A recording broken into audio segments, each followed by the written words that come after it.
a delivery that was very wide. She was lucky to get away with that last delivery.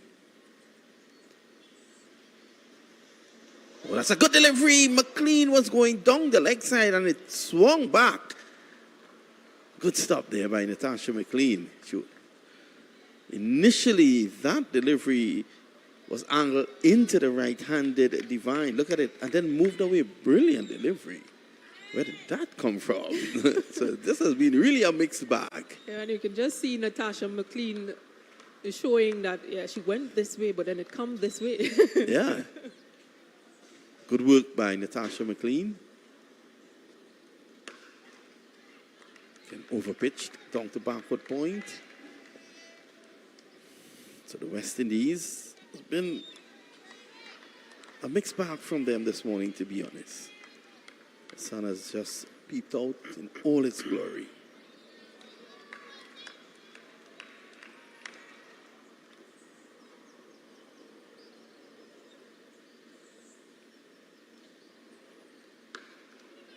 Again, short and wide, Divine struggling to get that away. So Divine has faced 10 deliveries of the 12 that has been sent down. Bates, just 2. Bates is still to get off the mark. At the end of 2, New Zealand women, they are 13 without loss. Yeah, and again, they depend on this pair, Sophie and Susie, to give them a good start. See off that new ball, and then they go big after that. Divine would have scored in the first ODI 25 runs and 7 in the second match. So again, an opportunity for her to get some runs on the board. That's not her standard. She normally scores bigger than that.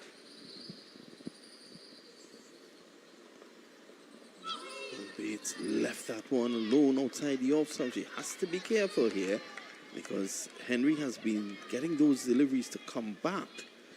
That was pretty close.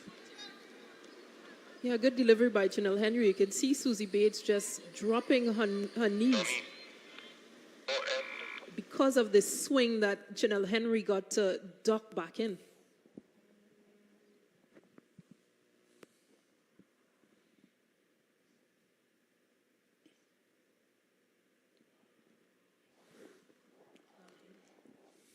Good work there by Alain.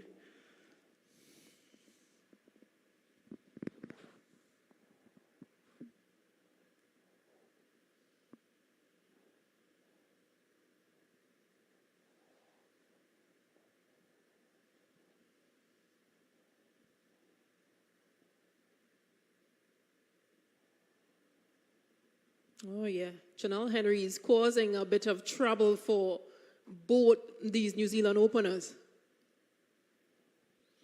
Yeah, she has been good this morning.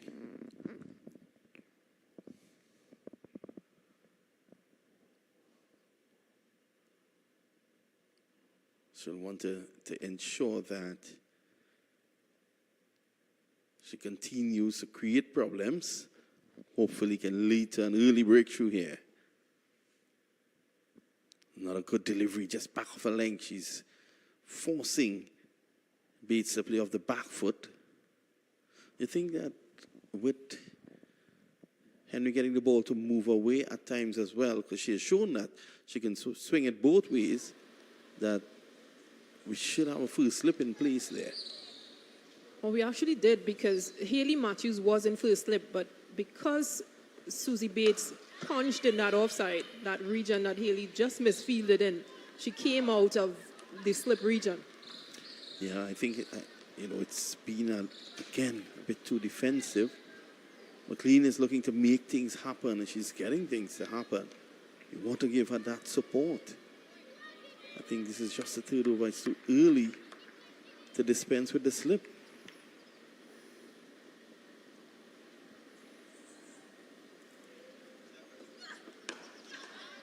Oh, that was Henry going to the ground. Such as the effort that she's putting out here this morning at the end of over number 3. New Zealand are 14 without loss. A good start for New Zealand, but A better start for West Indies, Chanel Henry. She's been impressive throughout the tournament. In the first ODI, she would have picked up 1 for 23. She only bowled 3 overs, and reminder that match was 35 overs. In the second ODI, she picked up 1 for 23 again. So her economy rate has been magnificent. It has been under 3 for West Indies.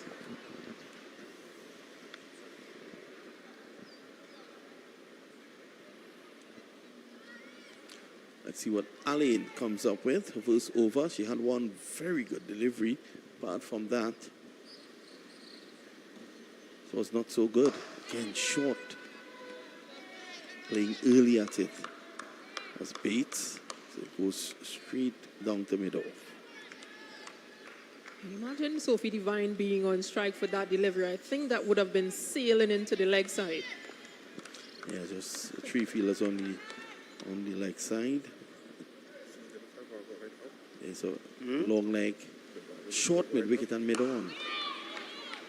Seems to be getting some swing on Leah Allen. Yeah, let's give him some time to switch. Pitch that ball up. She's been a bit too short. If she's getting the ball to swing, she needs to pitch it up. Give it her best chance of getting an edge. But again, there are no slip fielders.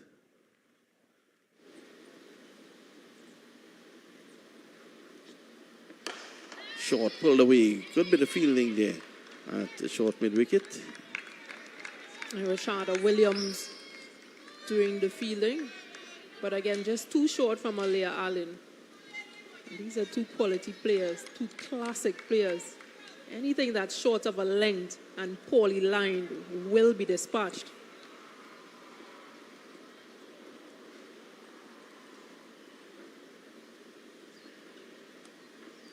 That's 4. Straying down the leg side. And she didn't try to overhit that. She just got into her stumps and helped it around the corner. A good awareness from Sophie Devine. Just knew that that fine leg was much more squarer, so opted to soft hands and help it along its way.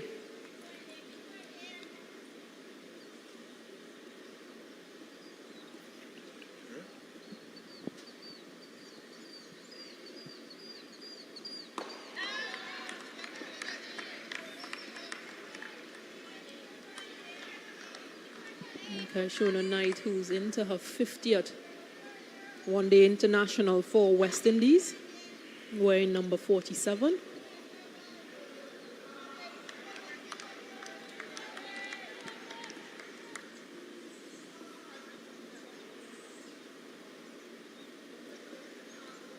For Beaton, good delivery. She had Devine there on that occasion, pushing out at it. It ends the over. Not a bad over from Alain. She had 1 or 2 short deliveries, but in the main, she had a good few deliveries just right there, all and about that off stump moving away. A good comeback over from her after those 2 short deliveries early on in her over.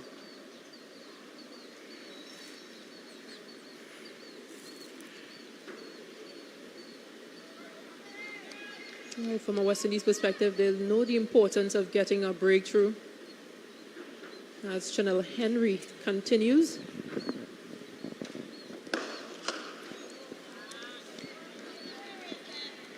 Henry has been good.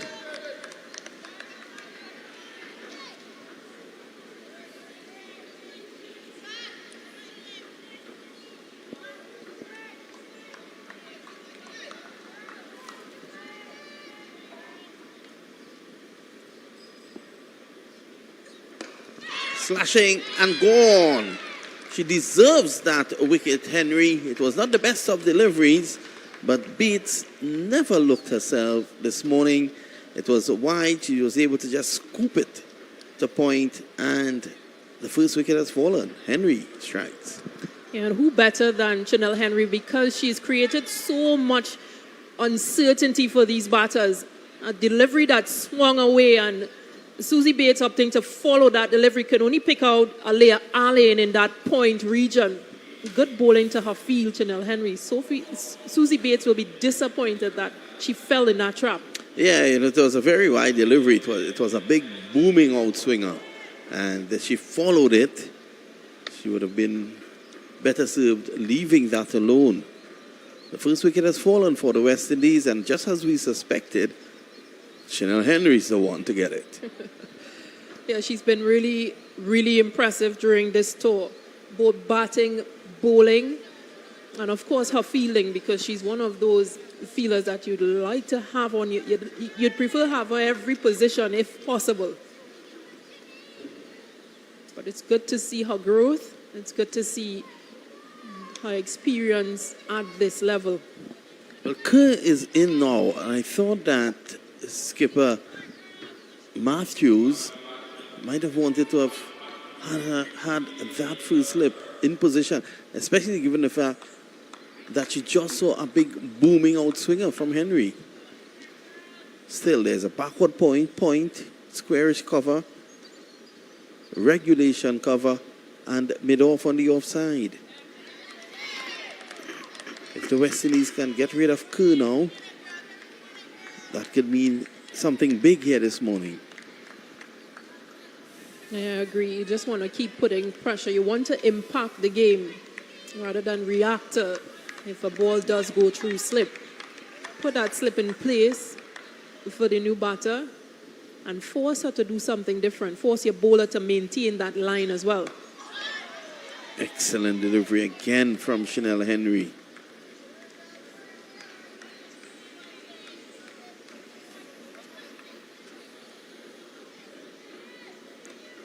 By a Tuckett there, you can see him. Former West Indies player. Didn't feature much for the West Indies. There was a fixture on the Leeward Islands team.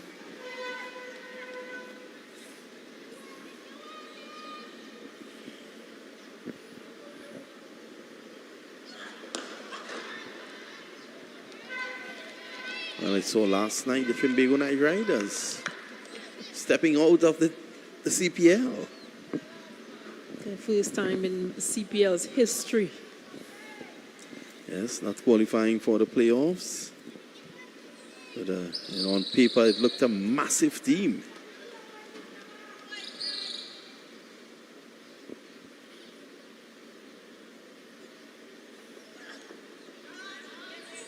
End of the over, at the end of 5. New Zealand winning the toss and batting first. They are 19 for what? A good over from Chanel Henry and that vital wicket of Susie Bates.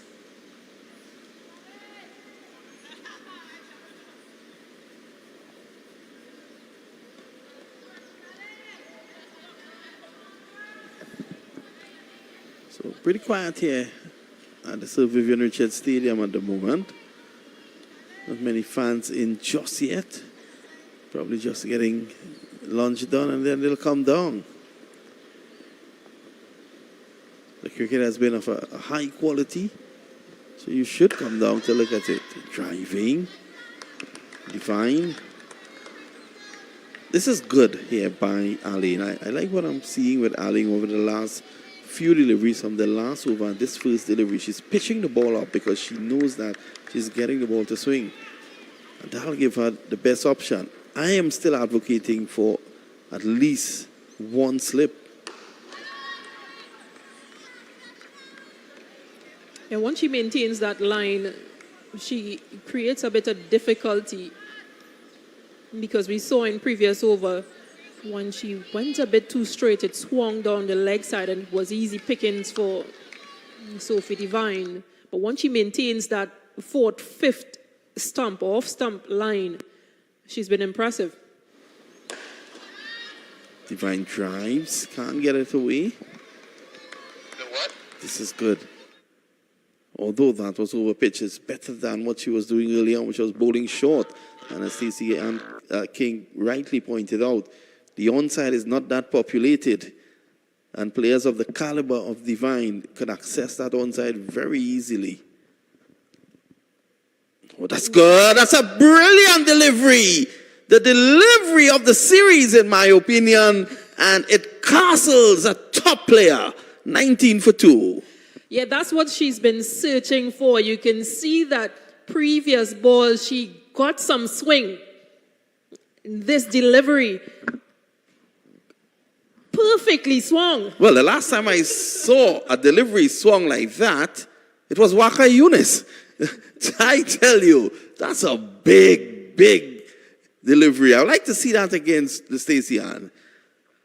Yeah, kudos to Aliyah Allen, and again, the importance of bowling in partnerships. Chanel Henry just got a wicket on one end. Now it's Aliyah Allen on this end. That started outside the off and took the leg. Sophie Devine is a world-class player, and even her could not stop that from coming through. That was an absolutely brilliant delivery. I think that has been the best delivery in this series so far. And what is clear there is, you mentioned before, that line, she'd need to pull it back. She was just over pitching in previous deliveries. Perfect line to assist that swing. Yeah, she pulled it back a bit, and Devine was unsure whether to come forward or go back. In the interim, the ball swung through the gates and castled the leg stump. Well, I can see that over and over again. I enjoyed that. Allen is showing that she has some serious talent here. And this is a good move, very good move by Hayley Matthews. Allen can swing the ball both ways. She's now put herself at first slip. The West Indies on the attack here. It's a bit too straight. What a delivery there from Allen. So the two big guns already back in the pavilion. And Amelia Kerr is still there. And Green has had a good series as well. Oh, yeah, she has. Second game, she scored 48 of 78. And again, partnerships, because she was part of 3 important partnerships for New Zealand to win that second ODI.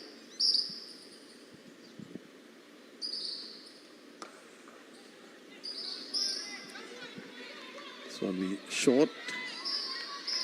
Results in a single.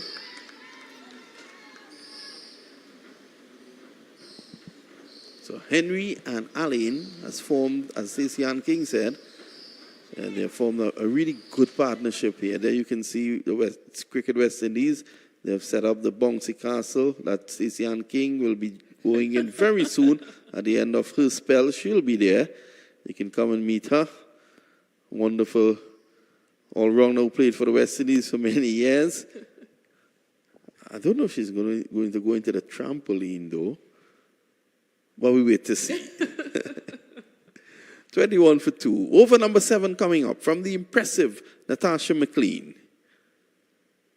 Forced away on the offside. Good bit of fielding there by Arlene. Arlene is really confident now. And you know, Stacey, success in one department of a game leads to success in the other. Indeed it does, and we hope that that success in the batting will help an area that West Indies has been struggling in, those middle overs. But for now, this has been the start of a lifetime for West Indies. They've seen the back of 2 of the world's best batters.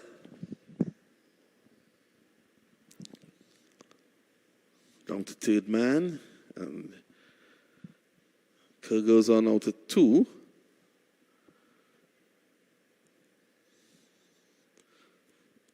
So the future of West Indies fast bowling is looking good this morning. And it's something that we were discussing in the last game. Give these young players an opportunity. You've got Aliyah Allen, Cherry-Ann Fraser made her way into the squad, the 30-man squad. Didn't get an opportunity today, but internationally, Shamila Connell has been there. They know what she brings. Give your other players an opportunity just to show what they've got. And we saw what Allen got this morning in his 16th international. Correct. Searching for that Yorker. Just too wide. So you can see there's a pep in the step there of the West Indian girls out there. It's good to see. Yeah, they're moving a lot more confident. Shoulders are a bit higher now. They've seen the back of Susie Bates and Sophie Devine. But Amelia Kerr is no pushover. Good delivery, excellent delivery. Just coming back in, back of the length. Very tall Green just comes forward and pushes it away. Green, as Stacey was saying, got a 47 in the last game. Or was it 44? 40 odd? 48. 48. I'm taking her runs away from her. Very strong approach there by Henry. Forced away. Not a bad delivery at all, though. Straying a bit too much down the leg side, but the intention was good. She's looking to go right up into that block hole, looking to get that Yorker.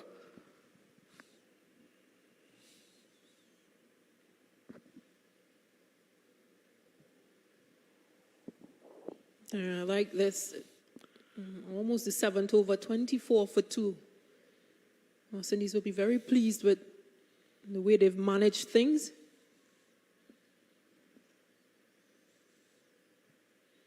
So that's the end of the over, the end of 7.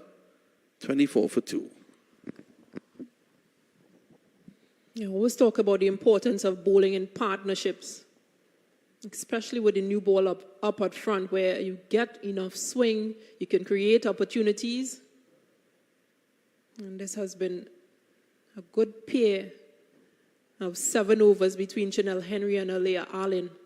A good change as well. Yeah, the West Indian fast bowlers are coming to the park this morning. They've been good.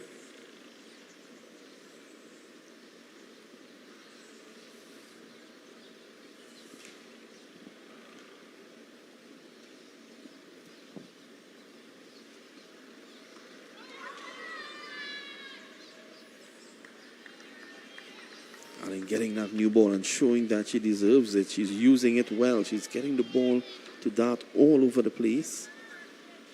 And of course, Shakira Selman, who we saw bowl well in the last game, she should be into the attack as well pretty soon.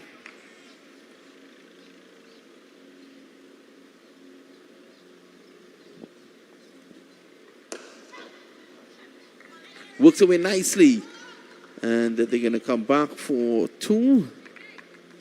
Kajnabi running actually around that one.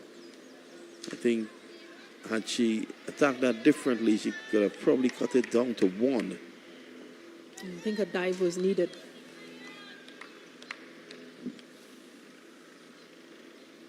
And speaking of a dive, our production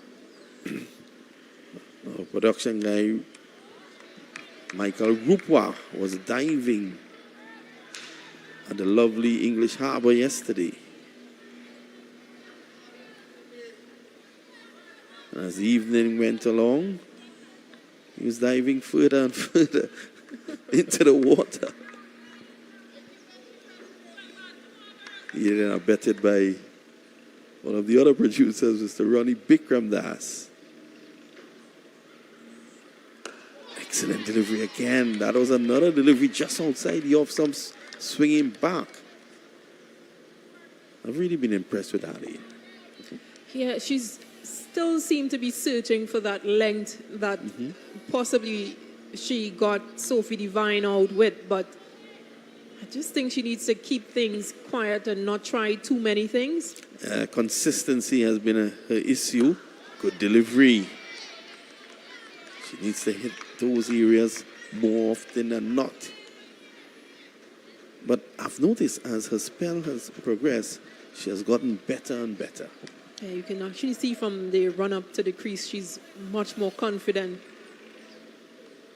Like she knows what she wants to bowl. And the execution, it's not fully there, but it's good. This one goes the other way. I think this West Indies team, you add a left-arm seamer in there, that'll be a good mix. Have there been good left-arm seamers after you coming through, Stacey Ann? To be honest, I don't think there is any. Wow. So we need to search for one.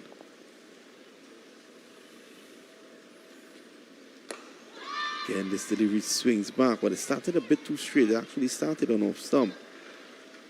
No run. So Allen has been good. Her 4 was 1 for 12. Henry has also been very good at the other end. Her 4 overs, 1 for 10. And after 8 overs, I think the West Indies are in control here at the moment. New Zealand 27 for 2. I stand to be corrected. We know Janilla Glasgow. Now she's left-arm medium fast.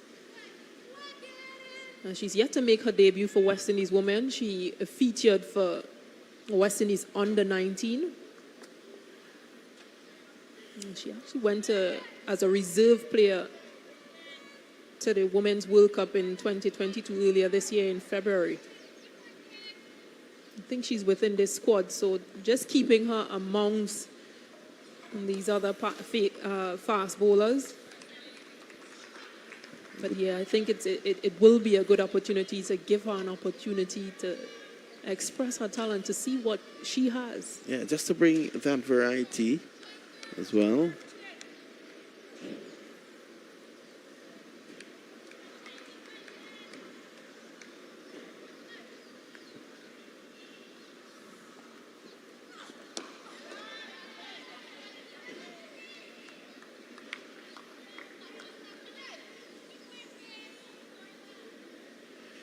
Yesterday, Julan Goswami would have ended her international cricket career at Lord's.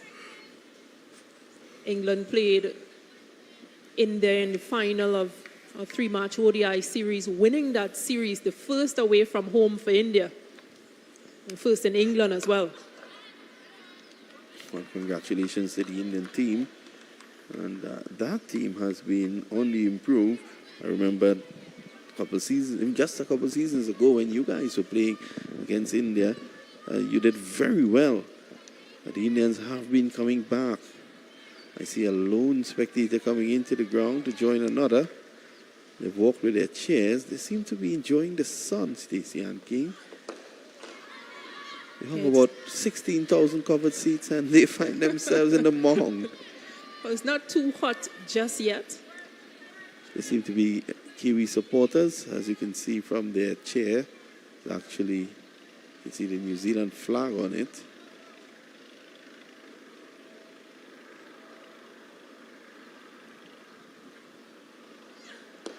And he's searching for that Yorker. She over pitches and it's clipped away down through mid-wicket. And a diving effort there by Gajnabi. Good effort.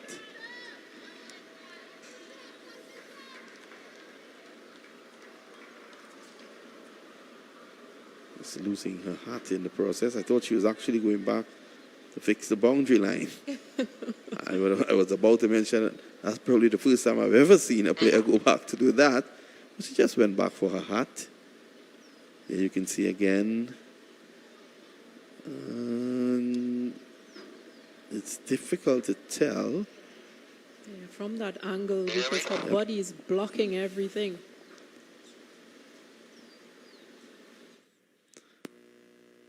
But it's a good effort. It's a good effort from Shabika Gajnabi. Good bit of camera work as well by Donnie Sterling of Cricket 360. I must say, I've seen a couple comments on Twitter and they've applauded the coverage. Well, you have a big part to play in that, Stacey Ann King.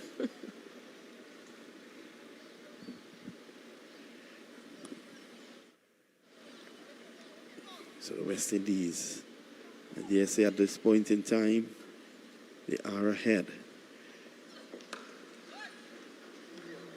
This is played away nicely by Green, just coming forward and opening the face down to backward point. It ends the over, and Henry probably tiring a bit after 5-1 for 18. She has done her job. Yeah, Amelia Kerr just opening the face. Sorry, Maddie Green just opening the face and keeping her back down.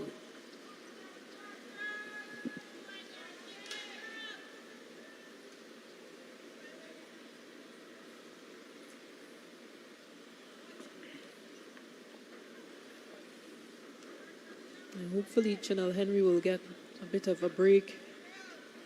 And she's bowled 5 overs, 1 for 18. Leah Allen is into her 5th.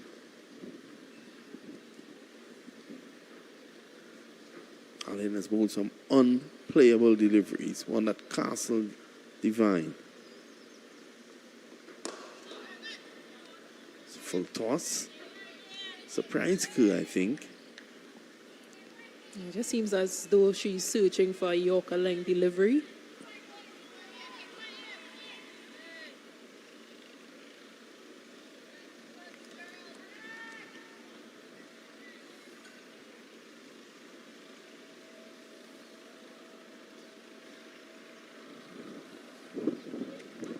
This is the beauty about her. She may be not consistent as one would like to see, but she has the ability to move the ball in both directions, which is always a tremendous asset.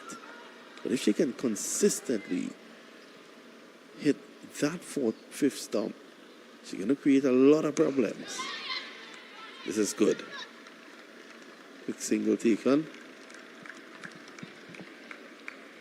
Yeah, sometimes as a bowler, because you know you've got so many different deliveries, you try to bowl one every ball or too much of one thing.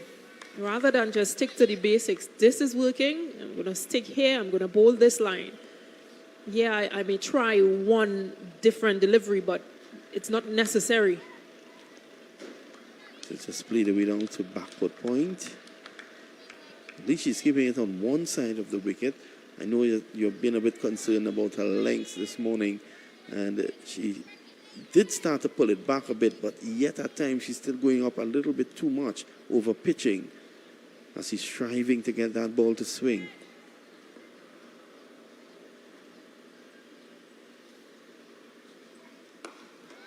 And it's something that we saw in the previous games. Maddie Green is a much taller player than Amelia Kerr, so you can't go up in that fuller length too often to her because it's in her stride. Yeah, a hard length to Kerr could be overpitched to Green because of her tremendous reach.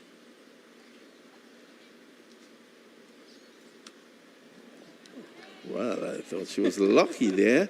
Umpire took it. End of over number 10. New Zealand winning the toss and batting first. They are 36 for 2. I'm going to leave Stacey Ann King in the company of a good friend, Vernon Springer. Yeah, good start for West Indies women. 10 overs gone. 36 for 2. And they've restricted this New Zealand batting lineup too. And again, first time for New Zealand batting first and putting a score on the board. Leah Allen and Chanel Henry, well, they've been exceptional. They've done really well. Vernon Springer, good morning to you and welcome. Welcome to the third CG International West Indies Women versus New Zealand Women. Today is going to be a fun day for kids here at the Sir Vivian Richards Stadium. All kids are free. And they're going to have a kids zone today. But in the meantime, West Indies large and in control, 36 for 2 at the end of over number 10. Just felt Stacey Ann couldn't help that the West Indies still defensive. And I was listening to you and Vinna talk about Aline's bowling. I think you have to have a balanced feel sometimes for some bowlers. She bowls the ball, she's an in-swing bowler, and she can also get the ball to dart away. And so sometimes you just need that balance. I was counting how many times Kashona Knight would have fielded that ball inside the 25-yard circle. So I'm saying if you have a balanced field, which would be 5-4, it makes life a lot more easy. Even when Green and Amelia Kerr came in, the skipper pulled herself out of slip. You have to show that you're on top. If you pick up Bates and Divine, you got to be able to put pressure back on the New Zealand team. But she's starting now from the Sir Andrew Roberts end. She's pulled herself right into the attack. There's no slip, and straight away the ball goes down to the boundary for 4. And that is what I was talking about. At the end of 10 overs, West Indies are on top. And Matthews comes on and she starts, and then straight away there is no slip because already we've gone on the defensive by having 3 fielders outside. You know, see Afi Fletcher coming from that leg side, that short leg region into that offside area. Well, still a couple more changes being made. We've got a long on, a mid-wicket, and a deep backward square. And I'm saying Matthews has just started, so I don't think you need the mid-wicket, and I don't think you need the deep backward square. In fact, I don't even think to be honest with you, this is just my thought process, I wouldn't even have the long on down there. Because as far as I'm concerned, New Zealand have to consolidate. They're 40 for 2 now. Matthews in to bowl to Kerr. Kerr is back and just looking to open the face of the bat. Slide it down to backward point area. Thought it was a little harsh on Aline. Would have already had to bowl and then had to go inside the 25-yard circle to field. Something I think that the West Indies team going to have to look at in terms of improving on their fielding. Kerr is driving to cover. Can't score. Looks like Karishma Ramnarak, who is now sent as a sweeper out onto the offside. We're only into over number 11. Matthews into bowl to Kerr. Kerr comes quietly forward. No need for her. Just think that, and I've witnessed this with all of the West Indian teams. They just don't seem to know when they're on top. When you're on top, you have to be able to make sure that you create that pressure and drive it home. Here is Kerr just back and just punching the ball out onto the offside. 40 for 2. New Zealand losing their 2 most experienced batters in Bates and Devine. Haley Matthews in out the bowl to Kerr. Kerr is back and just plays this onto the offside with soft hands, picks up a single, 5 runs out of the over. And at the end of over number 11, New Zealand are 41 for 2. Kerr is 13 and Maddie Green is 7. I know you're speechless. I know you're speechless, and that's quite good. That's okay. Don't worry about anything. Not exactly. Just the point that you made about just keeping things more defensive. I think for Amelia Kerr and Maddie Green, we've seen this previously where within these middle overs, after the power play, once they're there, they don't really go for a big shot on it. It's a bad delivery. What they do is push around, they rotate and pick up singles, twos as it might be. Not necessarily a bad delivery, but for West Indies, they'll just have to, it's an area that they've got to work on.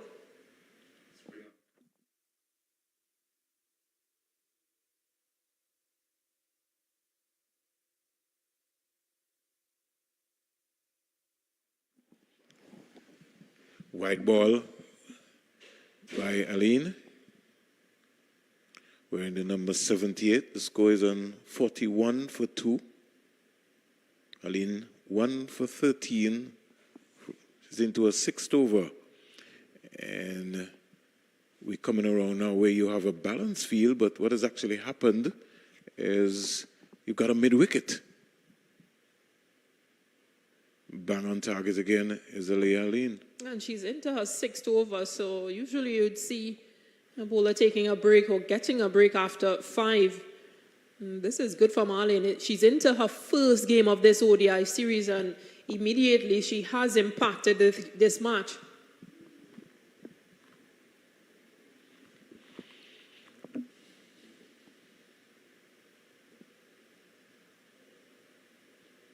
That's a giveaway ball there, overcompensating.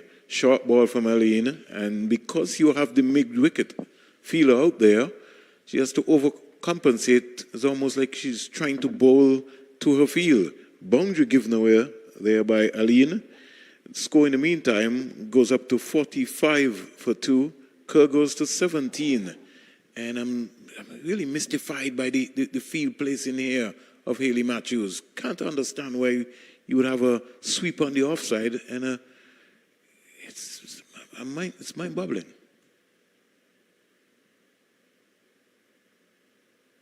Here is a loose shot by Amelia Kerr. Delivery pitched up outside the line of the off stump.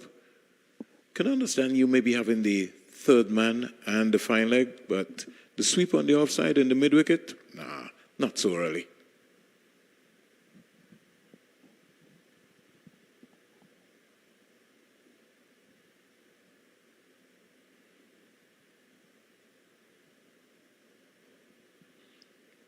Much better delivery from Nalia Allen.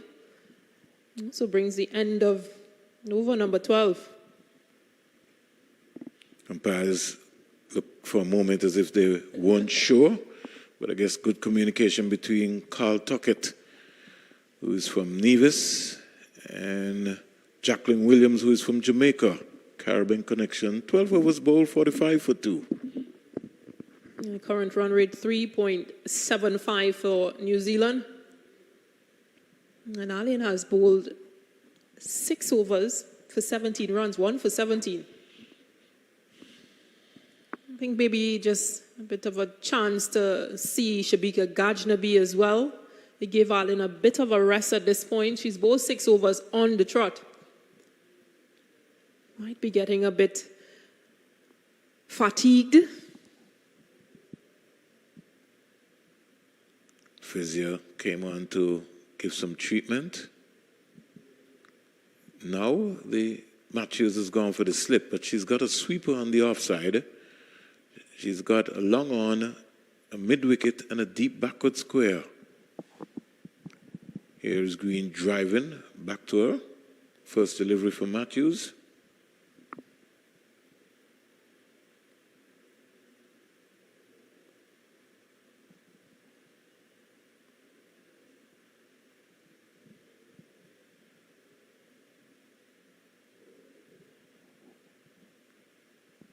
Another dot delivery.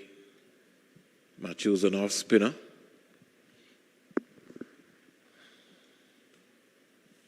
Yeah, just a reminder, if you're now joining us, New Zealand won the toss and opted to bat first. The first time they're having that first strike in the series. So opting to give themselves a chance to put runs on the board. Matthews with a slip, backward point to cover, mid-off, sweep on the offside, long on, short mid-wicket, and a deep backward square, another dot delivery. In New Zealand, it's early days yet, so these two will be thinking about batting the entire 50 overs, per se, to give New Zealand a respectable total. Well, that's something we've seen with the New Zealand batters. They've taken their opportunities. There's a lot of rebuilding for New Zealand. A number of, at least 3 players have now made their ODI debut.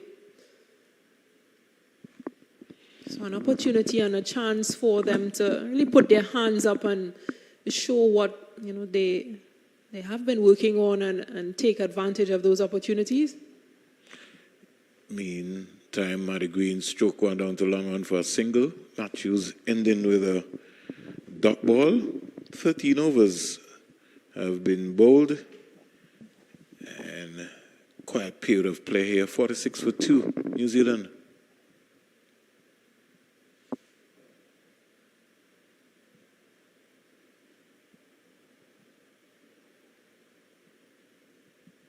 Seems like there'll be another change from this media end for West Indies.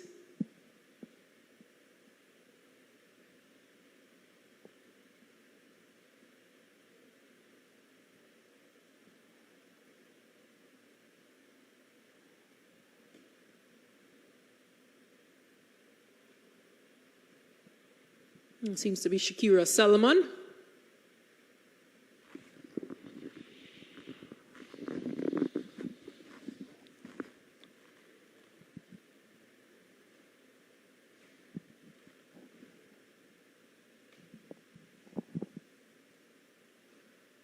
Slow delivery stroked onto the offside. Big tumbling save from Kashana. In fact, Chanel Henry has had a lot of work to do in this series so far. More or less a floater from Selman. Yeah, she did get a bit of a way swing, but we were talking about this. Maddie Green is much taller, so you can't bowl too full to her. It's in her drive. It's in her stride.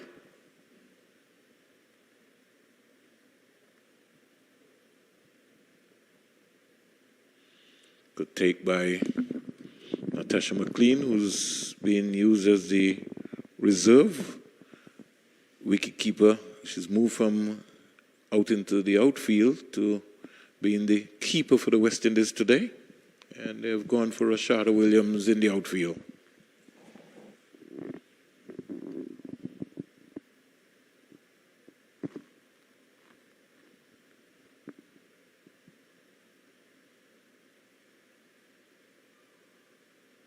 Here is another length delivery from Selman, just varying her pace.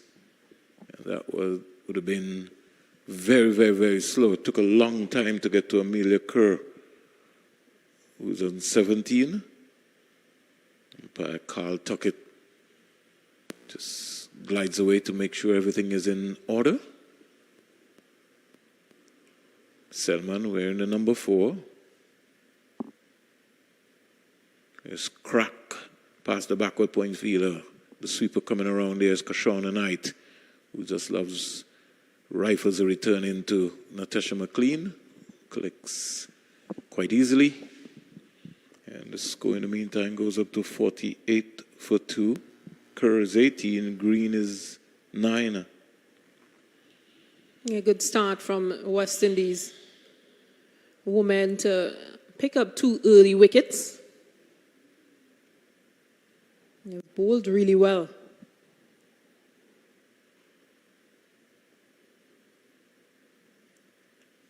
Maddie Green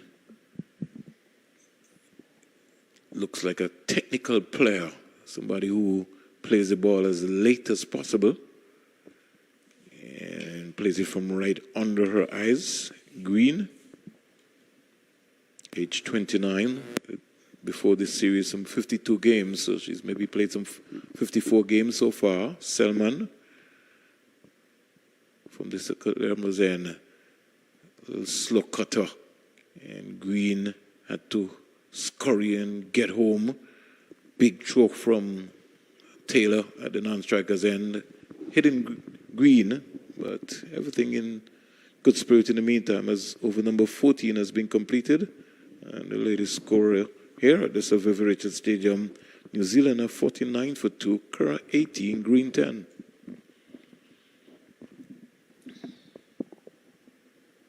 And it has been good bowling all round for West Indies. Henry has bowled her 5. She had 1 maiden for 18 runs with 1 wicket. Economy rate of 3.60.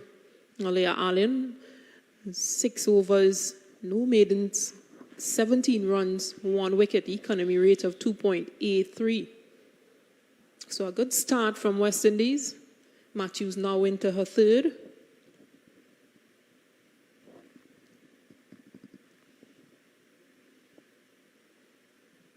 Flatter, fast delivery, punched up to the offside. Taylor bubbled it for a moment.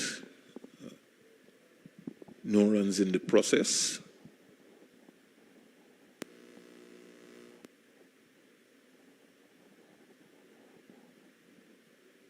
Here is Green just opening the face of the bat and steering this down to the backward point area. They thought about 2. Somebody could be in problem here, and the throw was off target.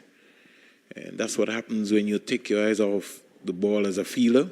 And just for a moment, Allen just guilty there. Didn't make her mind up. Maybe had she gone to the striker's end, it might have been closer. They picked up 2 runs. New Zealand's 50 up, or 55 minutes.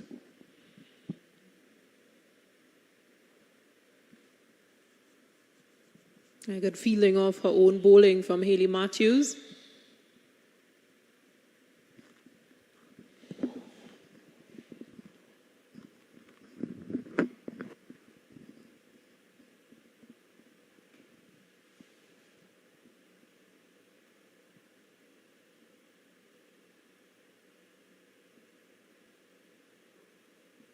Here is an on-drive by Amelia Kerr, going past Affie Fletcher. I just feel is a little bit too close. And one of the things that you have to work out, the practice errors here at the Sir Vivian Richards Stadium, if you automatically feeling on them and the ball hits it, you need to give yourself a little ball space enough that you can be able to see, because once it hits the clay, it's going to take off, and Fletcher caught in no man's land there. Single to Green. She goes to 13. Kerr is 18.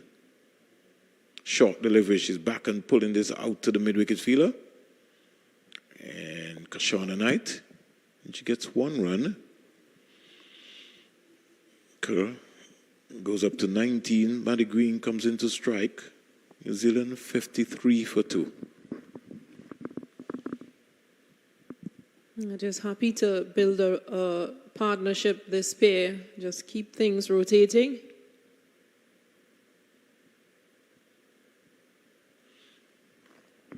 Over number 15 completed.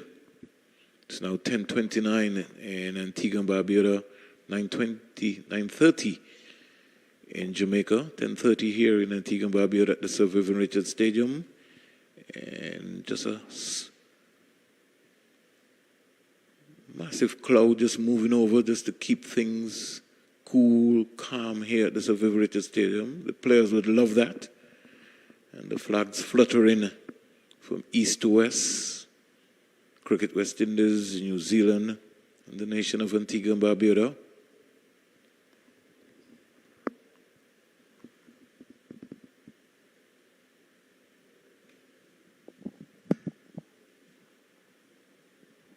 Here is a short delivery from Selman and giving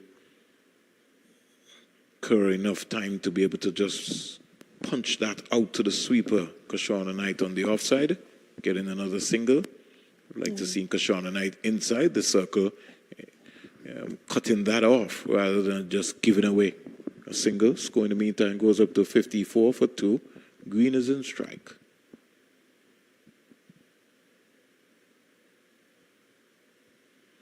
Punched again past the backward point fielder Taylor, and Kashana Knight comes into the action.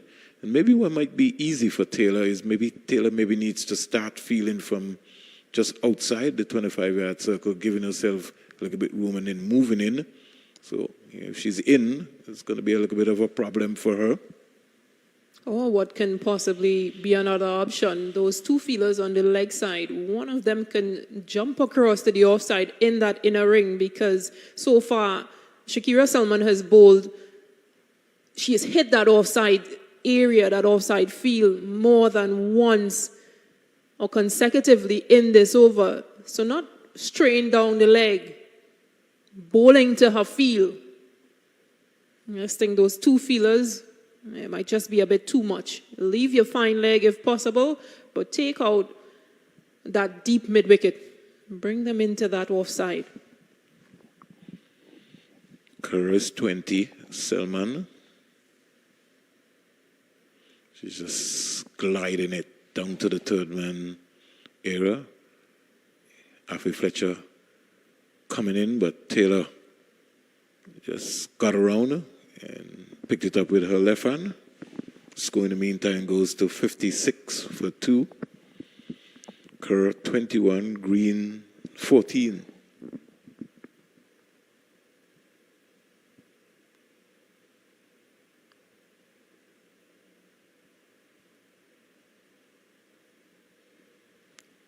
Here is an easy catch.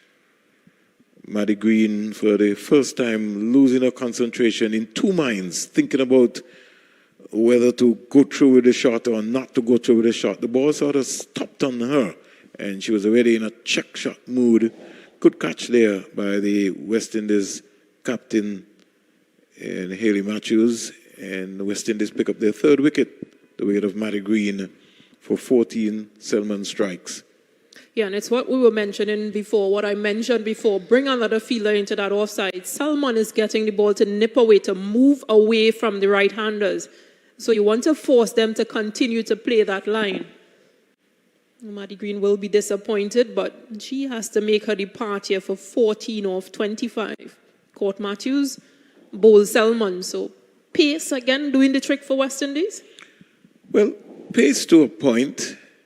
And what I think has actually happened is that Selman varied her lengths and her deliveries there. She sort of mixed up her pace.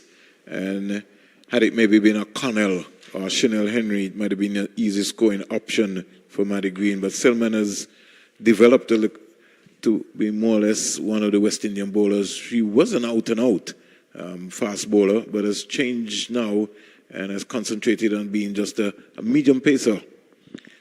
Very quiet morning, lovely morning here. The first 15 overs for the West Indies, 56 for 3. Green gone back for 14, and Amelia Curry is on 21. Not out. Selman picking up her first wicket.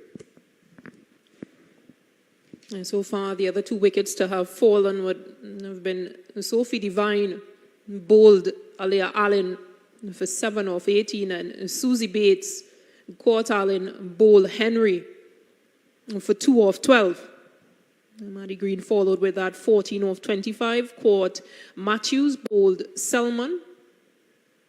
And it's been a good start, a very good start for West Indies here at North Sound. Yeah, Bates 2, Devine 7, Green 14, and Kerr, the solid of the rock for New Zealand. She's 21 from 40. New Zealand 56 for 3. And the Sigi United Insurance New Zealand Women ODI Series. And just to let you know that today is going to be a kids' fun zone day here at the Sir Vivian Richards Stadium. Bouncing castles are expected to. Antigua and Barbuda, a very church-going nation. And so after lunch, you expect to have a number of boys and girls. I understand they will also have some little mini test matches between the youngsters today. So that should be a good feature. Meantime, the physios had a busy time yesterday. Sian King, he's on the field again. Might need 2 physios for the West Indies women's team. Oh, yeah, he's just seemed to be stretching. Who's it? Stephanie Taylor, West Indies physio, and Tajay Grant. But it's as you mentioned, the technical staff. It's an interesting lineup. Robert Samuel is assistant coach. Corey Collymore is also the assistant coach. Courtney Walsh, head coach. Tajay Grant, physio. Shane Cooper, strength and conditioner. And Gary Bell, the analyst, manager. Sheena Gooding, and Nazira Mohammed, media officer. I'm very much concerned that there's no women coach. Originally, I know that there was a women coach that was around the program. I really don't know what is happening, and I know Cricket West Indies have gone on a road to try to incorporate women into their coaching certification program. I really would want to see a couple of women coming through in the backroom staff, not only for the West Indies under 19, where I think camp starts tomorrow here in Antigua and Barbuda, but more so for the senior team. We're back with the action here after the water break. Laura Down, who has just come in, and Selman with a tail up after picking up the wicket of Green, bongs away to Down, and Down is just opening the face of the bat quietly and getting an easy single, just too easy. Yeah, it's the first ball that she's facing. You want to put a bit more pressure on her, even though it was the last delivery of that over. End of 16 on New Zealand, 57 for 3. So Down is off the mark straight away. New Zealand's current run rate, although they've lost 3 wickets, is 3.56. Exciting action taking place in the Hero 2022 Caribbean Premier League in Ghana. And TKR knocked out last night in a thriller. And it's an exciting game. Back with the action. The Patriots are already back home, the defending champions. So it's all to play for now next week. Tarawa St. Lucia Kings game was delayed because of rain. Matthews wearing the number 50 to Down, and Down is just back on a cross and just playing it quietly up to Shabika Gajnabi, who's at cover. Slip, backward point, cover, mid-off, sweep on the offside, short mid-wicket, deep backward square, mid-wicket and a long on. Down thought about it, changed her mind as Rafi Fletcher came in from the short mid-wicket area. And she scored 33 or 55, Lauren, down in that second ODI. And 4 in the first one. So another opportunity for her.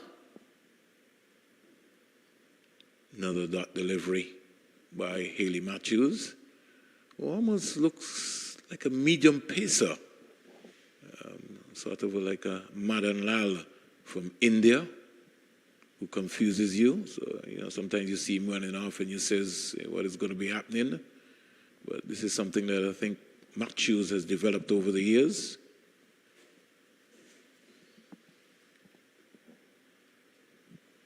Maybe about 10 meters.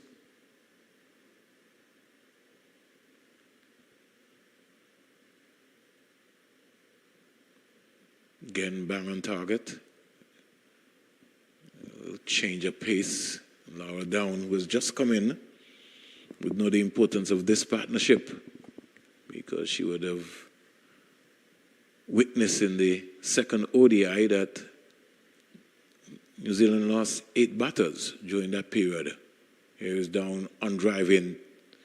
And Matthews would be very upset with herself that she didn't stop that. And that's something that is a bowler that you set up nicely. Yeah, just release the pressure in that last ball. End of 17 overs, New Zealand 58 for 3. Kerr is on 21 or 4th, And Lauren Dong is 2 of 7. Current run rate 3.41. Some major changes taking place in international cricket. Coming on stream come the 1st of October 2022. And the game keeps evolving. I think the bowlers might be asking themselves, is there any room for us? As Selman goes past umpire Carl Tuckett, good take again by Natasha McLean. And Down just more or less just leaving alone. Selman is into her 3rd over.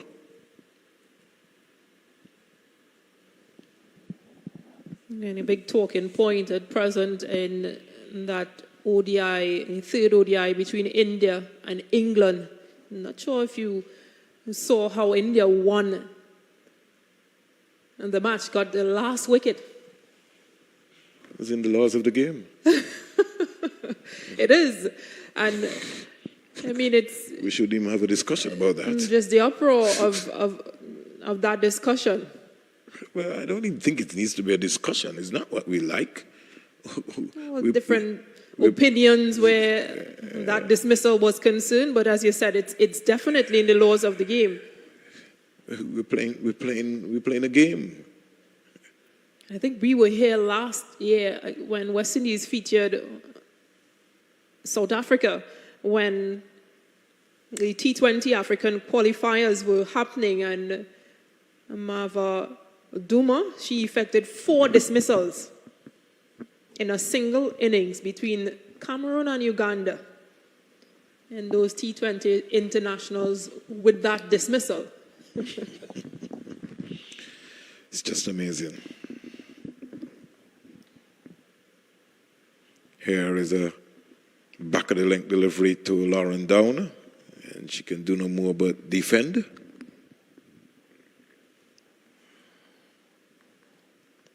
It's always interesting when some countries are featured in some aspects. I think if it was the other way around, I don't think we would have a big major talking point about it. But it's history now. Congratulations to Team India. And if you remember earlier this year at Commonwealth Games, India and Australia would have featured in the final, and Talia McGrath, who tested positive for COVID-19, was able to play. Thank you very much.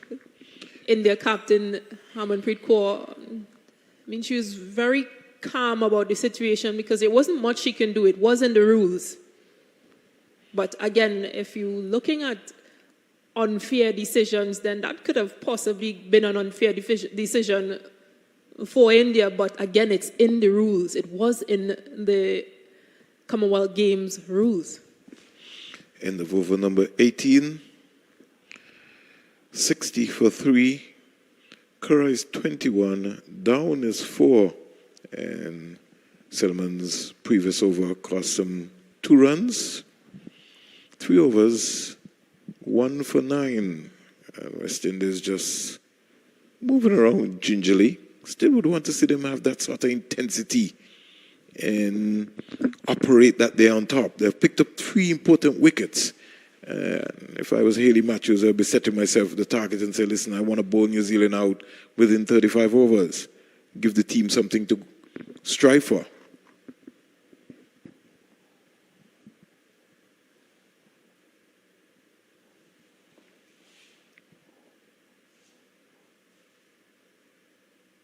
Here is a flashing square drive out to the sweeper, getting an easy single. And the West Indies, there's not a lot of chatter anymore. They're just gone quiet. I want to see that intensity all the time. Yes, we picked up wickets. And Natasha McLean she'll be the live wire. Yeah, these middle overs are crucial because when you get flat, then things happen. Chances are created and are missed at times. And it's an area that in the last game, they should have realized that they need to improve on. Until over number 37 in the previous game, they were really flat until wickets started falling in that 37th over, which was more or less too late in the game. The key here is who is the bowler for Cricket West Indies that is going to put their hand up and come and pick up wickets in the middle overs. That is what West Indies is really going to need. I think maybe a change in strategy as well, rather than just have bowlers bowl throughout this period, have one bowler bowl 5 overs, another bowler bowl another 5. Why not try using bowlers in shorter spells? Here is another single on the offside. And they also have to be very, very, very tight inside the circle, something which I think West Indies have been caught very much flat-footed. The New Zealanders batters, they've been a game awareness as to looking for the gaps, looking for the singles. 63 for 3. Matthews. Driven hard by Laura Downer.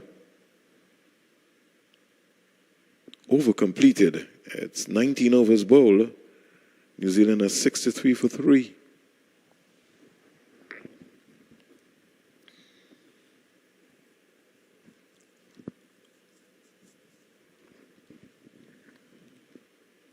Still confused that Gajnabi has not bowled in this series yet. I don't know if she's carrying an injury. And I just don't want to just use bowlers just because you want to use bowlers. It's 19 overs now. When is Fletcher going to bowl? When is Afi Fletcher going to bowl? These are questions that Haley Matthews has to be pondering around. She's bowled 5 already, not for 14. Yeah, 4 bowlers used thus far: Henry, Allen, Matthews, and Selman. Those 3 pacers would have made inroads into New Zealand's batting, picking up 1 wicket apiece. Here is Selman's wide delivery being stared down to third man. And she's also got the option of Karishma Ramharak, who picked up career best figures of 3 for 22 of 6 overs in the previous game. Just would like to see that sweeper come inside the circle. Selman's variation is very good, so it'll be all right. Here's a short delivery smacked away over mid-wicket for 6. Laura Down getting a more or less a pull-down slow delivery. Very surprised that Selman was bowling that sort of length. But again, the field placing is causing Selman to think that she can bowl short. Yeah, pace off delivery, but Leah Allen, who was a few yards off the boundary, didn't have a chance because that was 6 runs.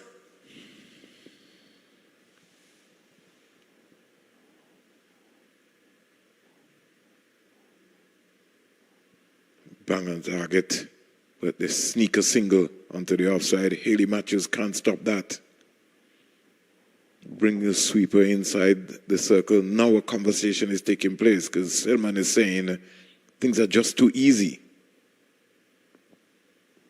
I was wondering if that was the first 6th of this series. I don't think so. I think they would have had one before. Yeah, there was one before. Yeah. Amelia Kerr. Yes. For the In free the hit. second match, yes.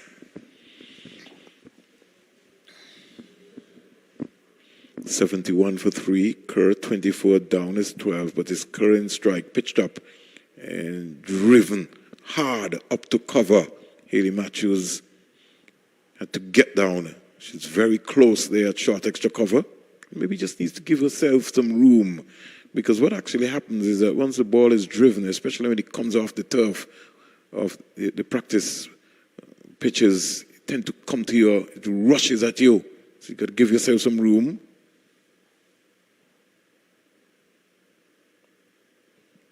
And good move this time by wicketkeeper Natasha McLean, who was opted to come up to the stumps. Again, Salman not as express pace as she was previously. So opting to come up to the crease, to the stumps. Natasha McLean keep Amelia Kerr in her crease. Mid on, mid off, short mid wicket, cover, backward point. Third man, sweep on the offside. And here is Kerr just turning this into the mid wicket area. Ashada Williams can't stop the single. And they score at the end of 20. New Zealand are 72 for 3. Selman's 4s cost 18. Kerr 25 down is 12.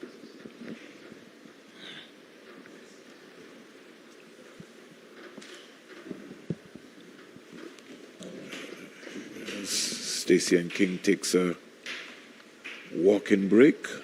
In comes Vinod Manchan, who will take over the ball by ball. Lovely church they're here in Antigua and Barbuda. Thanks a lot, Vernon. Don't you like Stacey's shoe? I like Stacey's shoe. Did you Like see a top. it? I'm not worried about his shoes. I don't look at toes. Yeah. Anyhow, back to the cricket. It's all cricket. 72 for 3, so a bit of a fight back here by New Zealand. Still the West Indies holding their own. New Zealand has not been able to really run away with it, Springs. And it's going to be Stephanie Taylor, is it? Or Fletcher? Fletcher is from the far end.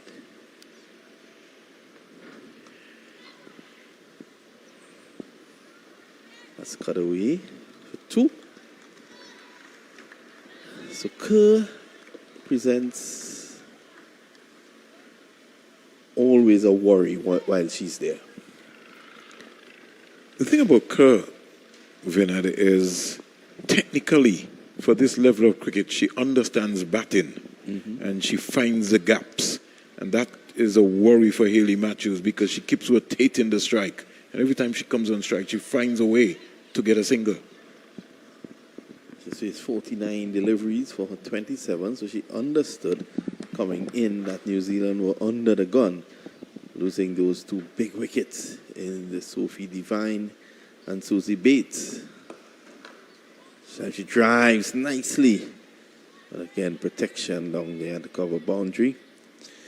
I thought this morning I was very impressed with the opening bowlers, and I thought that Leah Allen bowled a brute of a delivery that started way outside off stump and plucked the leg stump off Devine.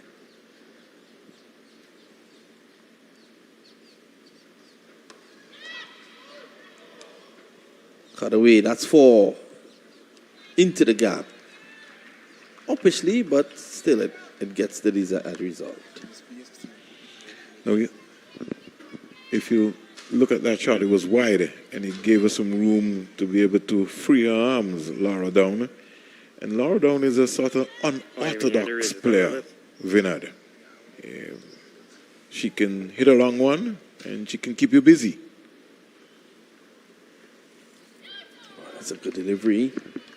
Now, Down has to be careful here that she doesn't get carried away. That was a bit closer to her.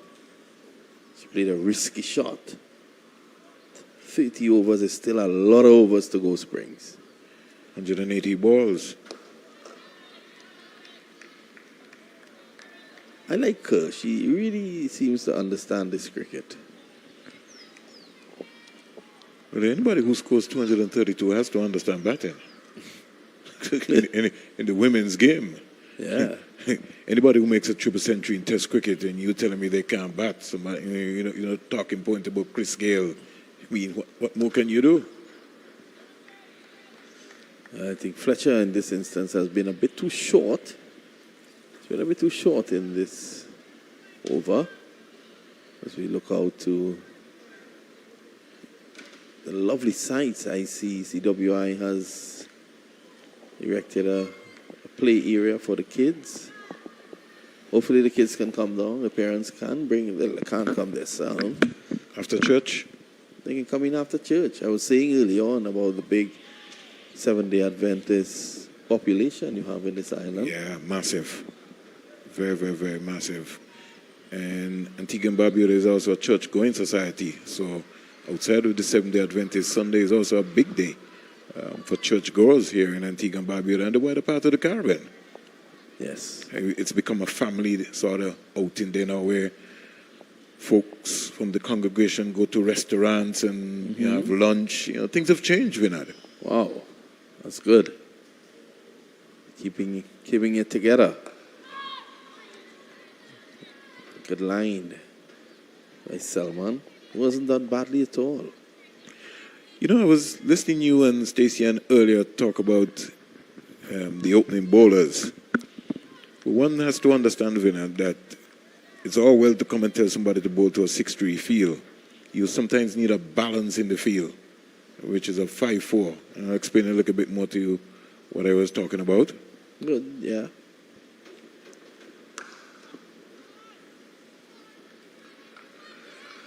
Well, at the moment, this is a balanced field. 5 on the off, 4 on the on.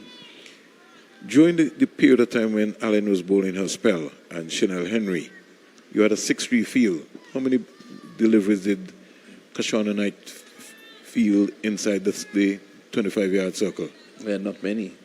So if you brought her onto onto the leg side, where they're inducting the ball, it would have been a different ball game. They'd have been able to bowl a lot more straighter.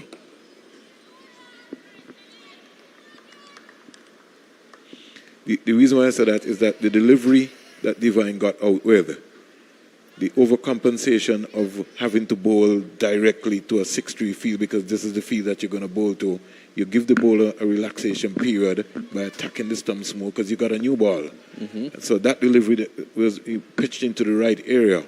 The mid-wicket, I don't think the mid-wicket was, the short mid-wicket was in the crucial position. But we'll get back to that.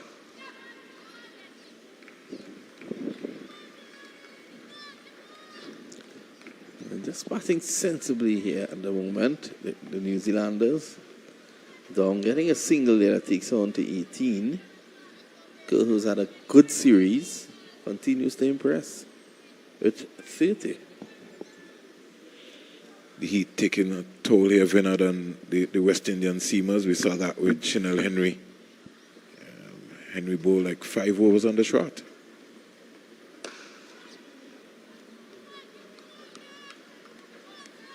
Stacey and King was making the point. Maybe Haley Matthews maybe can use them in shorter spells. Maybe 2-3 over spells will take long so that the New Zealand batters don't get accustomed to one bowler too often.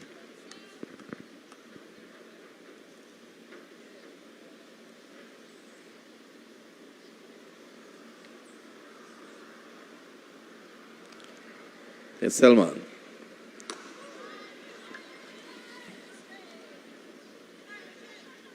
So it's the end of the over, at the end of over number 22, 83 for 3. Yeah, Selman's 5 has cost her 20. And Kerr's batted beautifully so far, 30 from 55. And Kerr looks like someone who likes to bat, likes to occupy the crease. And so that is going to be an important period of play here for New Zealand. And these two understand their role and know, as Vinod was explaining, that you still have another 25 overs or more to go. So, hey, it's a lovely sunny day. You know, force the West Indians to bowl at you.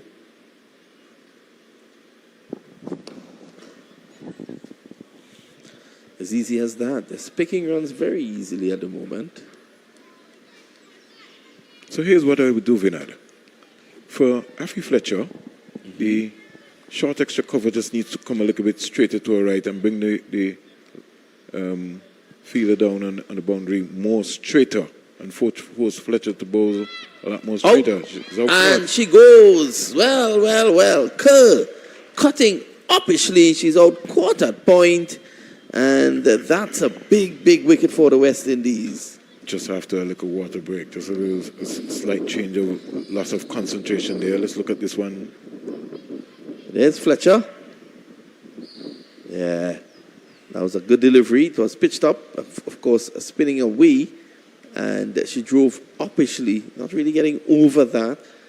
I thought that delivery she should have tried driving down the ground. She was looking to go squarer, but probably turning in her hands, and uppishly, she's out caught at point. That's a big breakthrough there for the West Indies. And New Zealand are now 84 for 4. And Kerr, you could tell Vinod when she hit the ball and she realized she was out of position, she lost her balance. You could see she was very much up with herself, and she's talking to herself going in. You know, how can I just lose my concentration during the period of time? West Indies striking back 84 for 4. So Fletcher has broken a very threatening partnership.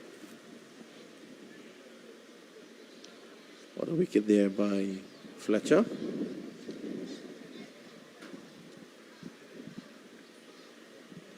Kerr faced 56 deliveries for her 30. Didn't look in trouble at all. Now, Vinod, let's look. Here's Halliday coming. Has just come in. I'm saying put the pressure on Halliday. We saw what happened in the second game. Halliday struggled. So you don't need the long on. You don't need the mid-wicket, and you don't need the deep backward square. Yeah, so you have mid-wicket on the boundary, deep backward square on the boundary, you have long on. Now, the ball, Fletcher's going to turn the ball more often than not into the left-handed Halliday. There's a packed offside field. Edged. And as Vernon Springer was saying, more pressure needed to be put on Halliday. Probably a second slip, and that she would have been gone. Let's have a look. Yeah, pushing tentatively at that.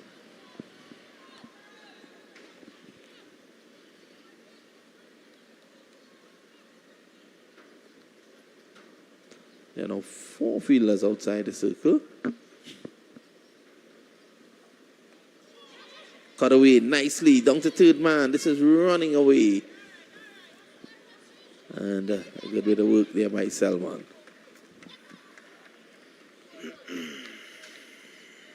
So I'm an armchair coach, Vinod.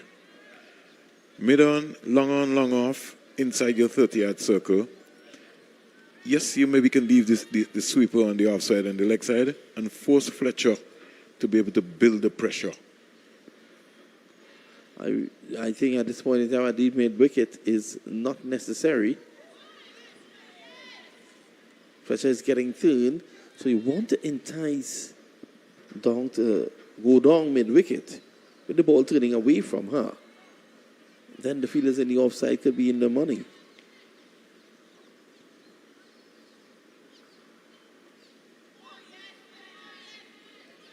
That's the end of a successful over for Fletcher. New Zealand 87 for 4. We motoring on here at the Sir Vivian Richards Stadium. National hero ground being named after. There was a golf tournament yesterday, which I think I saw on my timeline. So Richie Richardson picking up some prizes. A number of top golfers, including Sir Viv, played yesterday. Kumar Rodney, Sylvester Joseph. A lot of juniors were given an opportunity. I think this month is Breast Awareness Month, Fernando. Yeah, so it was a charity. It was a charity run tournament. But we're back with the action, huh? And Karishma Ramnarak. She had a good game last game. She did.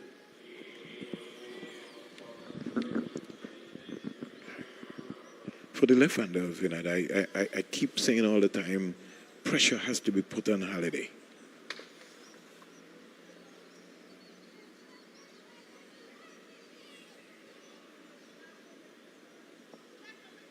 Selman is having a conversation with Haley Matthews and saying, we need to attack. That's exactly the conversation. So there is a slip in place, which is good.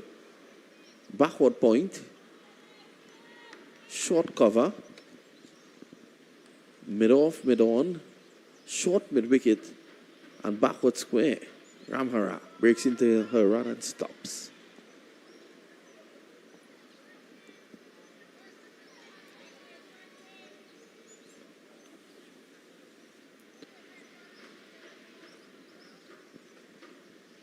The backward square has been moved right back on the boundary.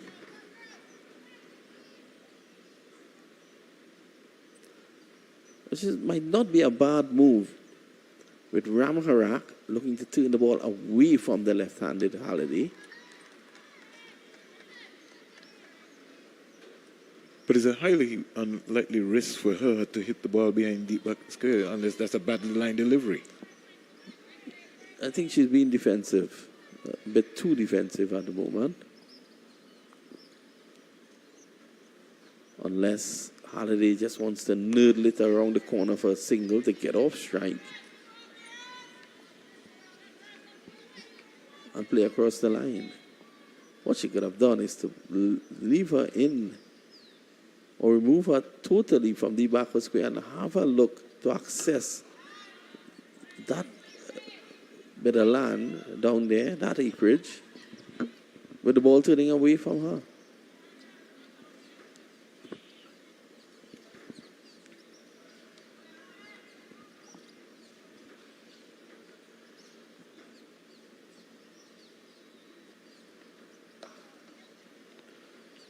Holiday gets it away, gets off the strike. She has struggled, brings it down on strike now.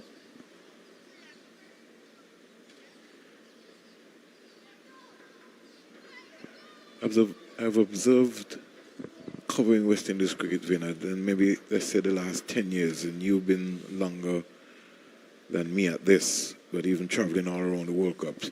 There's a time when the West Indies are on top as you're commentating, but don't seize that initiative to continue to drive home that initiative. It has been a problem not only with the women team, but the men team as well. Has been a tremendous effort. You always see a good effort from the bowlers up front. And a number of 7, 8, and even 9 batsmen in world cricket have scored centuries against the West Indies. The West Indies will have a team 100 for 5, and they'll go on to make 450. And, you know, it's something we've seen too frequently. One, it could be lack of concentration, and the other could be fitness to keep up the intensity. So it's the end of the over, and Springer is quite right to say that the West Indies teams, representative West Indian teams, have been really having problems closing things off. Even in batting, we'll be 102 without loss and fold up for no particular reason. You know, everybody will be saying, "Oh boy, we're going to win this one," and then we make it closer than it is.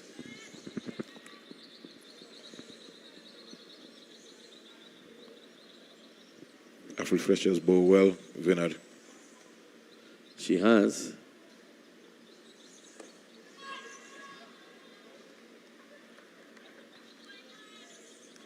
Looking to see if she can get that further breakthrough.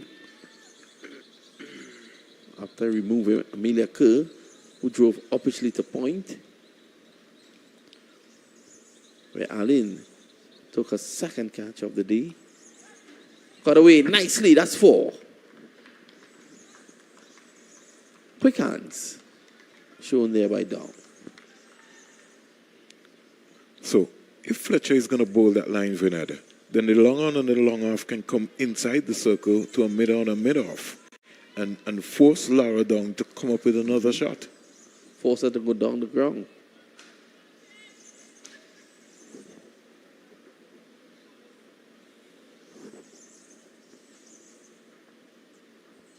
Short and wide.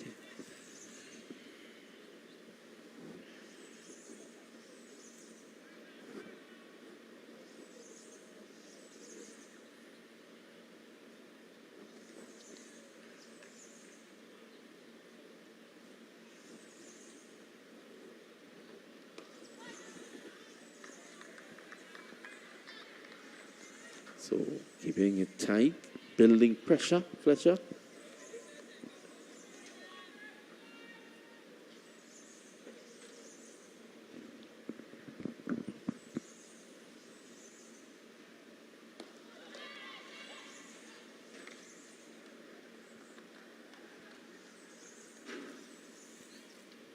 Single onto the offside, Lara down. And there's a method also, Vinod. Sometimes you just don't have a slip because you want to have a slip. There has to be a particular reason why you want to be at slip and what you're trying to achieve. I think West Indies should be thinking about trying to bowl out New Zealand, especially inside the first 35 overs. That would have been my team mission. Yeah. Given this position here, they should be really looking to bowl New Zealand out. 94 for 4 after 25. So we're halfway there. And Halliday has shown that she's not a great player. But I think with added pressure by the West Indies team in terms of closing her down with some field placing, I think that they can create some pressure. We saw what happened in the second game, Vinod. West Indies got 8 wickets. And that's why I think it is important that if you knock over Down and Halliday, you should be thinking about bowling out New Zealand.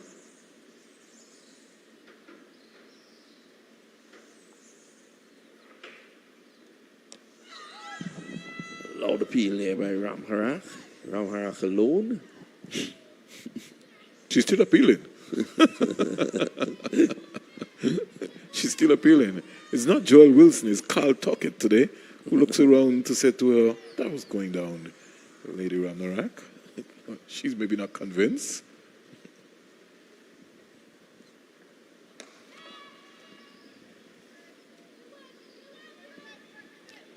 So the off spinner will want to get into the action. Like very good first over where just 2 runs came. Now, I don't know if you picked up Vinod. Lara Down plays cross-batted shots. She doesn't drive the ball down the ground. So it's something I think that Matthews will seriously have to also look at.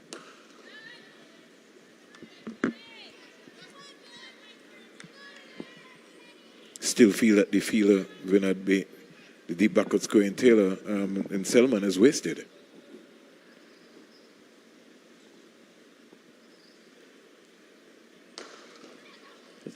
Oh, bad bit of fielding there by Henry. She has been absolutely brilliant in the field in this series, and it shows that she is human. Yeah, good powerful shot there by Halliday, Vinod. And Ramharak just needs to settle and just relax herself. Brought the deep backward square inside.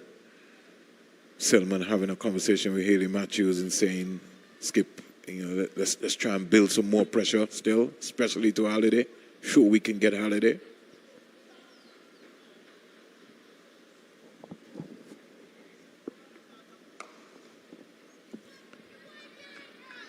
Yeah, they don't want Halliday to settle. She has shown that She's vulnerable at the top of her innings. 100 up, Vinod for New Zealand, 97 minutes, in over number 26.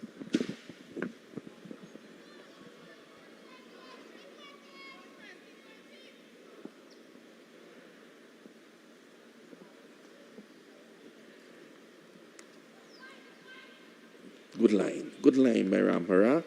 Not a bad over at all. Ramharak's 2 overs. Of course, the 8 runs, and at the end of 26, it's 100 for 4. What is also very important as New Zealand has raised their 100 is that this partnership quickly has gone where they have picked up 16 runs from 22 deliveries. So it's more or less ruffled the West Indies team to a view. Haley Matthews is coming back. And they need someone who is going to come in the middle overs and get wickets. Somebody who's going to come in a strike ball and get 2-3 wickets. I still have not seen any Gajnabi, Vinod. I don't know if she's injured. You haven't seen her this series.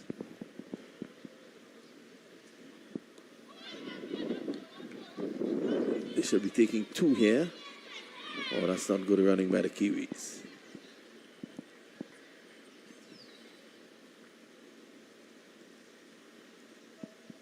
I think you would have to understand Laura Down hesitated for a while, and when she hesitated, Halliday sort of turned blind also. So I think that's where the miscommunication, that she was looking at the ball, it would have been a lot more easier. They made their mind up, because as you rightly said, it should have been 2. Yeah, it was a weighted shot, so it gave her the opportunity to go back for 2 or at least try. It's a nice drive to the offside, pleasant.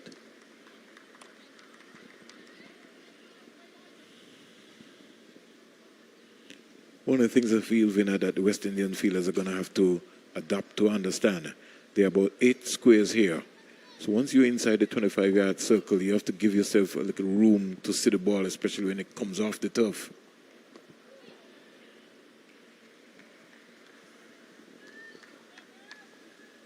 One more. Yeah, you're quite right about that. It's a big area inside the square. Would not be well grasped, obviously, because there are pitches there. The ball will shoot off those surfaces.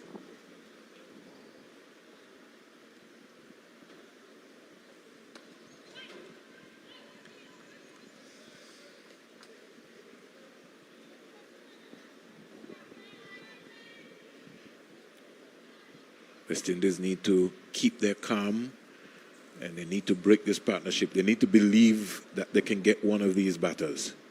19 from 26.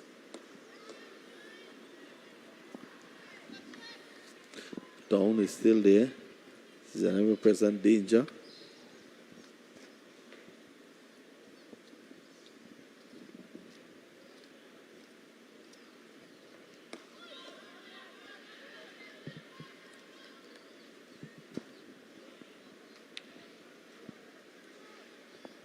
End of the over, is it?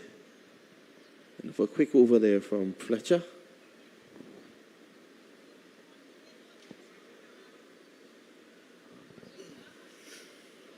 $103 for 4 at the moment.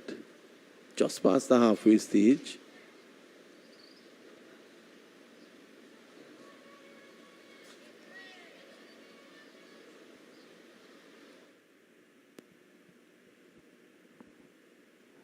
Don't think we'll see any Taylor today, Vinod? I saw her this morning, and she had an extensive session bowling before the match. So, we have a change, Vinod. And with the change comes 4 fielders outside of the circle. I think the captain has got good control, Vinod, and I don't know if she needs the field at deep backward square, and I don't know if she leaves the long on.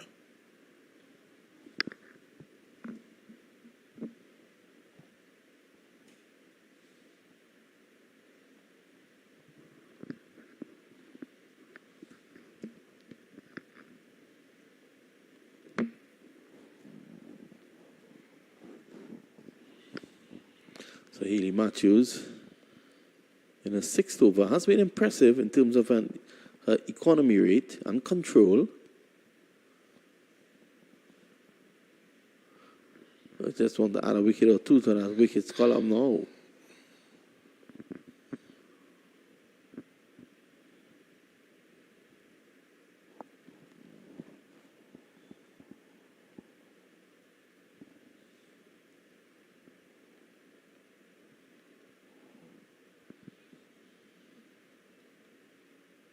You surprised, Vinod, that West Indies went for McLean as a keeper and Not surprised. Not surprised. I think she's better served wicket keeping than being out on the outfield. She did not do such a great job.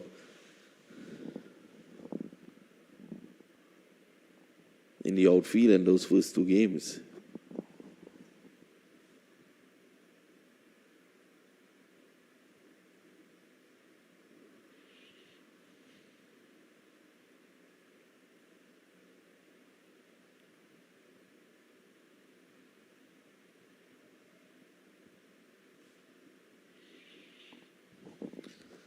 This is worked away. poor running again, Vinod. Yeah, not putting the field under no pressure whatsoever. So 28 overs bowled, the partnership 20 from 34. Haley Matthews 6 has cost 15 runs. No wicket to show for anything yet. Halliday growing in confidence. She's 10 from 17. Down is 29 from 46. And New Zealand, 104 for 4. Still be trying to think about getting to 200 if these two can bat the entire 50 overs. Yeah, this should be the plan. The plan is to bat all the overs, and if they do that, they will get a good score, probably in excess of 200. Oh, what a brilliant cotton bowl! Affy Fletcher, take a bow. That was a beautiful flighted delivery. And Affy Fletcher at 35 years, Vinod, had to get down. Just look at her reaction time.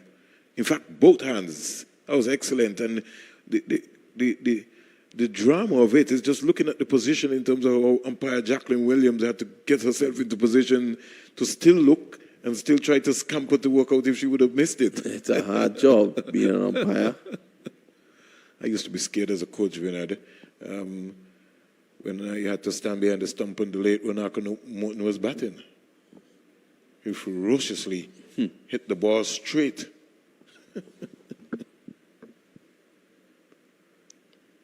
So they're having a drinks.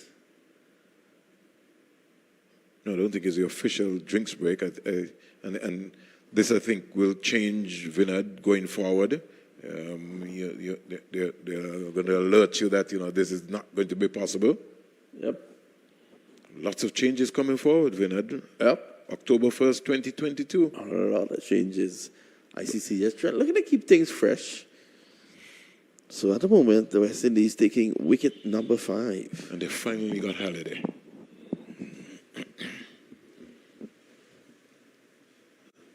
So 105 for 5. New Zealand losing wickets at 1 for 14, 2 for 14, 3 for 51, 4 for 79, 5 for 99. No, it'd be 5 for 104. And the dot balls really racking up here. Affy Fletcher's bowled well so far. 2 for 21. The partnership broken.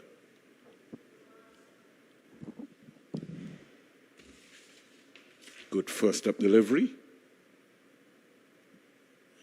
Georgia Plymouth has come out for New Zealand. And we look around and see she is making her debut. 18 years old. She gets a wide ball from Affy Fletcher. She's not interested. So New Zealand would have traveled with a number of uncapped players here. And this is another 18-year-old, Isabella Gaze, the wicketkeeper. She made her debut also in the first ODI. And let's see what Plymouth has to offer. She comes quietly across and defends that.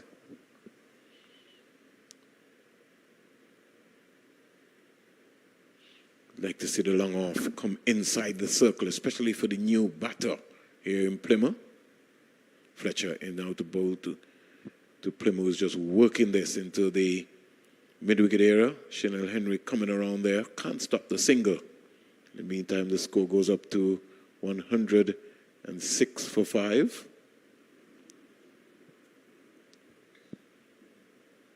Down. Airs on strike. She comes in. And she gets a delivery and just turns it around into the mid-wicket area. Just more or less into the square leg area. And Henry has to come around very quickly. Can't stop the single. She goes to 30. Plymouth is 29 overs completed. New Zealand 106 for 5. And Fletcher, a brilliant ball on court to pick up a second wicket. 2 for 23 from some 5 overs tonight. Count run rate is 3.66. So New Zealand still motoring on. Have another 21 overs to go. And the folks on the manual scoreboard here at the Sir Vivian Richards Stadium, a remarkable job here so far. So Hayley Matthews has pulled herself out of the attack as she's now brought back Selman into the attack. And maybe just trying to see if they can maybe keep the pressure on New Zealand. As Selman goes past umpire Carl Tuckett. First up delivery, stroked away by Lauren Down to Hayley Matthews. Selman, before this series, would have played some 95 matches, so she's nearing 100, which would be a major achievement for her. And she would join a very elite list of Anisa Mohammed and Stephanie Taylor, playing in her 90th game. Short delivery, pulled down again by Selman. Coming around out to Allen in the deep, mid-wicket area. They only get 1 run, as Plymouth was guilty of looking at the ball.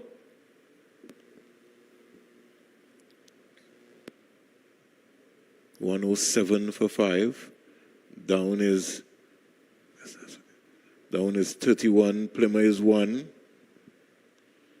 Selman into her 6th over.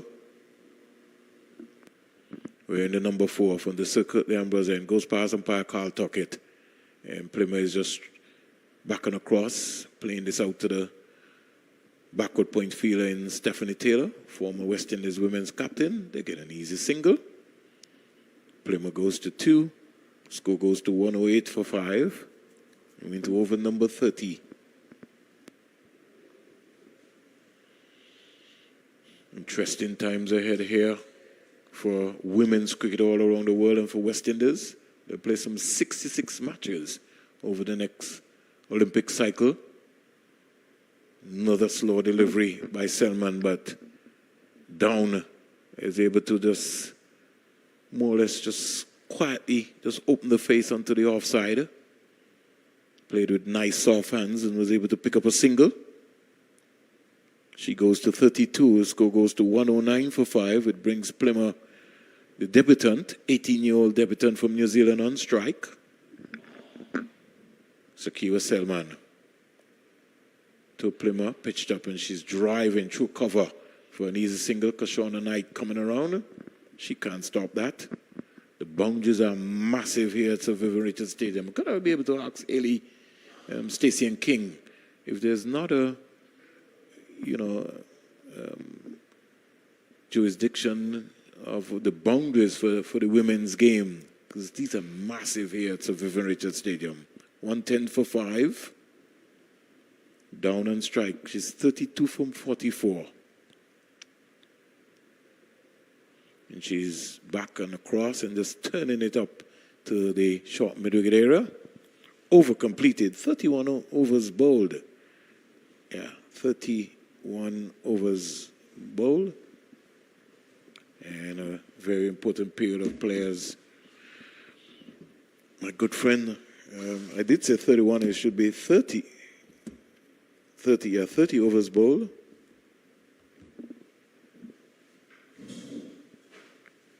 I say. Still good morning. Based on my watch, it's 11:29 in Antigua. Morning, comrade.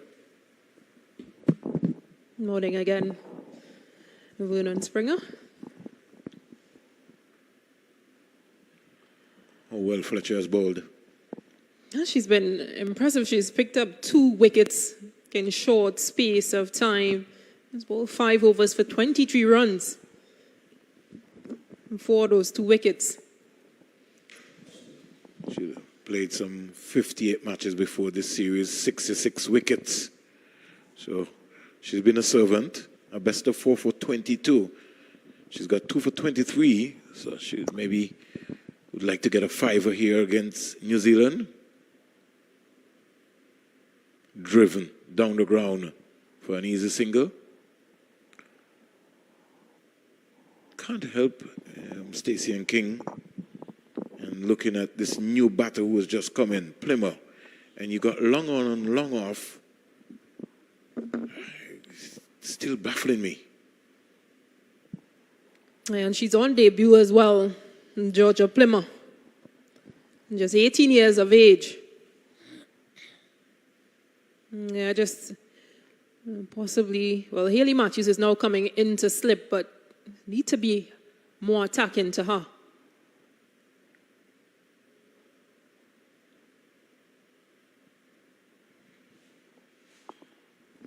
Fletcher herself guilty of overpitching there and giving Laura Down enough time to be able to stroke this out to the sweeper on the offside. I can understand the sweeper on the offside, but the long on and the long off, that's a no-no. Mid on, mid off. Especially for Plymouth, who's shown that, you know, on debut that you can put some pressure on her. Over number 31 is completed. New Zealand are 114 for 5. The West Indies need to clinically end well. Yeah, they've picked up those wickets, as I mentioned, within this middle period. It has been good bowling. Nafi Fletcher, Shakira Salmon, who picked up that wicket of Marty Green, and Susie Bates. One scalped Chanel Henry, and Sophie Devine one scalped Alia Arlene. So good bowling thus far. As I say, welcome to Vinod Mamjan. Thanks a lot, Stacey. I'm sure you're happy with what you would have seen so far from the West Indies team. Their fielding has really improved. Yeah, good fielding to back up those bowling spells. Just 6 bowlers used from Hayley Matthews. Alia Allen, well, she's taken, I think that was 2 brilliant catches. So it's Plymouth. The Phillies pushing on the offside. Debutant seems to be a busy little player. And it's important during this period of play as well. West Indies, they seem to be a bit flat, but Georgia Plymouth is just happy to take pace off, get forward defensive, and take off for a run.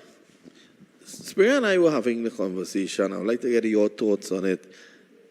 Even the West Indies men's team, we have seen this in the recent past where they tend to get through the top order. Lower order batters tend to frustrate them. You have number 7, 8, and 9 getting centuries against the West Indies team. What you feel is a problem? What is causing that? I think just a lack of concentration within the middle period of their games. Just being a bit too quiet as well, because you sometimes would need the wicket keeper to just keep being chirpy. I know when I played, we've had that problem forever. Mm-hmm. What had worked at that point was getting different players to support and carry the team for 5 over stints. So that helped at some point, but yeah, it's really a problem that persists and nags West Indies cricket on a whole. Yeah, and I think they can probably do with that now. Natasha McLean is normally a boisterous person, She's the West Indies wicketkeeper today. In your time, who would have been, should I say, the chirpiest of players out there? Yeah, well, it went around from, first of all, it would start with the wicketkeeper who had the majority of the work to do, which was Kaisia Knight at that point. And then it eventually would have passed around to like a Shakira Selman or Chanel Henry, myself, Marissa Aguilera, who was also captain at one point, and wicketkeeper. So just sharing the responsibility because it's a team effort. Yes. So Selman continues to be tight. 1 for 27 and 7. At the end of 32, the ladies score 116 for 5.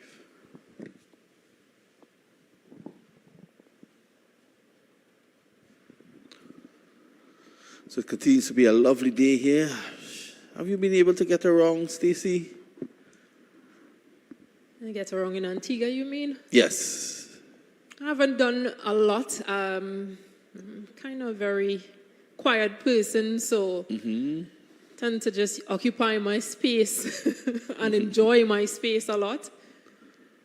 But yeah, I did hang out a bit with some friends, some local friends, a couple of days ago. And enjoying the lovely island of Antigua.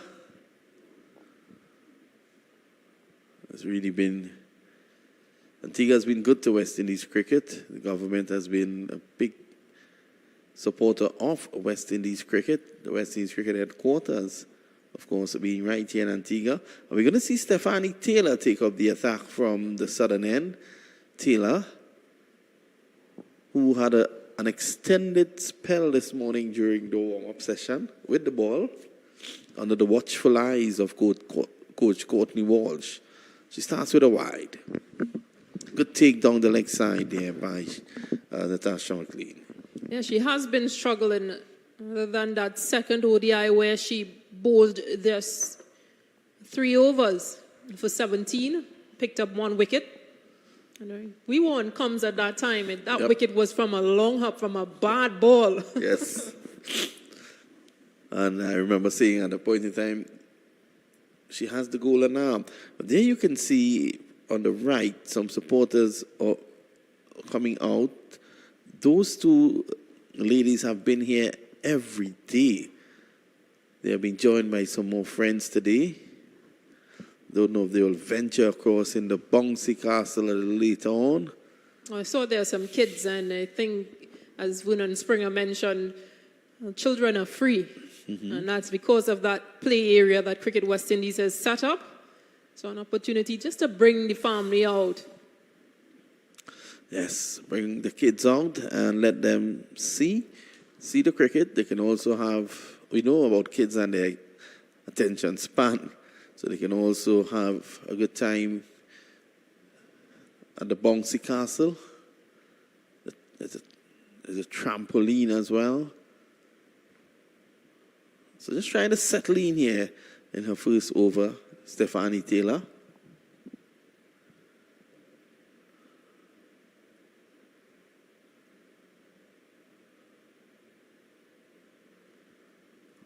Too wide. Easy pickings for Dong. They need to remove Dong. Dong has been holding that middle order together. They need to get rid of her. She's on a 35.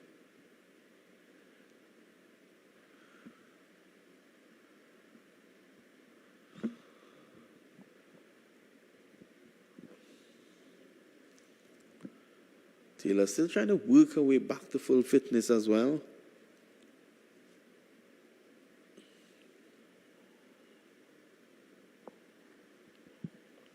I'm afraid she has been too wide in this over, down the leg side, on the offside. 6, the result at the end of 33, it's 122 for 5. Yeah, and an option for Hayley Matthews, and just using bowlers in short spells. It's something that we were talking about earlier. Maybe it's a good option for her because she has a number of bowlers. She has only used 7 of them so far. She has another all-rounder in Shabika Gajnabi, who hasn't featured in this series with the ball. Karishma Ramharak has only bowled 2 overs for 8 runs. So it's interesting to see how Hayley Matthews will proceed with her bowling changes. Speaking about bowling changes, I see taking out the attack now from the northern end. It's Aliyah Aline, who was impressive early on. Yeah, she was. Aliyah Aline, she's bowled 6 overs for 17 runs and picked up 1 wicket, economy rate of 2.83. And that 1 wicket she picked up, Aliyah Aline, was of Sophie Devine. But she's maintained, she's gotten a lot done with the new ball. So a chance here with the ball being a couple overs old, 33 overs. And she comes back and let's see what she can produce.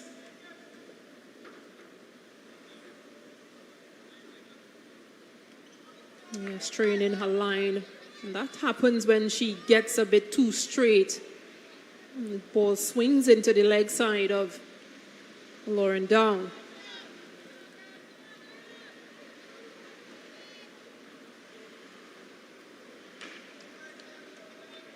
Yeah, she'll have to come bowl a couple yards to her left.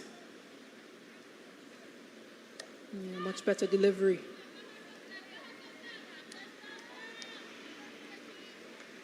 I do like the backing up of Georgia Plymouth. She just seems to be ready. She's eager, she's young, and she's ready.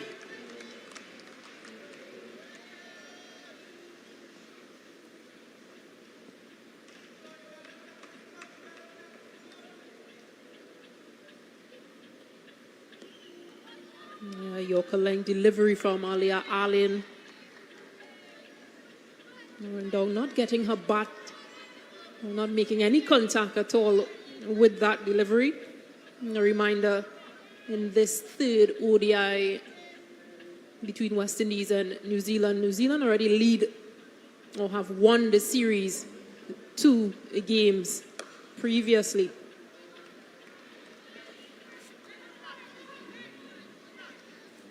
They won the toss in this third ODI and opted to have a bat first. So this is the first time that they're batting first in the series. 123 for 5 in 33.4 overs.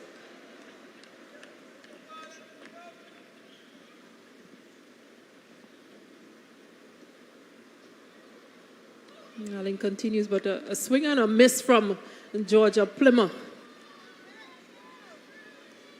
Really seems to want to get on with things.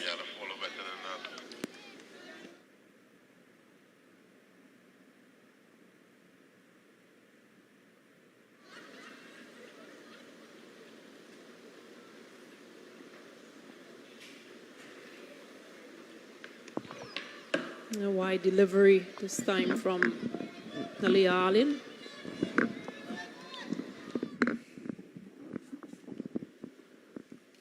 Georgia Plymouth would have made her T20 debut for New Zealand at Commonwealth Games. That was in the semi-final against Australia. So fairly young in terms of her career.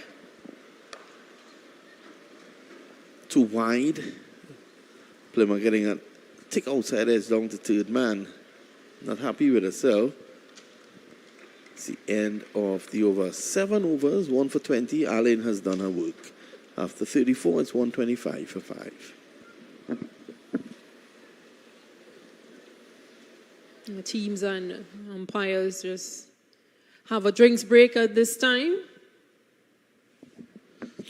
Yeah, it's very hot out there. So I think that'll be much welcome.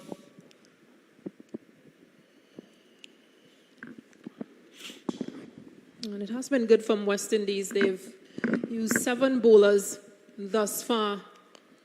Afi Fletcher standing out with her 2 for 26 off 6. Chanel Henry and Aliyah Aline, who opened the bowling, they were very well set, picked up 1 wicket each. 1 for 18, Chanel Henry from 5, and Aliyah Aline 1 for 20 off 7. And Shakira Salman, the other successful bowler, with 1 for 27 off 7. Yeah, the West Indies bowlers have not done badly at all. 125 for 5. I think the key now here is to look to continue taking wickets and see if they can restrict New Zealand to less than, let's say, 175. Yeah, that Lauren Dong with that 37 or 57 not out, she's going to be there. They'll need to see the back of her. Georgia Plymouth is 10 off 18. She just seemed to want to get along with things. Maddie Green scored 14 off 25 and Amelia Kerr 30 off 56. Yeah, I think Plymouth is one who can probably look to... She has been rotating the strike nicely. Dong, we know, has been doing that as well. And if the West Indies, I think this water break might just come at the right time where they can regroup, have a word with their coach and look to come back and continue that disciplined effort over the last 16 overs. Hopefully from a West Indian standpoint, it doesn't go down to 16 overs and they can probably make further inroads and see if they can bowl New Zealand out. Well, we normally see drinks breaks. After drinks breaks, wickets fall. So from a West Indies perspective, they'll be hoping for whatever messages that head coach Courtney Walsh would possibly send out with one of those 3 fielders in bibs. Just to reiterate where they are at, West Indies, and where they need to be. They've already they've done the hard yards, they've picked up wickets.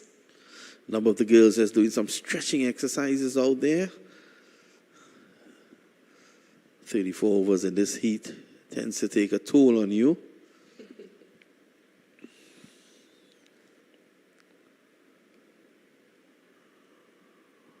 And that'll be a challenge for them as well. How do they get past this? Do they go in terms of 5 over spells? Do they work in terms of 7 over spells? Just to keep pushing themselves and keep that momentum up, because they've gotten 5 wickets, 5 top wickets at that. And Sophie Devine and Susie Bates didn't really make an impact in this game. So an opportunity now to clamp things down on this New Zealand inexperienced team. And I say inexperienced because of the amount of them that are making their debut. Well, it's going to be Taylor to continue from the far end. And she just had the 1 over, caused 6 runs. Looking to work her way back into some sort of rhythm. Mightn't be a bad idea just to throw Henry in for a 2 over spell. Tell her just go flat out for 2 or 3 overs, because she has been bowling with some good pace today, and see if she can get the breakthrough.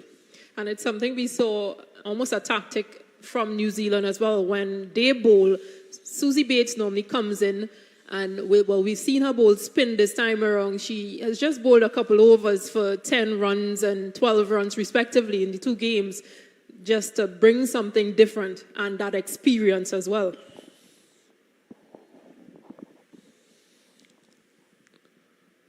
Jacqueline Williams just signaling the dead ball.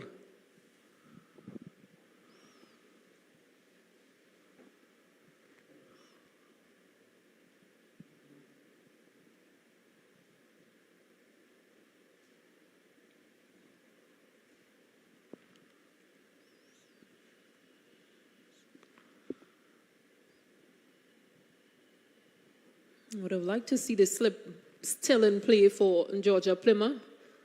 Good advancement, good connection.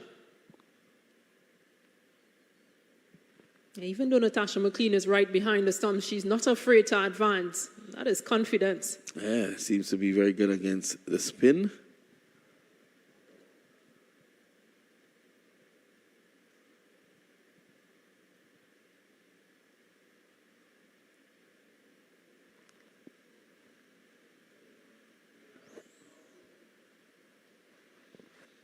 Just picking off the runs easily here.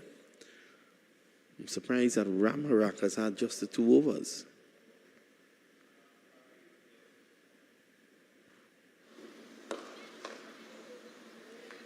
He's going freely through that offside. If Taylor is going to bowl that line, and I know she's been struggling a bit with her lines and length, and I don't see why not take a feeler from that leg side and try to plug the run scoring or those singles on the off. Driving again. Well, she won't mind those singles and not boundaries. But if you can prevent a single from happening, because if they score a runner ball, it will be 6 runs and over.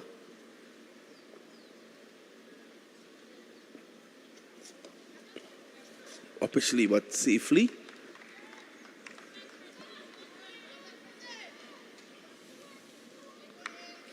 End of the over from Taylor. 2 overs, none for 11 from her. West Indies will think that they need to break this partnership now. After 35, it's 131 for 5. Well, they should be thinking that along those lines, because if they don't, that means the 50 overs they'll be out there for. As a player, sometimes you just want to get things over and done with, try to wrap up, and I won't even say the tail, but try to wrap up the ending here as soon as possible. Maybe might need to bring back a Chanel Henry for a couple overs just to see if she can make a breakthrough. But Allen will continue. Wayward down the leg side. And she'll have to re-bowl that.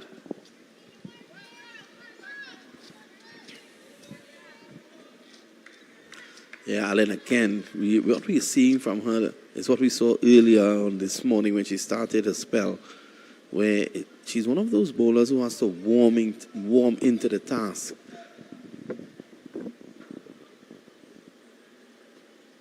It's a good delivery. Coming back into the right-hander. Plymouth handles it well. She has to be careful though. She seems to be just falling away slightly when she plays across that front pad. And this is where she could be a leg before candidate. And Allen will be working on that. This one holds its own now. You almost feel when Allen is bowling that something could happen. Yeah, those variations that she executes, just as I mentioned, probably tries to do a bit too much at times rather than nag at a line and length. But she's been impressive.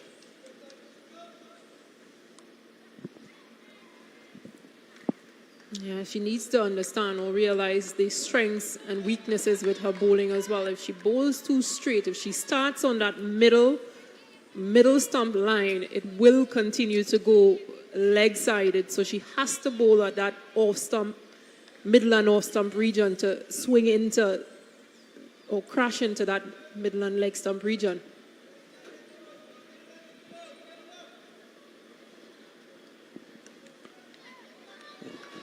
Tuckett was a bit lenient, I think, early on. Signals wide.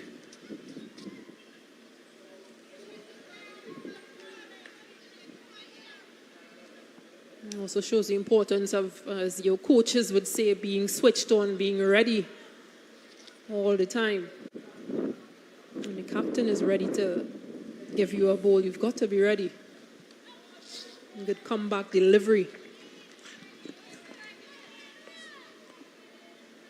Bit of a forward stroke there by Dong. It should be better still looking to play those deliveries down the ground as opposed to looking to play it square.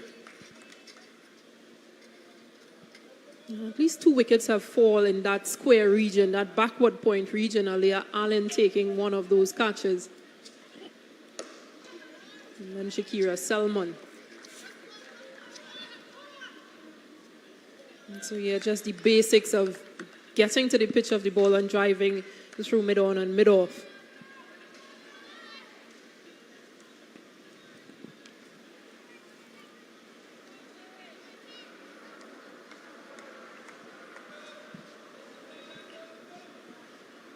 So this partnership is becoming worrisome for the West Indies. Another good delivery there by Allen, going right through down. And that's the end of the over. 135 for the loss of 5, 36 score. Georgia Plymouth is She's been impressive on debut. 14 of 25, but she's looked really busy. She's come out with intent.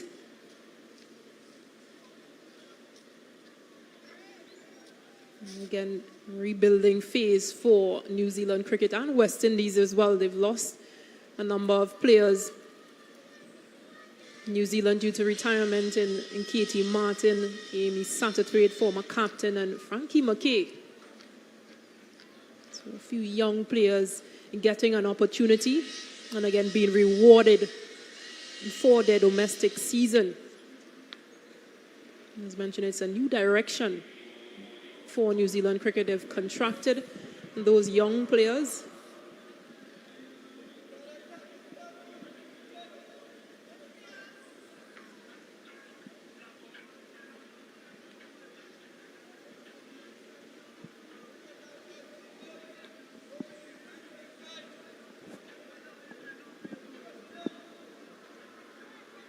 Karishma Ramharak, one of those young players, getting an opportunity, which Anisa Mohammed not being featured in this series. And she has been impressive. Yeah, she has done well. Big shoes to fill.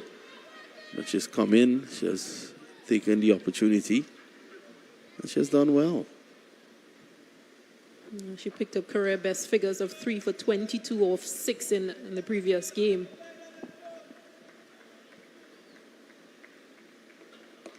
What I have noticed is she's worked really hard in her fitness. Usually, and this is when I played amongst Karishma Ramharak, she would never be one of those fielders out in the boundary. She'd never be sweeping because she's always been too slow. But seen her featured in these matches and she's been impressive. Yeah, she has been sweeping, just in the last over she was actually on the sweeper's boundary. Cover boundary sweeping, so that's good that she's working on her fitness. What the West Indies don't want here is New Zealand batting these overs out. And she's into her 17th game, 14 games before this series started. And that's a best of 2 for 28, economy rate of 4.40.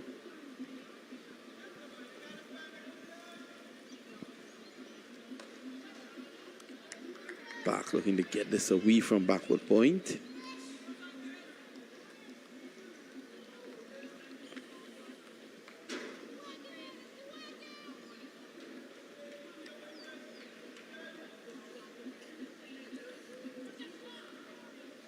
But Plymouth there went right across her stumps and was able to work this away. She gets 2.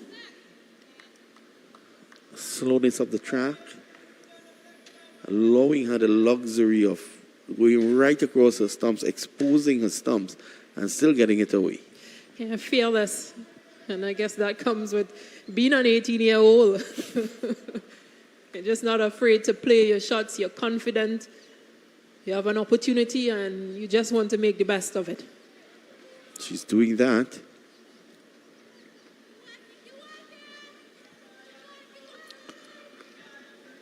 So still 13 overs to go. And the captain is back. And I was talking earlier about New Zealand women's cricket and changes they've made. In July 2022, which was a couple of months ago, they made some groundbreaking agreements. New Zealand professional men and women's cricketer to receive the same pay for the same work on the same day. So a landmark agreement by New Zealand Cricket, the 6 major associations, and New Zealand Cricket Players Association. Wow. That's really good. As we know, the men are handsomely paid. So again, you can see why the urgency for these young players to really take and grasp this opportunity. Lovely shot down to third man, playing this as late as possible.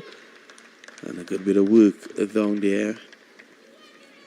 Ramharak again.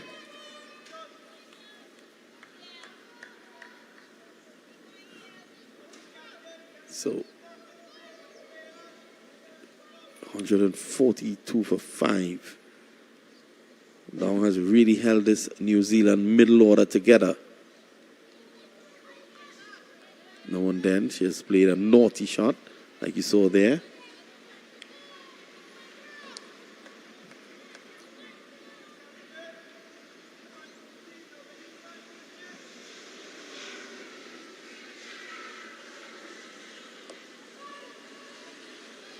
Just look at Georgia Plymouth. Look at where she's backing from. She's anxious. She's a looking, busybody. always looking. Yeah.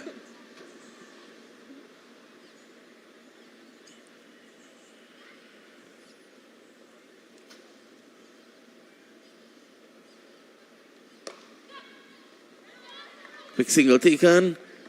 And Fletcher turning quickly.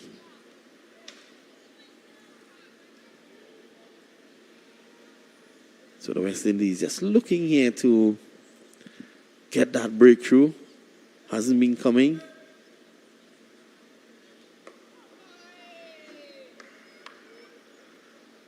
Matthews has been good. 7 overs for 18 runs.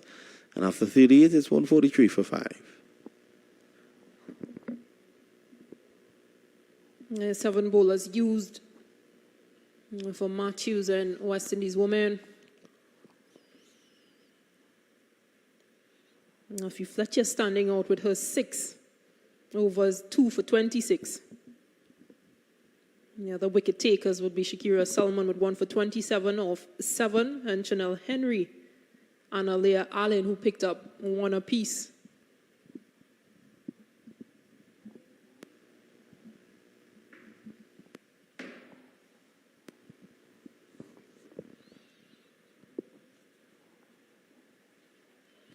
Oh, that's a good shot. Cut away in the gap. It's going to run away for 4. That's a good shot. She actually played that after the delivery passed her, and she was able to get it fine. Look at it. She waited, and after the delivery passed her, she was able to get it through the gap for 4. Good awareness, good field awareness from Lauren Down, who now moves on to 49. What an innings it has been from her.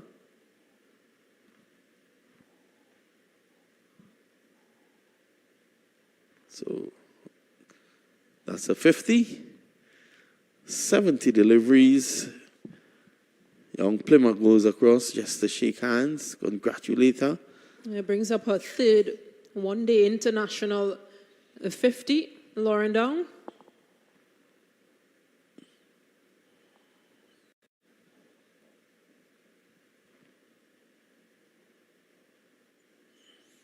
Well, that's a ball and caught. Well, as easy as that. I got caught.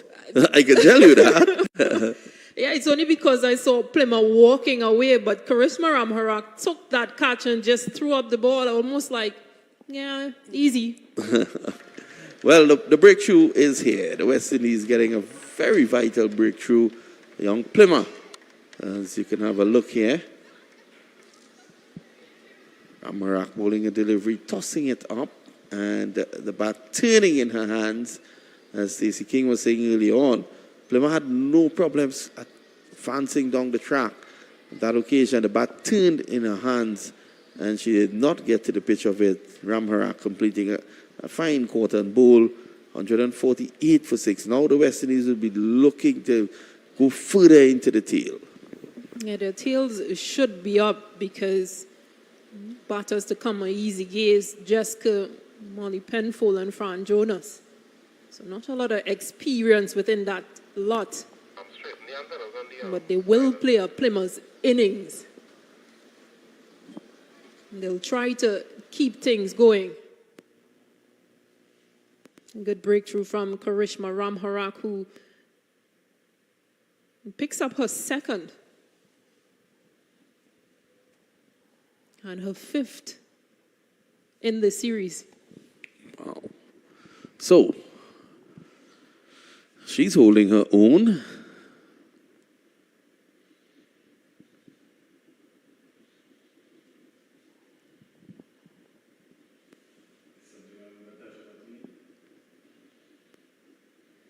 So there is a change. McLean has now given up the gloves. Rashada Williams is back behind the stumps. One wonders what prompted that. And Cherry-Ann Fraser is on the field as well. Yes, I saw her running on. McLean goes to short third man. Is it a case where McLean has done away with the glove because of the fact that she wants to just take it easy, knowing that pretty soon she'll be opening the batting? Well, Rashada Williams is usually her partner, her batting opening partner. So, Well, Williams, though, was not keeping wicket early on. well, her legs might be fresher, yes. Yes. But an interesting move. Yeah, very interesting. Normally, you don't see that too often. Unless the wicketkeeper is injured, but McLean is not. She remains out there. Seems to be laboring a bit, though. Yeah, probably from that task of being a wicketkeeper, you've got to be bending a lot. Yes. So just probably a bit of pressure on her back. As you mentioned, just to release that because, of course, you want her to bat and bat long in this game. So give her an opportunity just to stretch things out a bit.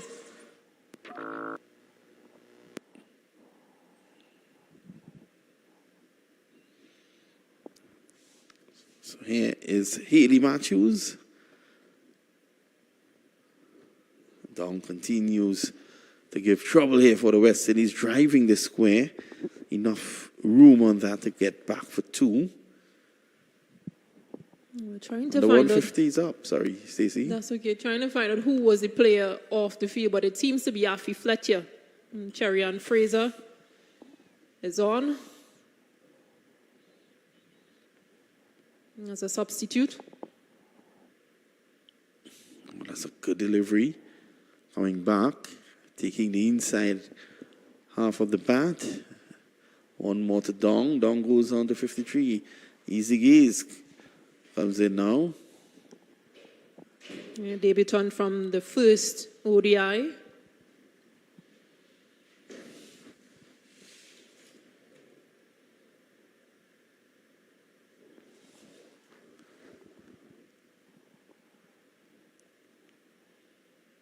Well, there was Fraser getting her first touch of the ball.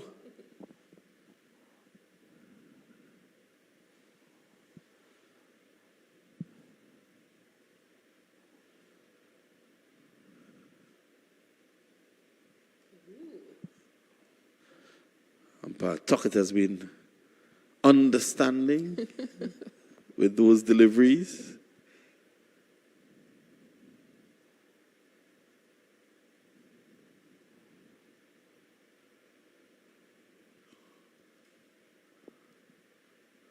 One to end the over, is it? Or still a delivery to go? Oh, yes, one delivery to go. And it's 152 for 6. The West Indies would not feel comfortable until they see the back of Down. There's an opportunity now with skipper Matthews.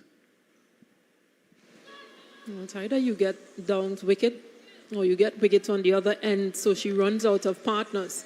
So at the end of 40, it's 152 for 6. And back with us will be Vernon Springer.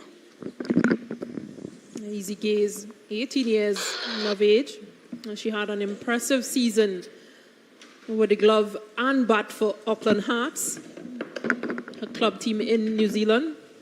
Caught the eyes of the White Ferns selectors, and here she is. New Zealand's batting coach, Sarah McGlashan, a former player. She was impressed with Easy Gaze and her wicket-keeping skill. Down the onside.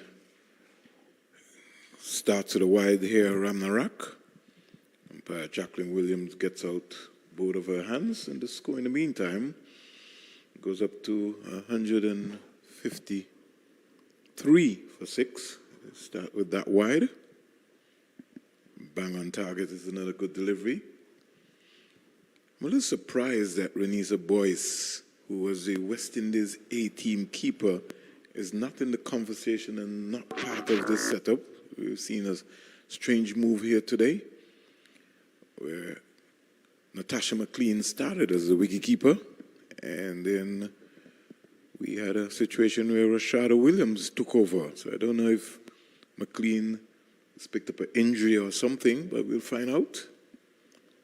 Here is Gaze just working this into the mid-wicket area. Afri Fletcher has to come around and pick it up quite quickly.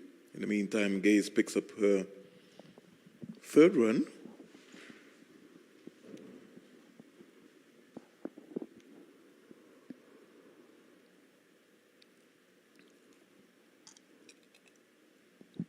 No, I think Gaze is on strike, so I'm trying to give Gaze an extra run. Down is gone to 53 from 74. Ramnarak has bowled well from the Sir Andy Roberts end. Straighter, faster to Gaze, and all Gaze can do is just defend. Yeah, this has been good from Karishma Ramharak. Just 19 runs off her 4 overs thus far, well, 20. Ramnarak to Gaze. Gaze punching. Can't beat the backward point in Selman. And the end of over number 41. New Zealand 154 for 6. And this looks like a 180 score. Yeah, I'd say a 180, 185 score for New Zealand. If they can get there, another 10 overs, another 9 overs. Think they might be able to sneak 30 singles out of that? Well, they're quite capable because Lauren Down is still there, and we've just seen the urgency from Georgia Plymouth and these young players to rotate the strike, which is important in this phase. West Indies captain Haley Matthews started a wide delivery, spanked out to Kashawn and Knight to sweep in. And something that I've noticed is this pair, they haven't played much shots down the ground. So from a West Indies perspective, might just think to strengthen those squarer boundaries and those squarer fields, because all they seem to be doing is pushing into the offside, into those gaps, those vacant gaps, and picking up singles, rotating the strike. Well, Laura Down's 50, 3 boundaries and 1 6. Explains your point as to what you were talking about. Here is Matthew driving. She's Laura Down, ball on court, and it's another wicket for the West Indies. This time is Issa Gaze, who is caught and bowled. She wasn't to the pitch of that delivery. Down. Oh, she would be very much upset with herself on that shot. Yeah, Lauren Down will be disappointed. She has to go for 53, a well-played innings, 53 of 78. Another caught and bowl, that makes it 3 for West Indies bowlers. She can't believe that she got out that way. Again, Haley Matthews just possibly varying her length. It's good bowling. We were wondering where a wicket was going to come from for West Indies, and well, Captain Haley Matthews has put her hands up. So New Zealand losing another important wicket. Jessica is on strike. And she's squeezing this one out to Taylor on the onside. Both umpires have a communication sign where Carl Tuckey puts up his right hand to indicate that there should be 2 legal deliveries left in the over. Matthews from the Sir and Curtly Ambrose end. Another dot ball. This is where they need to keep that pressure building. A new batter is in the crease, and there's 1 ball to go.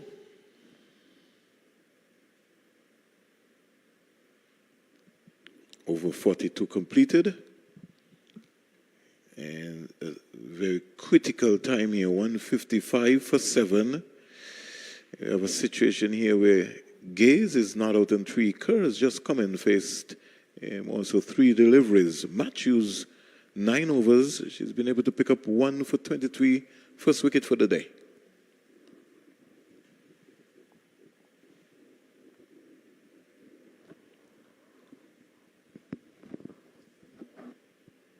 And 6 out of those 7 bowlers used thus far for West Indies have picked up wickets.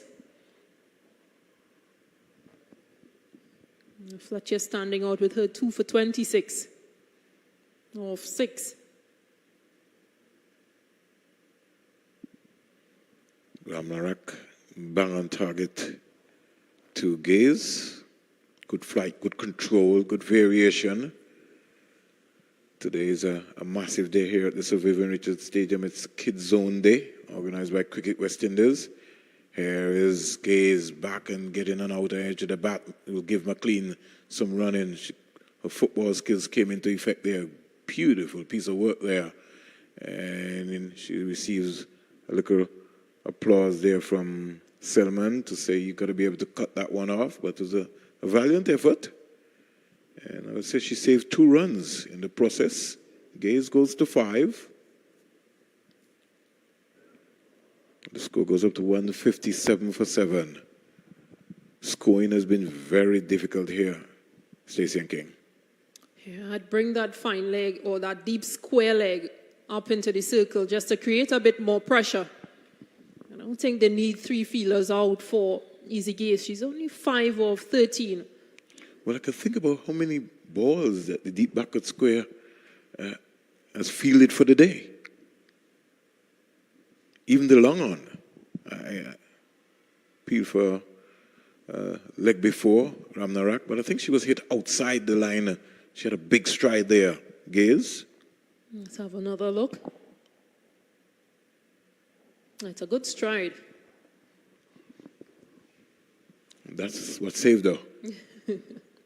She got out to the pitch of the ball and she stayed very low. Ramnarak, the ball to Gaze short, and she's back and punching that out to the sweeper. And every now and again, Ramnarak tells to pull down the delivery. Down, yeah. It just needs to, it's muscle memory. Just keep rolling it over all the time. Look at those angles. They still have out long on, mid-wicket and deep backward square, and a fielder on the offside for Kerr, who's a naught. Yeah, too defensive.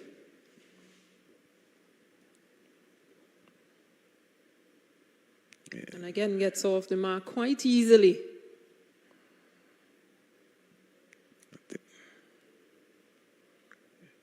And another delivery pulled down by Ramnarak and allowing Kerr to get onto the back foot, slapping it out to the sweeper. Allen, she couldn't, on this massive boundary here at the Sir Vivian Richards Stadium, she struggled for a while to get the ball in to Rashada Williams, who is keeping 43 overs bowled. New Zealand are 160 for 7. And I just think that Hayley Matthews needs to find that killer instinct and say, hey, we're going to bowl New Zealand out under 180. Give us a challenge yourself with something. Yeah, try to impact the game rather than to just keep reacting to situations. He's bolder. That's what you want to see. You want to see that happening, especially when it comes down to, some of the debutants here. Gaze, bowled all over the place by Hayley Matthews. Just look at this delivery. It's gone right through her gate. Yeah, showing all her experience, Hayley Matthews. 73 matches for West Indies. So, again, much more experience and a much needed breakthrough for the West Indies women coming from their skipper, Easy Gaze, and goes for 6 of 16. And this is New Zealand 160 for 8. This is the second time she's been bowled in the series. So it's something I think that she will certainly have to work out in the back of her mind. Yeah, she was bowled by Karishma Ramharak in the previous game. So, West Indies, 160 for 8. Stephanie Taylor comes up to Hayley Matthews and says, we have to attack. It's just too frequent. We've got 2 new batters in now for New Zealand. And we still have an open field. We got a long on, a sweep on the offside, a mid-wicket, and a deep backward square. Taylor is saying, let's get in a slip.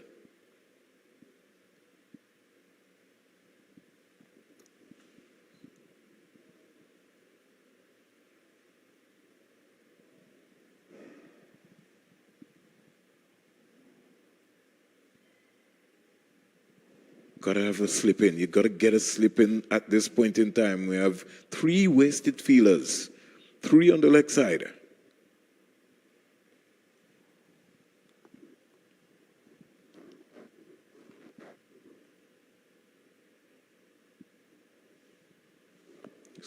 You got Penfold who's just coming. I think it's Molly Penfold. Both her and Fran Jonas are the 2 batters left. Matthews can bang on target.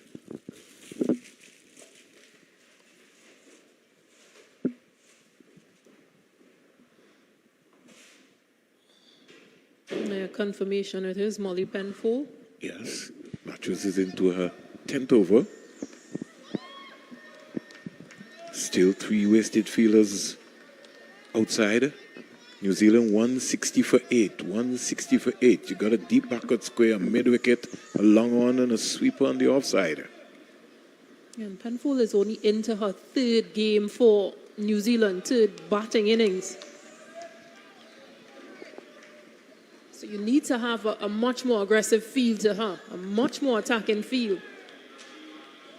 You know, I would use reverse psychology against New Zealand.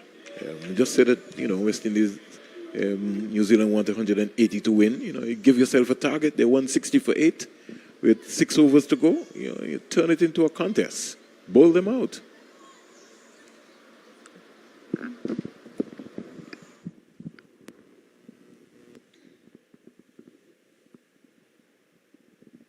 Yeah, so this is where it comes down to those strategic areas where they've got 2 wickets to spare, 2 wickets in hand, New Zealand. From a West Indies perspective, Jess Kerr is the more experienced. She has 20 matches under her belt. So I try to give her a single, get Penfold on strike, and just cloud her with fielders. Kerr advancing, and when she got there, had to check her shot, and in the end just blocked it. New Zealand 160 for 8. Penfold is not. Kerr facing. She's on 2. Jess Kerr, not Amelia Kerr. This is Jess. And Jessica is driving, getting an easy single on the offside. Yeah, good single. From a West Indies perspective, good single. But now the pressure needs to build. Now will you make those changes? Exactly. Get a slip in. Get that deep square in the circle. Again, as I mentioned, she's into her 3rd game. She has a high score of not out. Penfold gets a straight delivery and just blocks it. Yeah, she'll be happy to do that at this stage. 161 for 8. Need some intensity. You need something happening. It's just too basic, just too defensive. Penfold again trying to just block it out. Jessica is just saying, just keep batting, just keep batting. You remember the basics? Ramnarak into bowl to Penfold, and she's getting fancy, and she gets off the mark quite easily. Very important run. Afi Fletcher can't stop the single. Over number 45 completed.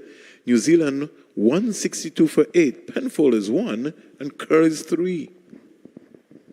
Yeah, and she gets that single and gets back on strike. So an opportunity for West Indies women to attack.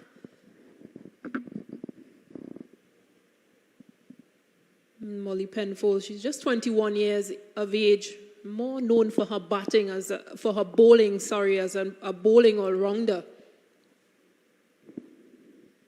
Only debuted for New Zealand versus England September 21st, 2022, so made her debut a couple months ago.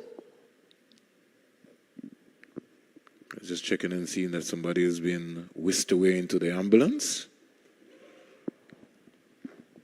None of the players, hopefully. Hope not.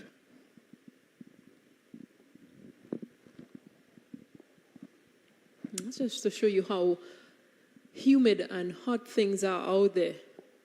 Penfold comes half forward to Affy Fletcher delivery. She's bowled well, Affy Fletcher. 35 years of age, good control, 2 for 26.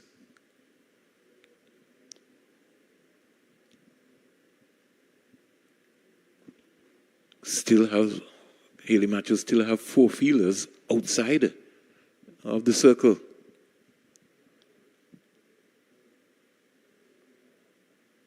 Penfold is on driving down the ground, so they're not interested in any runs there. Pretty interesting.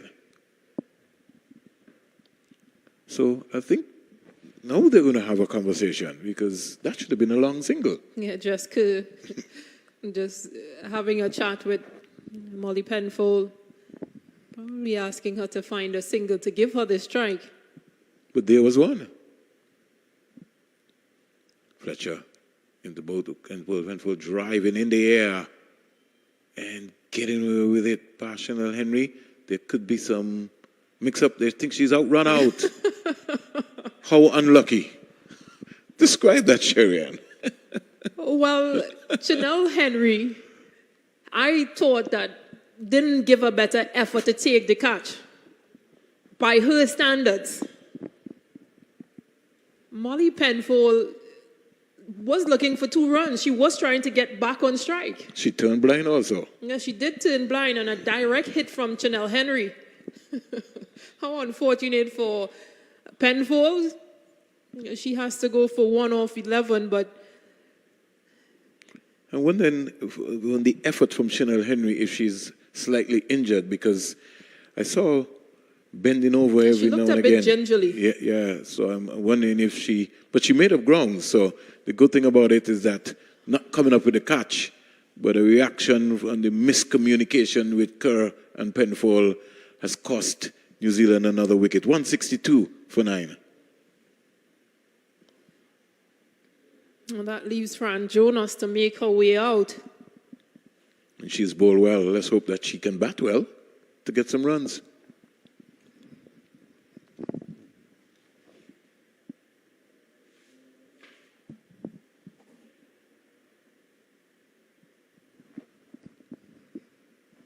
So 162 for 9, went over number 46. Fletcher is into her 7th over, 2 for 26. She's bowled well so far. And she's gone right through. Yeah, beaten. Frank Jonas and Rashada Williams, who must be thinking about batting after this break. Here is Jonas back and punching that out to the sweeper. Now, if the sweeper was inside the 30-yard circle, then you would be able to track that. She wouldn't have been able to get that single. Fletcher completes her over, and Jonas is off the mark with a single.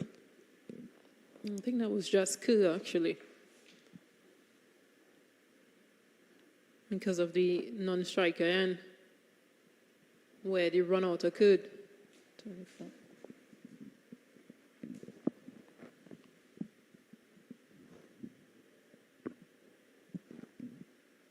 But good signs here for West Indies women.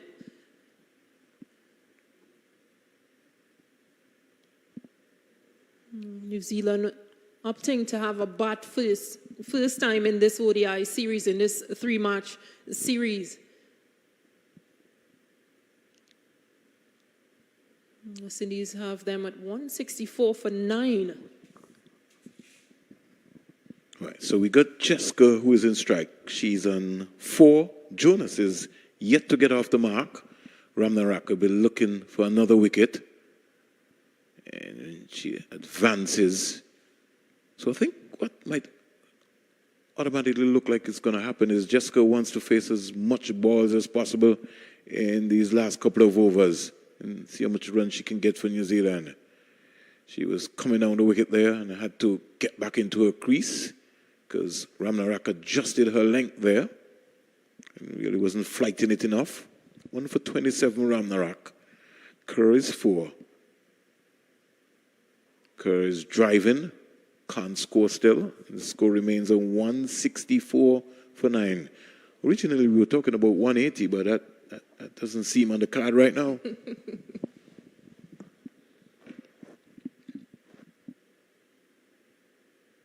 Jonas, almost guilty of backing up too far. Yeah, I saw that a couple of times in this game so far and could only just laugh because I thought about that Charlie Dean and Dipti Sharma dismissal as well. And I think Ramnarak just sort of said, hello, go back, stay in your crease. But it's in the rules of the game. You know, why should you be jump-starting ahead of everybody? Here is Kirk getting a single. And the West Indies didn't keep her down. She was able to keep the strike. So 1 run out of that over. And New Zealand may be contented to just make sure that they bat out the 50 overs here. 165 for 9, Kerr 5, Jonas is not, 47 overs bowled. It now means that New Zealand have 18 legal deliveries, and Ramnarak's 8 has cost her 28 with a wicket in that column.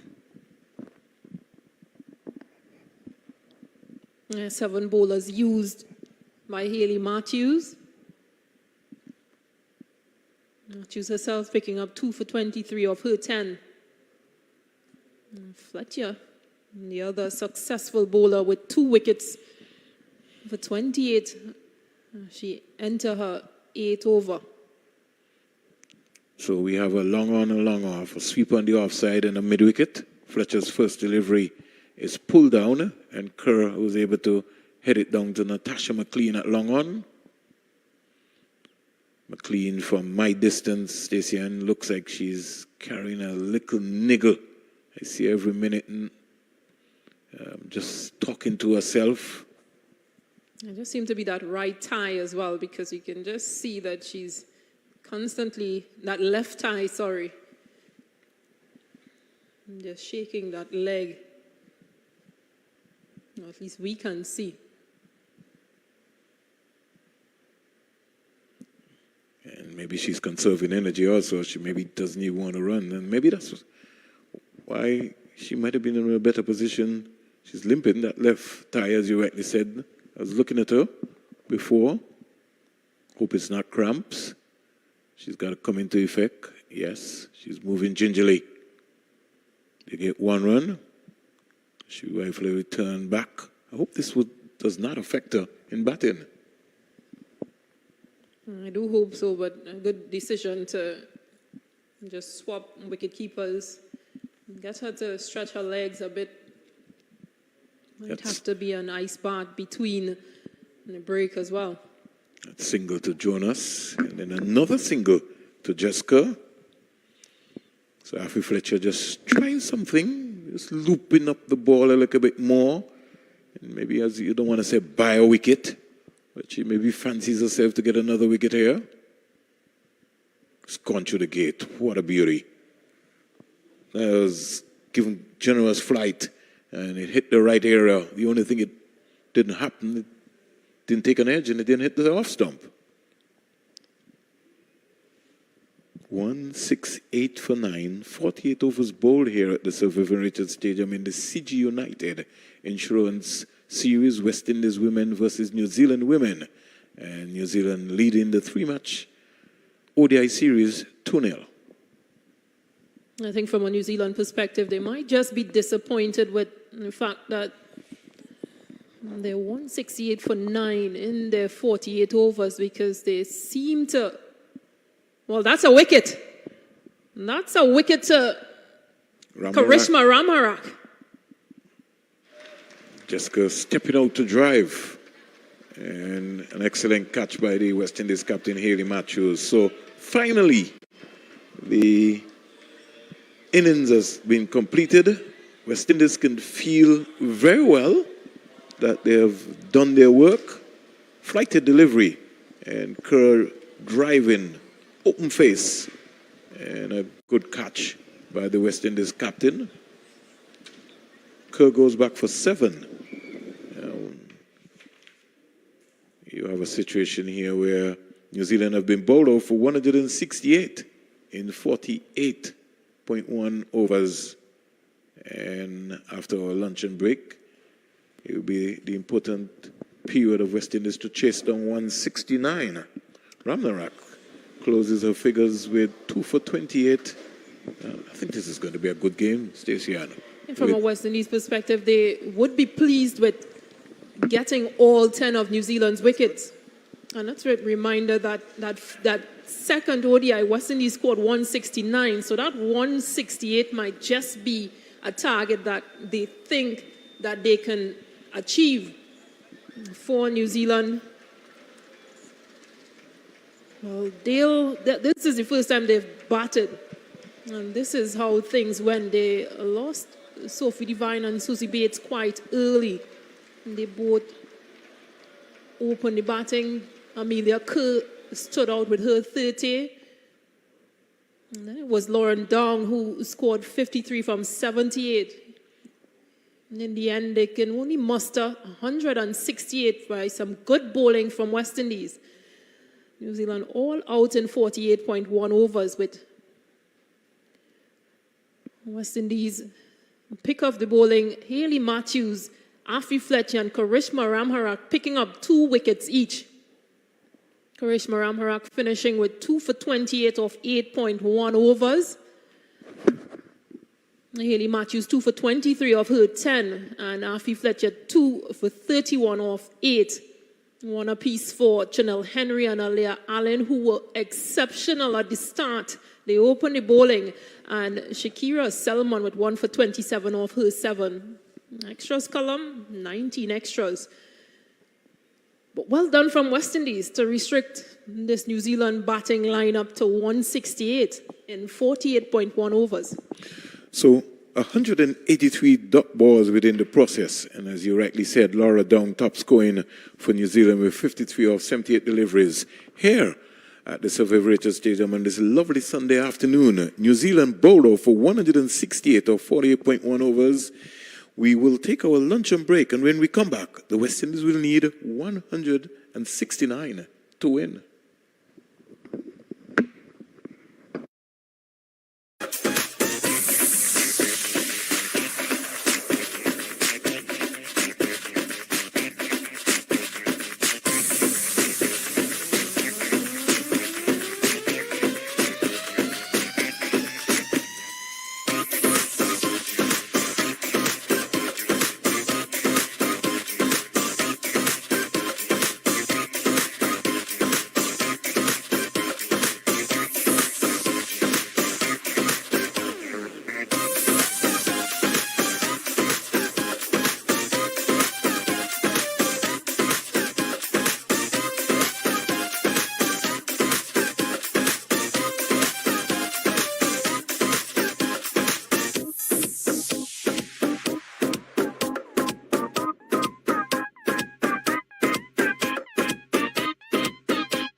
Welcome back to the afternoon session of the CG United Insurance Limited Over Series, West Indies women versus New Zealand women.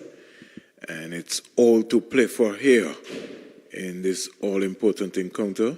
There seems to be a change in the West Indies batting lineup. Hayley Matthews is walking out for the West Indies women's team along with Natasha McLean. So this is pretty strange static. As I said, good afternoon to my colleague, Stacey and King, former West Indies women's player. West Indies will need 169 to win. A little strange here. New Zealand bowled out 168 or 48.1 overs. Yeah, an interesting move. Good afternoon, Vernon Springer, and good afternoon to all our viewers and listeners, wherever you are.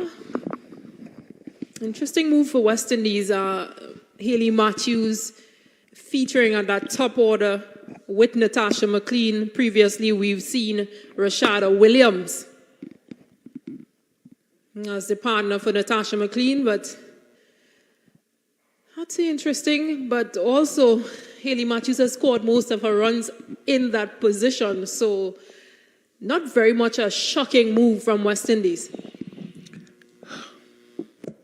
Kerr starts with a dot delivery, and New Zealand started without a slip. So the New Zealand start is no slip, short third man, more or less two backward points, a cover, mid-on, mid-off, short mid-wicket, and more or less you could almost say two short mid-wickets and a fine leg very wide. Matthews that undone by the bongs there, and Isabella Gaze picking up the delivery. So it's going to be interesting field placings for the West Indian batters. I would love to see by the time they come around to Natasha McLean what sort of field setting they would have. Only two fielders out for New Zealand. Matthews has got to come back and across and defend nicely. Jessica.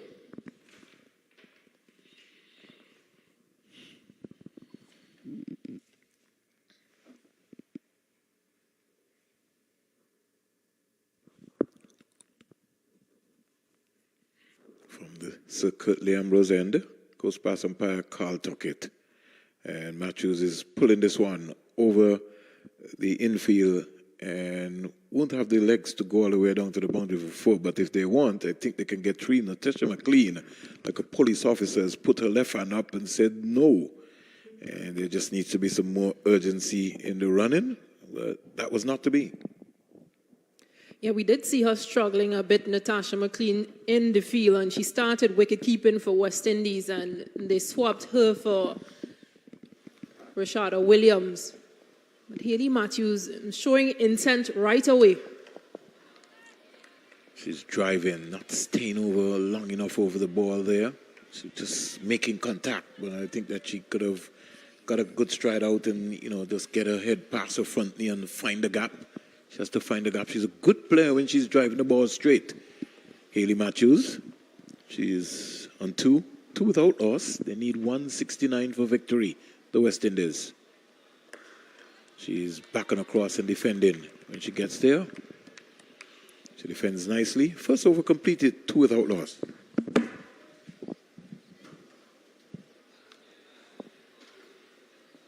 Good start for New Zealand. Jessica with the new ball.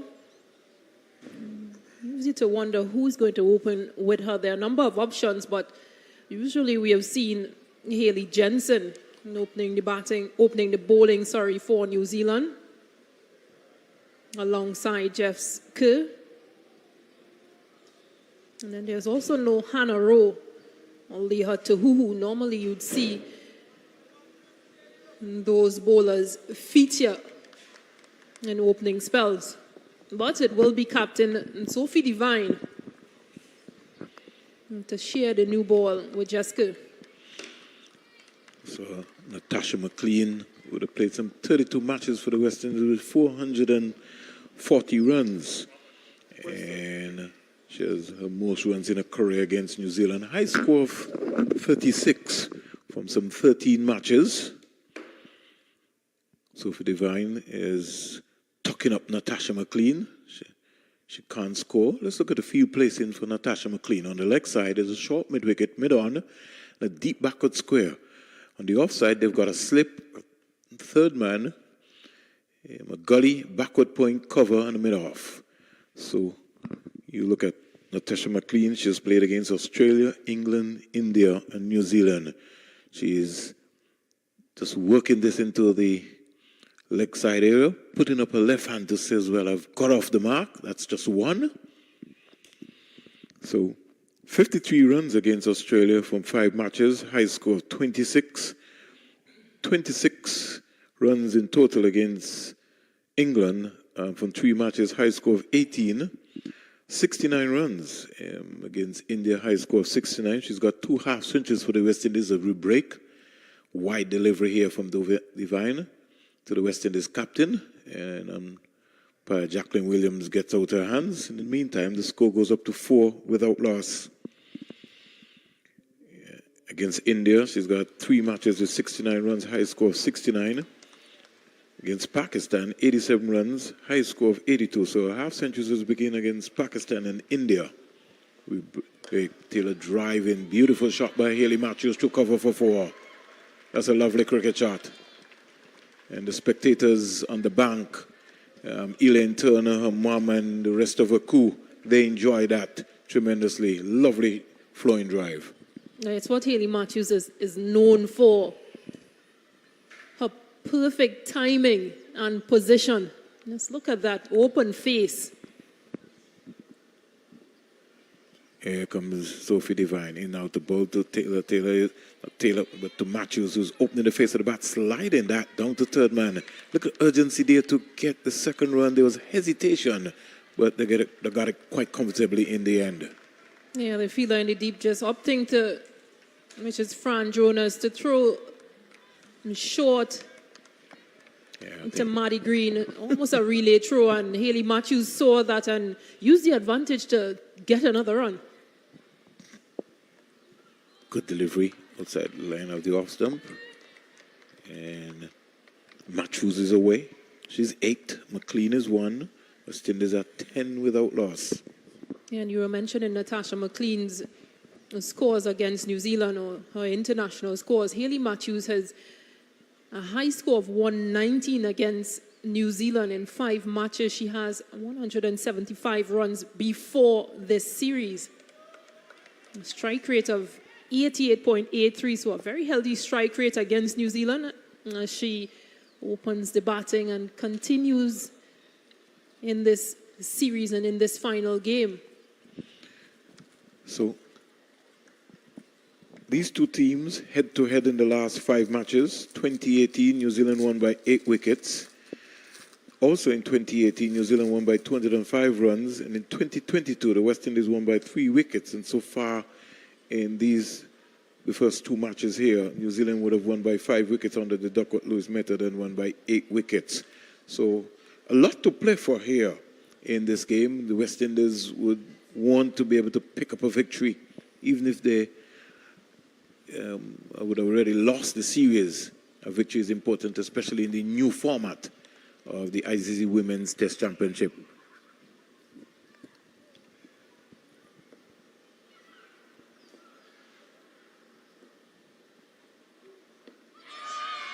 Here is a delivery pitch between wicket and wicket. Natasha McLean playing right around a straight delivery. And she goes a judge leg before to Carl Tuckett. Kerr strikes. And McLean fails again for the West Indies team. Yeah, she has to go back. Would have got better if she had attempted to have a stride in and come forward to play that delivery from Jessica. Good swing.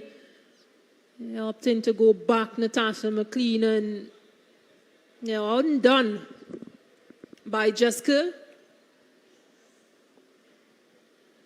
She's shaking her head When you got a new ball, that is what is going to happen. So you got to watch the ball right onto your bat. And it really was just a little bit too early. If I can get my technical crew has done an excellent job so far to just go back on the Natasha McLean's dismissal, looking at her movement. The bat face was shaping and going to mid-wicket rather than being up the V. And the umpire had no doubt. Once you missed a straight delivery like that, you know that you were going to be out. Out comes Rashada, no, in fact, it's Shabika Gajnabi. So the West Indies have been persistent and deciding that they're going to use Gajnabi at number 3. Pretty interesting. Yeah, 2 games before this, she has batted at that number 3 position. She scored 13 of 34 in the first ODI. And the second ODI, she scored 7 of 19. Here is a delivery pitch straight and straight. Gajnabi goes back for naught. Gajnabi playing around a straight delivery. And Jessica is on fire here at the Sir Vivian Richards Stadium. Wicket number 2. And the West Indies are 10 for 2. Let's look at that again, Stacey and King. In swinger. Yeah, again, Jessica using her skills and got a stride in this time around, Shabika Gajnabi, but you can't miss those. A disappointing end to her ODI series, Shabika Gajnabi. Well, she has to go without scoring. She goes for naught. With a new ball, Stacey, and you understand, you know cricket, right? You have to be as straight as possible. You have to be, and you got to have a look at the ball pretty early. So, What an over this has been from Jessica. Yeah, Gajnabi not. Natasha McLean 1. Hayley Matthews maybe just went to just get her helmet sorted out, maybe get a towel. She's been perspiring.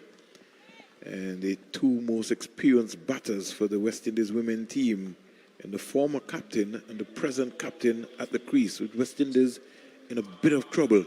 They're 10 for 2. And a hat-trick ball as well for Jessica. 10 for 2. New Zealand attacking. Short third man, a backward pointer, cover, mid-off, mid-on. Short mid-wicket, almost 2 short mid-wickets, and a field and deep backward square. Jessica is on a hat-trick. And pretty interesting scenario. Kerr to bowl to Taylor, into bowl to Taylor. Taylor comes forward and just went hard at the ball, more or less. Maybe just wanted to feel bad on the ball. Hat-trick ball, you want to keep that out. She did. Yeah, what was also different is that she came forward, had a long stride forward, Stephanie Taylor, and again, that comes with experience. New Zealand on top here, 10 for 2. West Indies. Kerr into bowl to Taylor. Taylor driving up the mid-off. Can't score. The captain, Sophie Devine, just looking at the delivery, looking at the ball, looks up at the scoreboard, and she knows that her team is in a good position, but she also knows that these 2 are fine players. Should be aware of that. Taylor Matthews.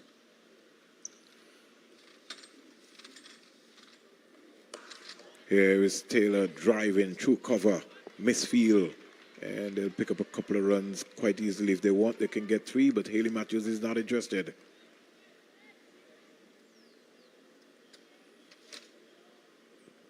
So Taylor off the mark with 2. The score goes up to 12 for 2.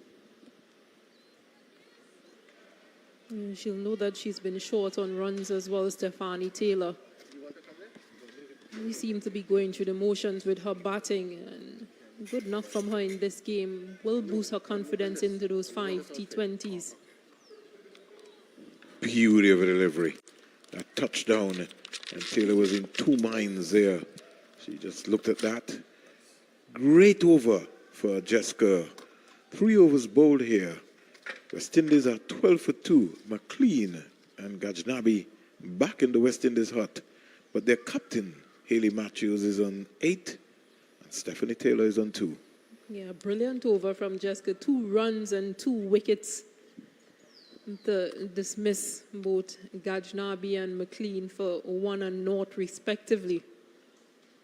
So just the start that New Zealand would have wanted. And Sophie Devine continues from the Sir Andy Roberts end. Devine goes past umpire Jacqueline Williams, and she's glided away down to the third man area. Frank Jonas comes off from that position. She's a left-hander. She's got weak arm, but she's been able to get it in still. Score in the meantime goes up to 13 for 2.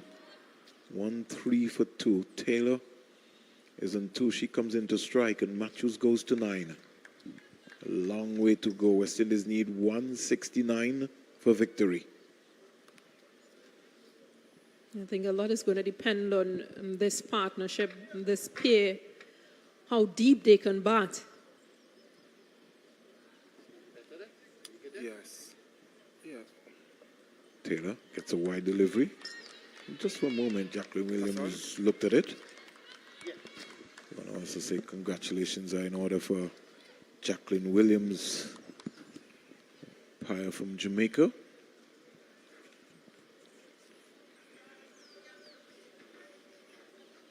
She's from Westmoreland, born in the Ashton area. Here comes Taylor, quietly forward. And her colleague today is Carl Tuckett. Carl MacArthur Tuckett, born in Nevis, played one day international for the West Indies. That was way back in 1998, Stacey and King.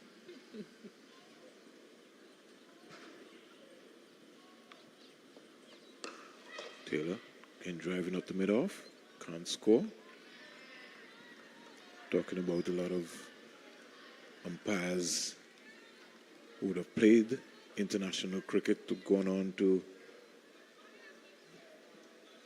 be world-class umpires. Carl Tuckett is still waiting for that opportunity to get that breakthrough. Down the onside, Jacqueline Williams gets out her left hand. So the score goes up to 14 for 2. Just to give you an idea in terms of when Carl Tuckett played against England in 1998, West Indies would have scored 302 for 5. Clayton Lambert 119 and Brian Charles Lara 93. We'll get back to that. Here is Taylor just playing around her pads. We don't know if she got a little nick onto it. We'll find out from Jacqueline Williams. No, leg by, so that rushed into her pad. The score goes up to 15 for 2. Haley Matthews comes in to strike.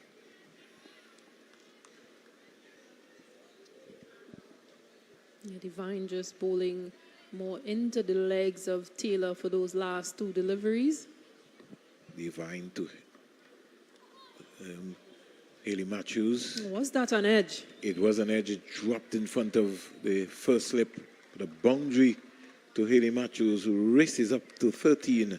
And the West Indies at the end of over number 4. They are 19 for 2.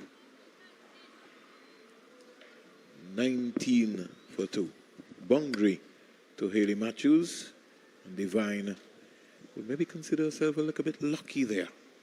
Not to be carrying straight to either to the first slip gaze or to the first wicketkeeper or to the first slip. Yeah, and Izzy Gaze has been exceptional in this series. In second ODI, she picked up 4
feelers out because these are still power play overs that mid off on a deep mid wicket.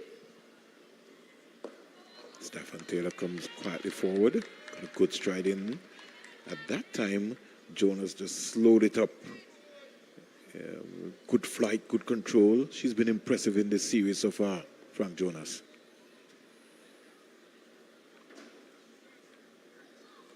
Flatter faster, and Taylor getting down and pulling this one out to the mid-wicket fielder. And New Zealand bowlers bowl into their field. 6 overs bowled. At the end of 6, West Indies are 29 for 2. Matthews 15, Taylor is 10. And Jonas's first over would have cost us 6. Yeah, I like this intent from this pair, especially from Stephanie Taylor. I mentioned she hasn't really scored a lot of runs in this series, so really good to see that intent from her, really good to see the communication between herself and Hayley Matthews in the middle. I was talking earlier to you, Stacey, about the lone game that Carl Tuckett would have played for the West Indies, in which they won over England in 1998. Clayton Lambert 119, Brian Charles Lara 93. Our good friend Phil Wallace scored naught in that game. Stuart Williams batting at number 337, Carl Hooper 35. But I'll give you a little story about a gentleman who also played alongside Carl Tuckett, the late Laurie Williams. I'll come back with that from Jamaica. Here is Taylor just turning the in-swinger down to the final gear, thinking about 2, and she's hustling to come back for 2 and get it quite easily in the end. Well, those 2 runs now carry her to her highest score thus far in the series. And previously, she scored 10 and 8 respectively. So in that team also had Ridley Jacobs, Shivnarine Chanderpaul, Neil McGarrell, and Mervyn Dillon. Get back to that game. Taylor coming quietly forward. Now, Laurie Williams would have played some 15 ODIs for the West Indies from Jamaica, but died in a car crash in 2002, along with his brother, his half-brother. Pretty sad story at that point in time there. But England were bowled out for 245. And Carl Tuckett would have picked up the wicket of Alex Stewart and Graham Hick in his only game for the West Indies. Here is Taylor getting a delivery from Kerr, just around about the leg stump area, and just worked it into the mid-wicket area. Got a single. In the meantime, she quietly goes up to 13. Matthews, the West Indies' new captain in her first series. She's on 15. 32 for 2. Kerr to Matthews. And Matthews is feeling for that one. The hands came. The left foot didn't come out to the pitch of the ball. And she was caught in no man's land. But the most important thing is that the bat face was still straight. Yeah, Jessica still getting this ball, which is just 6 overs, 7 overs old, to swing quite a lot. Jessica with his 5-ounce ball, driving in the air. Hayley Matthews, sometimes I just like to see her stay a little longer over the shot. She just more or less just makes contact. I'd like to see her stay over, pose on it for the camera, get that stride out and find the gap. She's a tall player. And when she's driving the ball straight, she's a beauty. And they love her in Antigua and Barbuda. Again, trying to get fancy and run this down to backward point. Good change of pace here, but Jessica has been impressive. 32 for 2 at the end of over number 7. Yeah, 2 for 11 off her 4 overs. And those 2 wickets, that of McLean and Shabika Gajnabi. So West Indies batting woes continues. And on the bench, you'll have to begin to start to ask yourself some serious questions. If Shadi Nation is in this team, why is she not playing? Maybe prefer to see a West Indies under 19 player maybe batting at number 3, or maybe even opening the innings. I would have gone for a different proposition. I would maybe put Kachana Knight to maybe open the innings, left and right combination.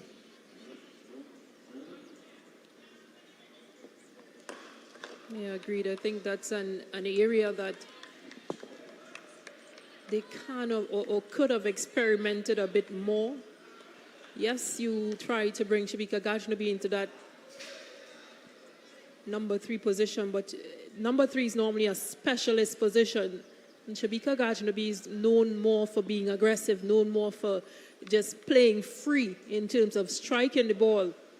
I don't think she's a specialist batter, so that position, I don't think it's for her. Well, when you look around, just as if you look on a football field and you see somebody wearing a number 10, and you come to a cricket game and you see somebody walk out as your number 3 batter, it really needs to be one of your prime time batters, and you're not a night watchman of that nature. You want to see somebody with some class. Here is Taylor, who would have batted a couple of times, number 3 for the West Indies, just getting an in-swinger there, going sort of hard at it. Devine livery, playing it up to mid-on, can't score. Devine making an extra effort to get this wicket. And just to add to that conversation, possibly bringing the left-hander in at number 3 might have been something different. Force Jessica to do something different, to change her lines, to change that length, which picked up the second wicket. 32 for 2. West Indies need 137 runs in 255 balls. So they've got time. And 2 of their most experienced batters in Taylor and Matthews at the crease.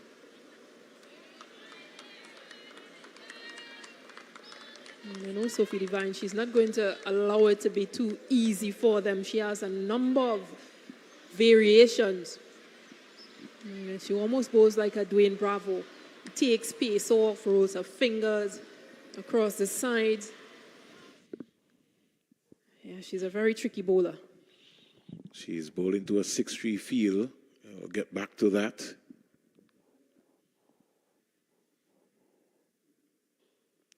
Taylor just chipping this up to mid-on, getting an easy single, fielder from mid-wicket, dived over it. So at the end of over number 8, West Indies are 33 for 2.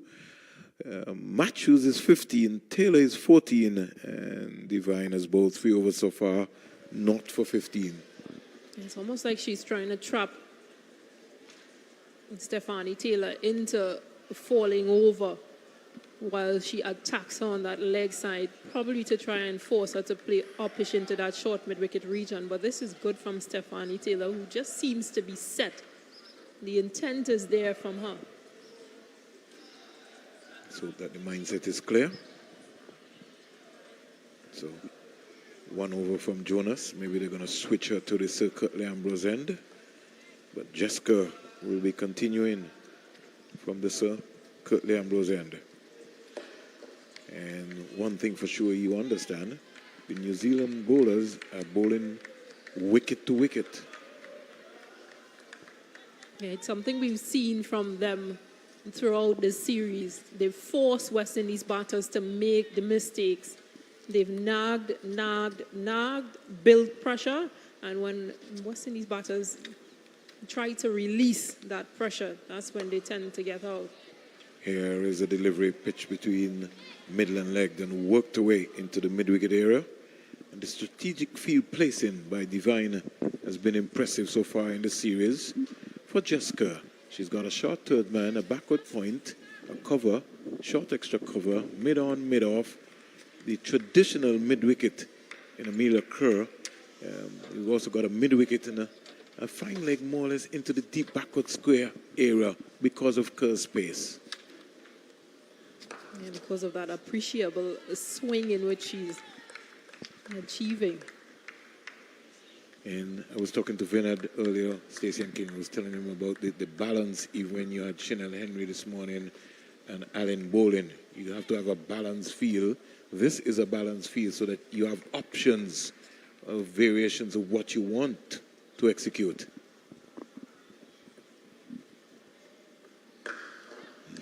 Good delivery. And this ball is swinging. It's talking. I know it's a little overcast here, but Kerr is getting this ball to dart around. I think what is also standing out is Easy Gaze is right up behind the stumps. So while Haley Matthews can use an option of advancing to cut that swing, it's difficult because of where the wicketkeeper is. Kerr to Matthews. Pitched up and she's just playing around her pad. Somebody could be in trouble here. She's got to get back into her crease. And Amelia Kerr at short mid-wicket forced that pressure. So she really couldn't get that single. She sort of just hit the ball and took off, but didn't realize that Amelia Kerr was onto her. Well, it's her sister's bowling as well, so I also got to look at, doesn't want her sister's figures to look too bad. You know how big her sisters can be. I tell you, she didn't want to hear that story. Here is a delivery down the onside. Blindsided there. Gaze, but umpire Carl Tuckett cuts out his hand. And she might have been maybe looking for the overbalance there to get Gaze to be, taken off the bails. Good work so far by Gaze at 18 years old. I'm very much impressed with her glove work.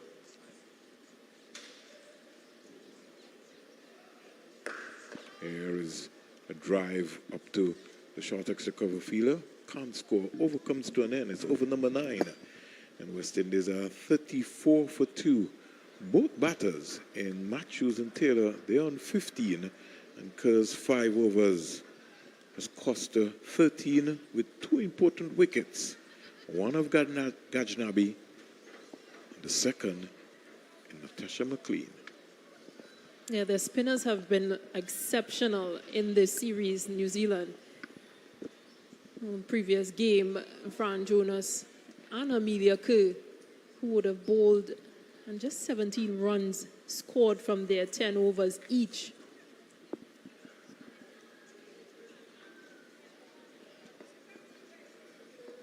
Don't want to say that another single was played quietly in front of the short mid-wicket fielder, and Taylor releases some of that pressure. She goes up to 16. It brings Matthews in into strike. But just looking at Maddie Green in the slip area, she's really not at first slip. She's more or less in I would say a second slip position, and so there's a gap between the keeper and the slip area. Here is Matthews driving almost in trouble. She's out, run out. Is she? No, she got back. Carl Tuckett, New Zealand still can't believe. Yeah, I think the dive would have saved her, but it's a direct hit. And let's look back at that one and see how close it was. We're not in that position. New Zealand was celebrating, but Carl Tuckett was in the best position. He waited for a while, and as I said, the dive got her in. Yeah, normally you can come down on the umpires for not being in the right position, but this time around he was in the right position. She's gonna have to be careful, Matthews and Taylor, the communication. She just sort of hit that and took off. Yeah, I think the fielder was Lauren Down, and she's usually one of those fielders in that point region. She's driving square for 4. That's a lovely shot. It had wit on it from Divine. And the West Indies captain, Haley Matthews, she was really leaning into that and hit that square. That's a lovely shot for 4. Yeah, one would wonder why try to take that sort of single the ball before when you can find gaps and play shots like that. 40 for 2. Driving again up past the cover area, out to the sweeper, getting an easy single.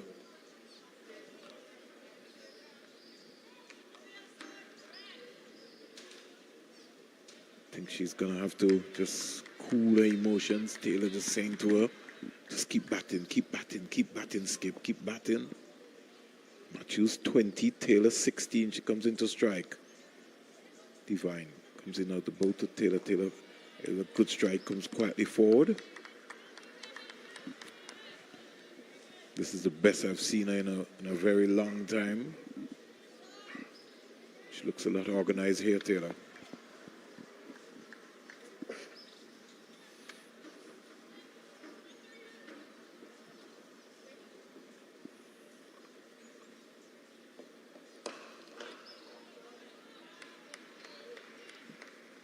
A drive back at Divine. Over completed. 10 overs bowled. West Indies are 41 for 2. Matthews 20. Taylor 16. And Divine's 4 has costed 21 so far. Yeah, good partnership between this pair. Good recovery after losing those 2 early wickets. Yeah, and a good start for West Indies.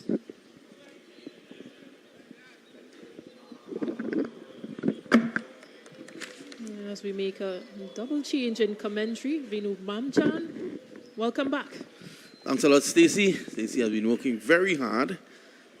Stacey and, of course, Vernon Springer. We'll probably give them some time to actually eat their lunch. I think Springer cooked fish today. So it's 41 for 2 as I'm joined by Ronnie Bikramdas. Good afternoon, Ronnie. You have been observing the entire innings thus far. What do you think? What should be the approach now?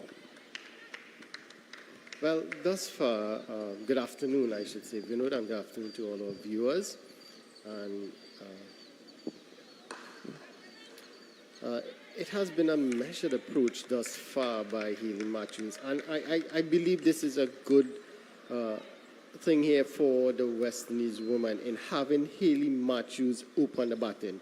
She's accustomed opening the batting. She has done it very successfully in the T20s and other formats. And I think it's a positive move. And she looks very comfortable. 20 of 28 deliveries thus far. Leading from in front. And that's what you want your captain to do. Set the example. And she's doing it here perfectly for her team. Well, just a tad over 3 required and over to win. And I think the move to have her in early, let her go and guide the innings. You know, the New Zealand fast bowlers have been getting early success against the West Indies women. And I understood why. Stacey and I, whilst we were on, we had analyzed that. And it was basically due to a lack of foot movement. They were not getting in line. So having her up front would have prevented that. I mean, Natasha McLean was still there. She played right back to a delivery she should have come forward to. And having Hayley Matthews at the other end provided that sort of comfort at the top of the order, that sort of calmness, because, you know, she is a classical batter. She gets in line nicely. She has good footwork. She picks up the line of the ball early, as you can see here. And this period of batting may well be the best in the innings with 2 technically sound players out there. And yeah, I totally agree with you. 2 technically sound players and 2 of the better batters on this West Indies women team. And the senior players as well. And they're showing that the seniority in the team and the experience in the way they are playing. And they would have seen in their innings as the over comes to an end, it's 42 for 2 after 11 overs. Hayley Matthews, she's there on 22 from 30 deliveries. And Stephanie Taylor, she's on 17 from 32. I think what they have done, they have decided, and what these 2 in particular have done well, is look to play Kerr out. She's a threat. And she has already taken 2 wickets. And you can see the approach in the last over.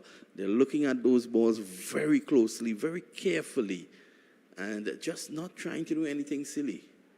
Yeah, it's a similar situation when we saw in the New Zealand innings when Down and Kerr were batting, and they were doing the similar pattern while Allen was bowling from the southern end, the Curtly Ambrose end, and she was getting that ball to nip back in sharply, as we saw the wicket of Sophie Devine.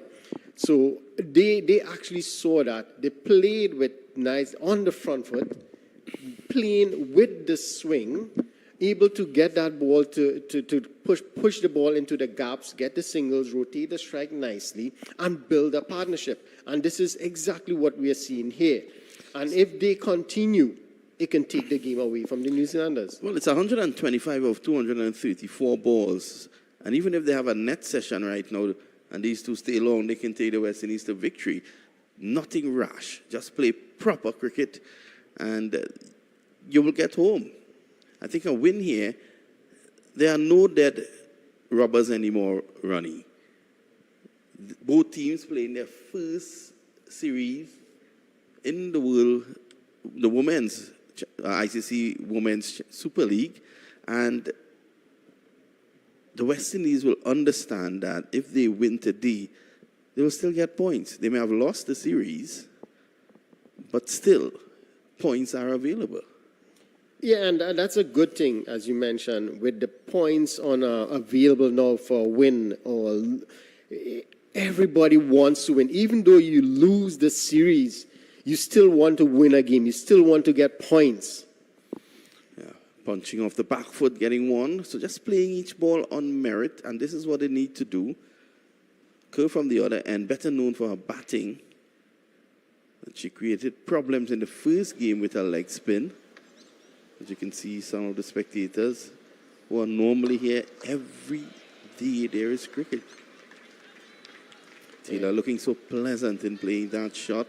This also presents an ideal opportunity for Taylor to work herself back into some sort of form. Exactly, and I totally agree with you. It's a perfect opportunity for her. She got a start in the previous ODI, where she got 20-odd runs. But this year now is a perfect opportunity for the bat with Hayley Matthews and see the game to the end. Yes, as you rightly say, it's just 125 runs required for victory. But this partnership is what is important. And we keep stressing on that partnership. Because from the moment you lose a wicket, there's a new batter have to get themselves in. You give the New Zealanders an opportunity from the time they get a wicket. So it's really, these two batters here, they really need to take it to the very end, or at least as deep as possible. As you can see, the flags fluttering in the wind. There is, of course, a stiff breeze blowing from the eastern side of this ground. That has been a fixture for the entire time here at the ground. A wonderful facility, the Sir Vivian Richards Cricket Stadium, and a very unique feature of this ground you will see just at the end of this over. This is hoiked away. This should reach very close to the boundary. If not into it, it goes into the boundary now for 4. So that will help. Yeah, definitely. A badly line, just strain on that leg stump line, as you can see there. And Stephanie Taylor just getting down on that back knee and pulling that one behind square for an easy boundary. So this is what you can see. The minute the delivery is offline, they are taking full advantage of it. And that's what you want to see. That is proper cricket. That you rotate the strike when it's there, the bad ball, put them away. Kerr off the back foot, easy as Sunday morning. That's a single. And at the end of this over, you will be seeing one of the features here at the I keep on saying Brown, at the Sir Vivian Richards Cricket Academy, which is an underground tunnel that the players can take when there are a number of people at the ground and the players want to get to the nets. You know, during a match, sometimes players want to have a knock, and they can just safely go underground into this tunnel that takes them straight out to the practice facilities. So we wait to see that at the end of this over. Jonas is into the attack now. And this is good from Sophie Devine, the captain. She has her two best bowlers on at the moment. They are the bowlers that kept the runs down, got the wickets for her in the previous two ODIs. And she has them on right now to break to get that wicket. Well, we're here at the Sir Vivian Richards Cricket Ground. It's really a wonderful facility, and not only the playing field being really exceptional, but also the practice facilities. And what is really good, when there is a big crowd here and players may want to go to the nets, work on something, even while the game is going on, they have constructed an underground tunnel, as you can see here. And this underground tunnel takes you from the dressing room, which is just in front of me, and straight along here. There's just a flight of stairs into a very secure practice facilities with about 8 strips outside there. Just one of the wonderful features of the Sir Vivian Richards. That's the feature there that takes you straight into the practice nets. And at the moment, Taylor, 24, really starting to come nicely onto her own. She's taking strike now. Nicely forward. Just allowing that one to come on to her. Looking to play as late as possible. Yeah, and this is good. There's no pressure on her. Her captain, Haley Matthews, started really well in terms of scoring runs and getting that run rate, keeping that run rate down. And she came in here, yes, under a bit of pressure after losing 2 quick wickets, but the fact that it's a low total they are chasing, she can take her time, and we saw that initially. She took her time and get into her rhythm, and now you can see the shots have come out. She is playing her natural game. She's naturally aggressive. She's a very good player, and you can see her playing with confidence now. Look at the foot movement. Quickly onto that back foot to play that ball. It was just short of a length. So you can see the confidence now here from Stephanie Taylor. The former captain and the current captain at the crease for the West Indies at the moment. With Taylor having a good long knock this morning. She had a good workout with the ball. You know, she was out there yesterday when we were here. When the West Indies team came to practice yesterday, she was the first one out onto the field. And you understand where her success comes from. It comes from hard work. Back and across, she would be angry with herself there for missing out on that. That was a gift. All she had to do was get that away from a short third man and backward point. That would have been a boundary. And you always say with those world-class players, they're just one knock away from regaining that form that they currently, or they have. And here you can see it, just one knock away. If she can see this one through, get a 50 or so, it's going to give her a world of confidence. And you'll see that I shouldn't say old, but a class player of Stephanie Taylor back in order. Scoring runs for West Indies, making that middle order a little more successful for the West Indies women. Yes, you know, she's a very important cog in the wheel. And she still has a lot to offer West Indies cricket. She'll want to stay with the captain, Matthews, for as long as possible. Matthews is on 24. That should be signal wide.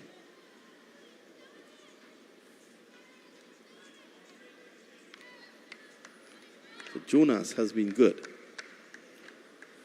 Well, Jonas and Kerr, Amelia Kerr, has been very good in the previous ODI. Both of them bowled identical figures. 10 overs, 1 wicket, 17 runs, 43 dot balls. Exactly identical. And that is why skipper Sophie Devine has both of them on here, trying to get wickets. Wickets is what they need right now. They need at least 2 or 3 wickets, if not sooner rather than later, to peg this run rate back and make it a little more difficult. Put some more pressure on that middle order who hasn't been all that in terms of run scoring, and the confidence are a bit low in that middle order. And if they can pry these two, one out of these two, if not these two here, it's going to be a big difference for New Zealand. Taylor still not in the full flow just yet. But you can see from her footwork, she's getting there. Once the feet starts to move, you know that the confidence is there.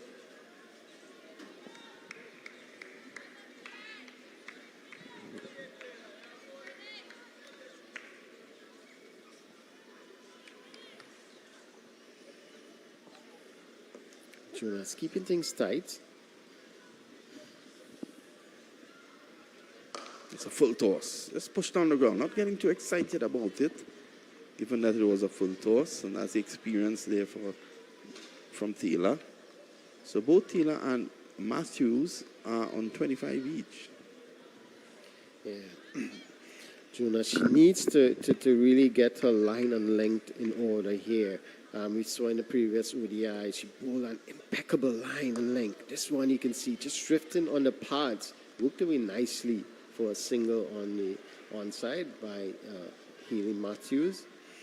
So she is straying a bit. She isn't that consistent as we saw in the previous ODIs.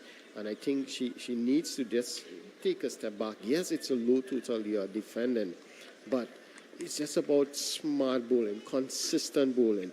The same thing that you have been doing in the previous ODIs that brought you a lot of success. You keep doing that same thing. And this is what is required from these two bowlers here at the moment. I mean, we could just 2 runs from 2 overs into a maiden. So she's doing the job. Just need to get a wicket here. Oh, that's a poor bit of fielding there. And it's Jonas at mid-wicket. That one, Haley Matthews just pulling that one past that fielder at mid-wicket. She picks up 2 more. Score moves on to 59 for 2. So Haley Matthews moves on to 28. So driven straight to extra cover. So you can see the confidence here from these two batsmen in terms of getting their feet to the pitch of the delivery and punching it, playing it nicely into the... This one getting a bottom edge, bouncing just over the stumps. So lucky for Matthews there. Good comeback from Amelia Kerr. So just about tight bowling, and the fielders need to back up their bowlers here. Yeah, Matthews understands the situation. She's naturally an aggressive player, but she has curbed that. 43 for her 28, which is still good. But sometimes she goes even quicker than that. Yeah, and that's a natural game, and that's what you want to see Haley Matthews. You want to see the way Haley Matthews plays naturally, plays aggressive. It works for her. So it's moved onto the onside, and she picks up another single. So yes, Sophie Devine has the 2 best bowlers on. But I think she needs to make some changes here. And yes, you can see, I think there's going to be a change at the Secretly Ambrose end. It looks like Susie Bates, is it? No. For a moment, Penford is going to come into the attack. Molly Penford. Let's see what she brings. 109 of 204 balls required.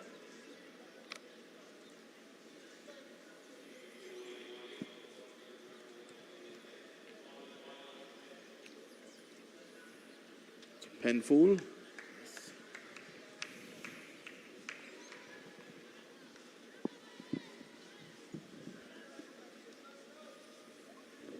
She's bowling to Matthews.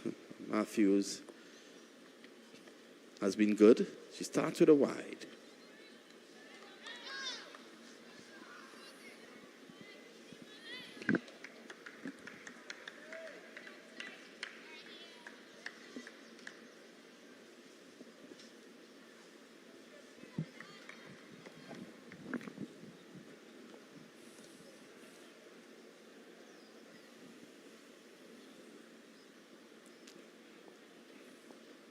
Short, pulled away.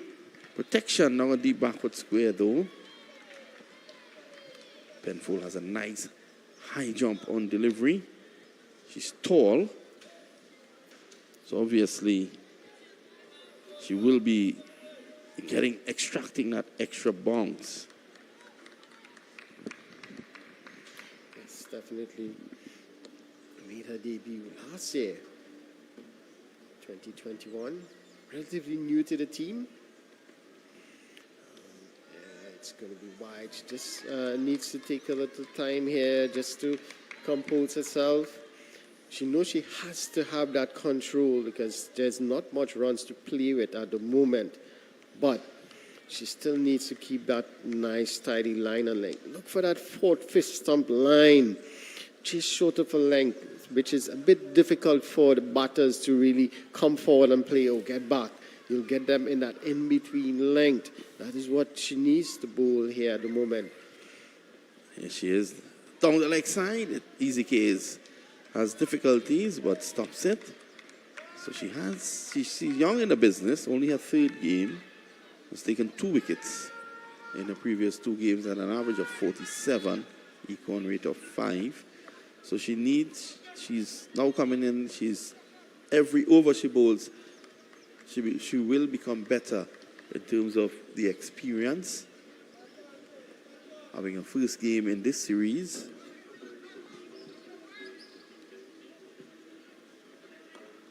Easy for Taylor, just allowing it to come on to her. But we saw in the New Zealand innings, the longer you stay there, the easier it got. You saw with the likes of Green to a certain extent, Amelia, Kurt, who batted really well, and even Lauren Down. The longer they stay there, it got easier and easier to work the ball around, find the gaps, pick up that single, and put away the bad balls. So now both batters here are really set. They can afford to do that. It's easy for them to rotate the strike and, continue getting those singles, which is easy for them at the moment. And the required run rate is probably around 2 or 3, which is quite easy for them. It's easy going. A partnership of 54 so far. They want to take that to a century and stay together for as long as possible. Remember, they came together. The older heads, so to speak, of the team came together with a score of 10 for 2. Driving loosely. Too far away from her to play that shot. Matthews. Yeah, there's no need to play those shots at the moment from Matthews. It's quite easy out there. She could leave those deliveries and force the bowler to bowl to her strength, which is pitching up the ball where she can drive it into that offside or work it onto onside for an easy single, or if he pairs a gap, get a boundary. Oh, that's a good shot and excellent fielding at point. Just laying back off the back foot, she crashed it square. A wonderful bit of fielding at point. And as you can see here again from the replay, lovely. That had 4 written all over it before Lauren Down got down and was able to save that at the end of 17 and 65 for 2. Yeah, definitely. The New Zealanders, they have fielded really well. The bowlers, I feel, they haven't put the ball in the right areas as much as they would have liked to put pressure on the West Indies batters. They allow them to score easy runs, rotate the strike nicely, and they got off to a good start. So as you can see there, Hayley Matthews not out on 31 from 49 deliveries. Natasha McLean, LBW Kerr for 1. Gajnabi, LBW Kerr for no score, a golden duck of the very first deliveries. And Stephanie Taylor, she's not out on 26, looking solid. The Stephanie Taylor of old that we are accustomed seeing year after year, scoring runs, not just in the Caribbean, not just for West Indies, but all around the world. Jessica, 6 overs, 2 wickets for 16, bowled an excellent spell. Sophie Devine, 4 overs, none for 21. Fran Jonas, 3 overs, none for 17. Amelia Kerr bowled excellent, 3 overs, no wickets, 5 runs. And Penfold, she just bowled at 1 over for 5 runs. So at the moment, players just having some refreshments. Still hot out there. And they'll be looking to refresh themselves and come back strongly after this water break.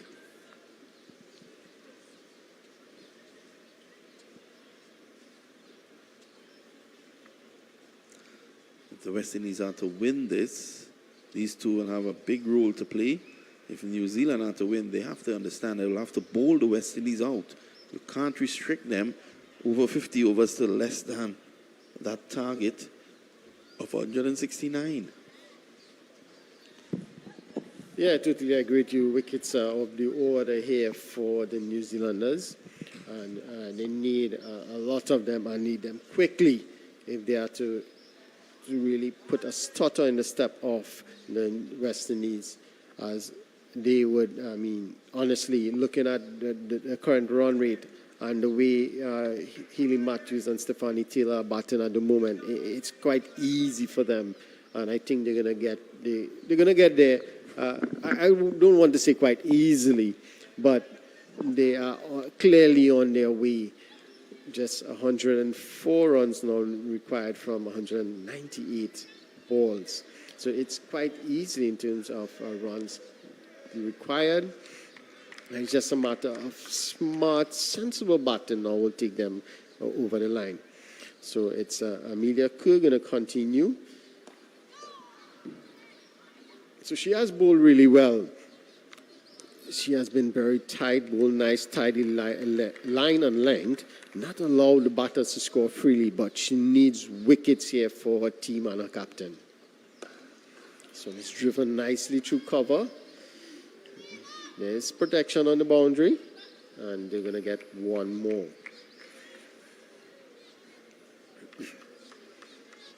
So it's one of these bowlers here for the New Zealanders women. They have to do something special.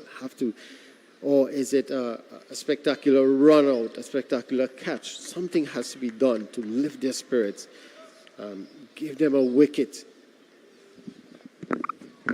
Edged, and it's flying down to third man. Let's still wait on the umpire to see.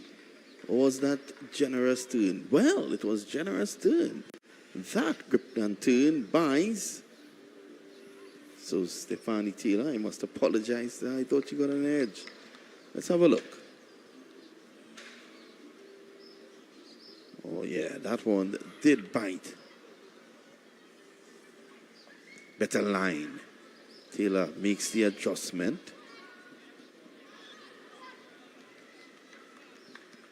And they come back for two. That's good running. Yeah, definitely good running. But I think it's a bit length. Needs to adjust. Amelia Kerr needs to adjust her length here. It's a bit too short. It allows the batters to come back on their back foot and play nicely with the turn. Yeah, get the batters on the front foot. Force them to drive. And because of that amount of that significant turn she's getting, if you force the batters to drive on that front foot, you bring the outside edge into play. The ball can skew to the fielders at point. This is much better. Bring the batters on the front foot. Let them drive down the ground. So at the end of that over, at the end of 18 overs, it's 72 for 2. So the West Indies maintaining a run rate of 4. At the start of the innings, the run rate was basically 3.38 to win the game. So they're well on course. Just 97 required for 192 balls. So they need to just take their time, continue playing proper cricket. Yeah, exactly. That's exactly what is required, Vinod. Just smart, proper cricket. Don't try anything rash. There's no need to chip down the ground and hit a 6. There's no need to pull the ball over for 6. Just take your time. Rotate the strike. It's just 3 to 4, about 3.8 runs required for victory. The run rate, it's just about 3.5. So it's just about rotation of the strike. And you will get that bad ball where you can put away. Short, pulled away. Protection down there, though. And that one rushed onto her. She got it fine. A little square, and it might have crashed into the boundary. Yeah, but she played that nicely in terms of she got on the back foot and hit down on it. She ensured that she hit it down, so there's no chance of getting out. So that is what we call the smart cricket, playing proper cricket shots. There's no need to try and hit boundaries from those type of deliveries. Just pull it around, get a single. If it's in your zone, then you can go after it. Squeezing this just forward of square. So both players at the moment looking unruffled. Taylor is on 30. Matthews is on 34. I think Sophie Devine should bring that fielder up into the mid-wicket, in the circle, and prevent that single. It's an easy single. There's no one at short mid-wicket or square leg. There's a deep backward square on the boundary and another fielder at deep mid-wicket on the boundary. So she's allowing that single, obviously trying to set Matthews up by encouraging her to play across the line, whilst Penfold looks to swing it away from her. So it's an obvious trap. So far she hasn't been baited. Easy. That's too straight. Not bowling to her field at all there, Penfold. That's why she has those two fielders out at deep mid-wicket and cow corner, if you like. Because of that delivery that she tries to go bowl into the right-handed batters. And if it's too straight, they're going to work it on. And, well, she got the fielder up inside the circle now. But I think she needs to be a little more wider. That's a good short delivery.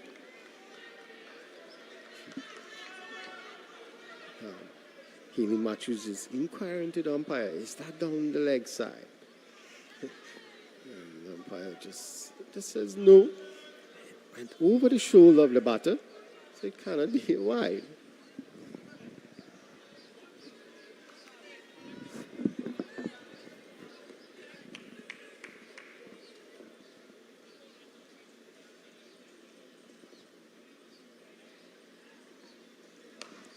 Driving nicely, opening the face. It's running to the backward point boundary for 4. That's a lovely shot. And that is a shot of experience. There was Taylor just allowing it to come on to her, opening the face. So she was able to get it away from the sweeper on the cover boundary and the wide third man fielder as well. Lovely. Yeah, she just wanted to get that ball past that point fielder. That's all you had to do. Get it past that point fielder, and it's 4 runs. So that's a lovely shot. And it shows how the confidence is getting. She's getting back her confidence. The stroke plays are there again.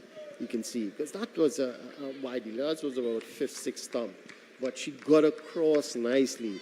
That would made the shots a lot easier for her to play. She gets in line and, she picks up the line early, as I was saying early on. Full toss. Not really taking full advantage of that there, Matthews.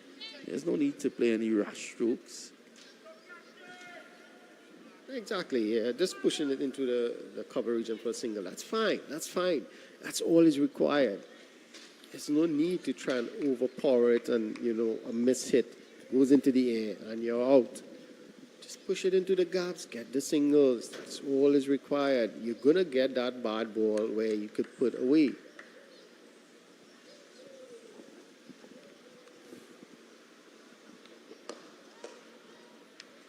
Pushed away upon the offside. So this is the 20th over in progress. That one was a googly, laying it off the back foot. Taylor really starting to look her old self. Yeah, totally agree with you there. And as I said it before, the footwork is important. Edged. And going down to third man, the commentator's curse there. She's going to come back for 2. Looking for 3, it's not there. And she pushed at that. And Kerr is getting generous turn. Yeah, and exactly what I said before, she needs to pitch that ball up. with that amount of turn she's getting, by pitching the ball up, you're going to beat the bat. You're going to get that outside edge. You're going to bring that outside edge into play, I should see. And even, the fielder at point. Well, allowing this one to go by. Again, big turn here from Kerr. Taylor, the previous delivery was playing down the line of it and it just broke the edge of the bat. Seems to be hobbling now and holding her back. Remember, she's coming off an injury and she seems to be struggling with her back. Yeah, that don't look too good here for Stephanie Taylor. And she's down on her knees, holding her back. That's not a pretty sight you want to see for a batter, especially a batter who's now coming off of injuries, as you mentioned. Yeah, so she's going to get some attention from the physio. And this is a perfect opportunity for New Zealand here to just regain their composure. Work out a plan. What is required? What do we need to do from this point? Yes, we need wickets. How are we going to get those wickets? Is it about bowling that channel where it's difficult for the batters and let them make a mistake? Whether it is we bring the fielders in, bring a few more catchers in the circle, force them to go over the top, play a rash shot, which would bring about their wicket. These are the things that the New Zealanders need to think about now. How are we going to get these wickets? She tried her two best bowlers, the two spinners. That's Jonas and Kerr. They haven't Kerr bowled really well. She hasn't been as successful as they would have liked, not getting those wickets. So what are we going to do now? Are we going to bring back our pacers? Are we going to just rotate bowlers, give them an over or two, see what happens? There's the likes of Susie Bates. Are we going to bring in Susie Bates and see if she can roll her arm and buy a wicket? Well, Susie Bates, who's normally a medium pacer, was bowling off spin in the first game. And her experience, you can't discount what experience brings. You never know what can happen. But here it is that Divine has to try something. She, as you said before, she brought on her two best spinners. They haven't been able to breach the defenses of these two. And they've really batted well, adding 73 for the third wicket with Matthews on 36 and Taylor 37. So Taylor is down for a count here at the moment on hopes that she's okay and can resume her innings. Yes, you can see a discussion there between Amelia Kerr, Susie Bates, and Sophie Devine. They're trying to work out what is required. What do we need to do now?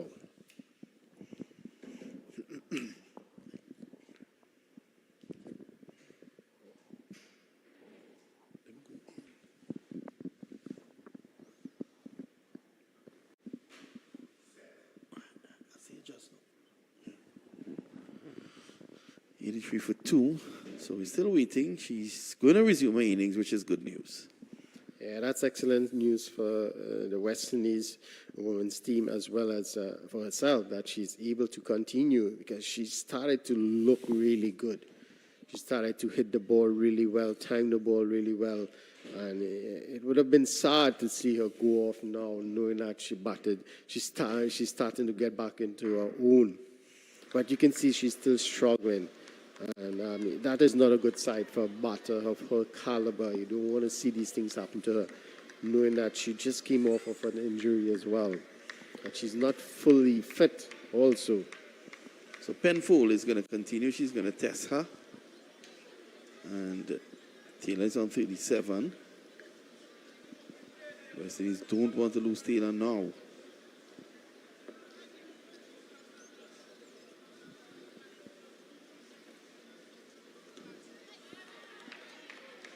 Reaching for that. Yeah, you can see that one. In the previous 4 she hit, she actually got down and over the ball, being able to drive it past that point fielder. This time, because of her back issues, she stood up straight and was unable to reach that one outside the off stump. I think she should keep away from those shots for now, because it'll require her having to stretch and move way outside the off stump. And if she cannot stretch properly, she'll just stand and push at it, and that is when it can go airborne. So she has to be careful. She can probably put away shots like that just for a short while until she feels a little more comfortable. She can afford that luxury because they require 86 of 179 balls.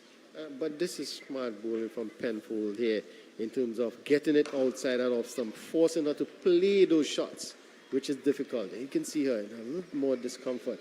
So it's sort of smart bowling and forcing her to play those shots. If you want to play it, but you run the risk of getting out. Yeah, so she's again leaning over her haunches. Not really happy at the moment, Taylor. Has looked so good today. So the skipper needs to take control here.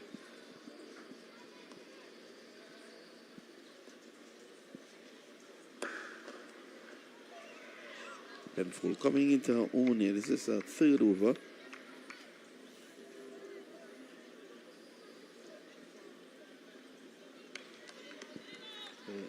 And she's doing the right thing here, Penfold, in terms of putting that one outside the off stump. And now and then she's trying for that Yorker length delivery, as we just saw there with Haley Matthews. And this is good. Trying things, trying to see where they can get a wicket. Again, just outside the off stump and guiding that one past the point fielder for a single. So she's trying to see how she can get a wicket by trying to put it outside the off stump, trying the Yorker. She even bowled a bouncer. So this is good from Penfold here in trying to see what she can do to get a wicket for her team. And they need wickets right now. This one just makes some height. She adjusts nicely. That's close to her, so that would be no problem. And then what Penfold needs to do is to have her stretching. It's going to be interesting to see how she faces up the curve now, because she would need to stretch to get to the pitch of the ball. Other than that, once you're not to the pitch of the ball, it's turning generously. Well, this is where Kerr has to pitch the ball up now. She has to pitch this ball up. And she's getting the ball to turn away from the right-hander being the leg spinner. So she needs to pitch this ball up, force Stephanie Taylor to get into that front foot, which would put additional pressure on the back. Force her to do something not as she would like right now because of that injury, and probably force her to make a mistake and get out. Yeah, you know, as harsh as it may sound, when someone is injured, you need to take them out of their comfort zone. Take them right into where that injury may probably be affected. That could lead to their dismissal. So there's a change of bowling at the far end, and there's also a change in the commentary position with Stacey Ann King and Vernon Springer coming in.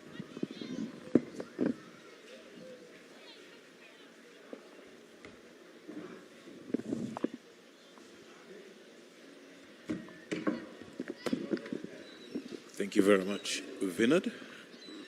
West Indies 85 for 2. They need they have 174 balls to get 84 runs. As we see New Zealand ringing the changes here today.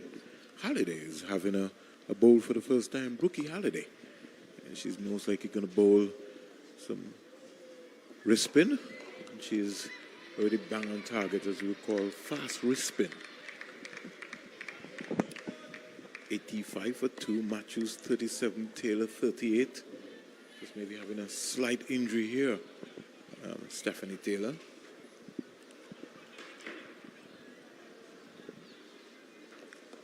Here is Matthews just clipping this one into the mid-wicket area, and she'll get 2 runs quite easily. In the meantime, Matthews goes up to 39. The score goes up to 87 for 2. Taylor 38. This has been an important partnership here so far. Matthews 39 from 60, Taylor 38 from 64. And head coach Courtney Walsh did mention in an interview that they need to have some changes ahead of this last ODI match. They need to shuffle their batting lineup. So he did hint that Matthews might just open the batting or come a bit earlier than she usually did at number 5. It's also a cause of concern for the West Indies head coach because the reserves not stepping up fast enough to be able to allow Matthews to have a look in the dressing room, to look around and see what has been happening.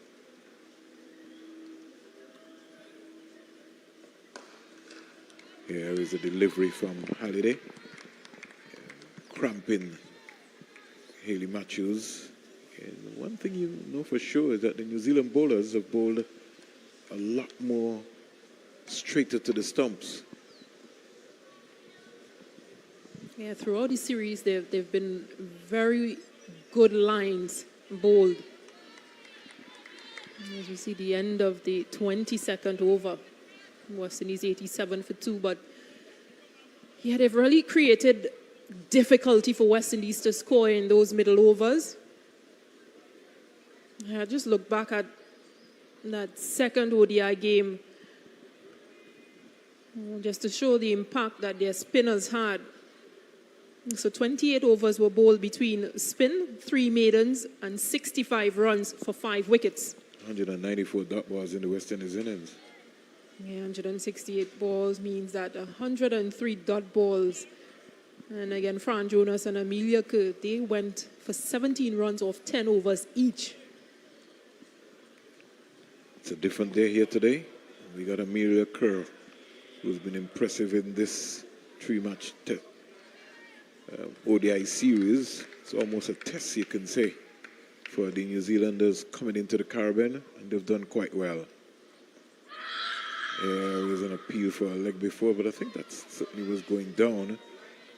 Matthews has to remember that Taylor is not all that well, so she can't run too hard. Leg by signal by umpire Carl Tuckett as I was going down the onside. Yeah, looking a bit gingerly. Yeah, she'll come for room. 88 for 2. Matthews is 39. And almost for a moment, she didn't stay over that ball long enough. She's going to have to stay low, especially to Amelia Kerr, who attacks the stumps, keeps coming at the stumps, keeps coming.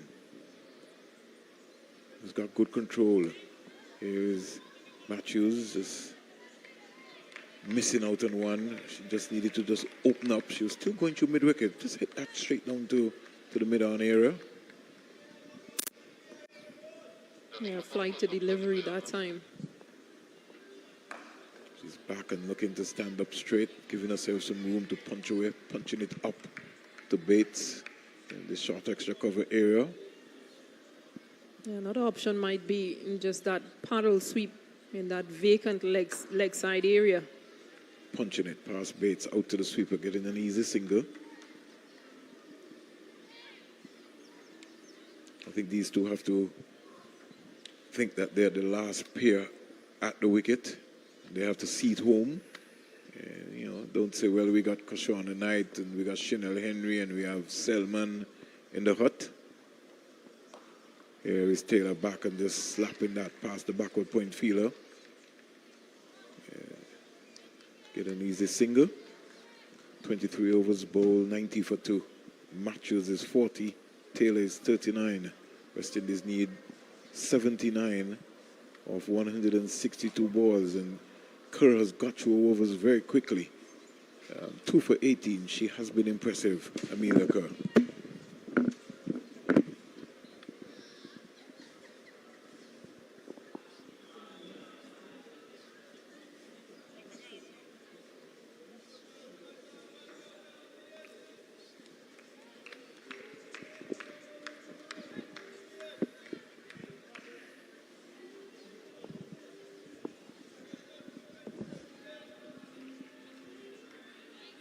90 for 2.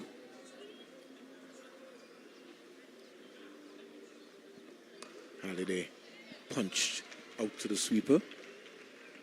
And they quietly, easily get 1 run in the end. So the score motors on. 91 for 2. Matthews 40, Taylor 40. Bang on target is another delivery from Halliday to Haley Matthews.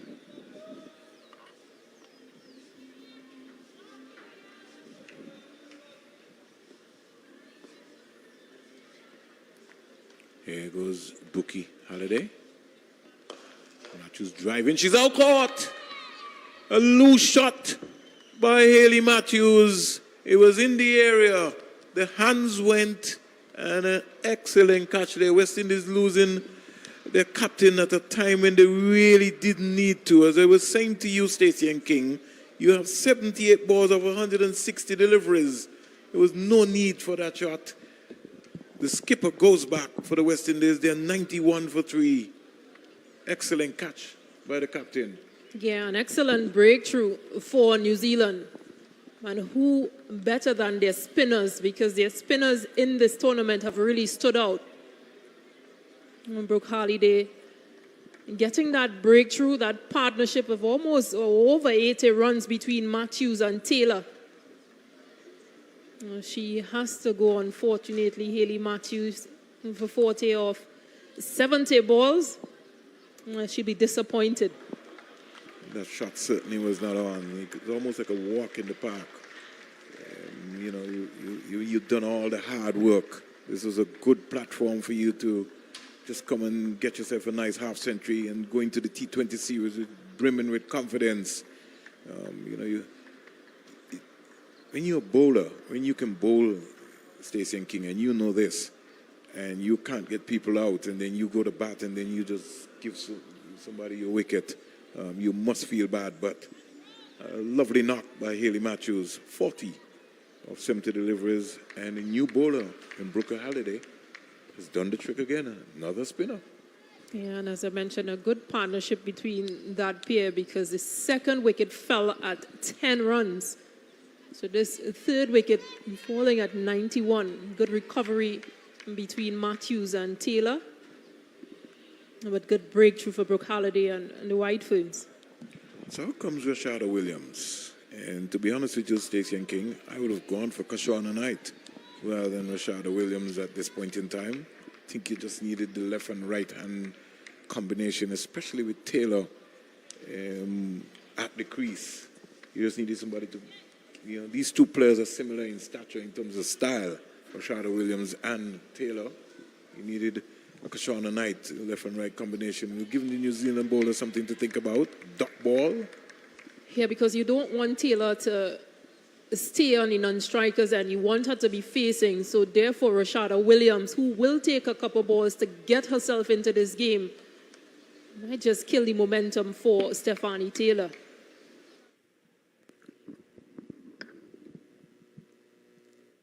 Here is just for a moment going up as if there might have been some excitement, but Gaze didn't take on the first attempt. Rashada Williams remains on naught.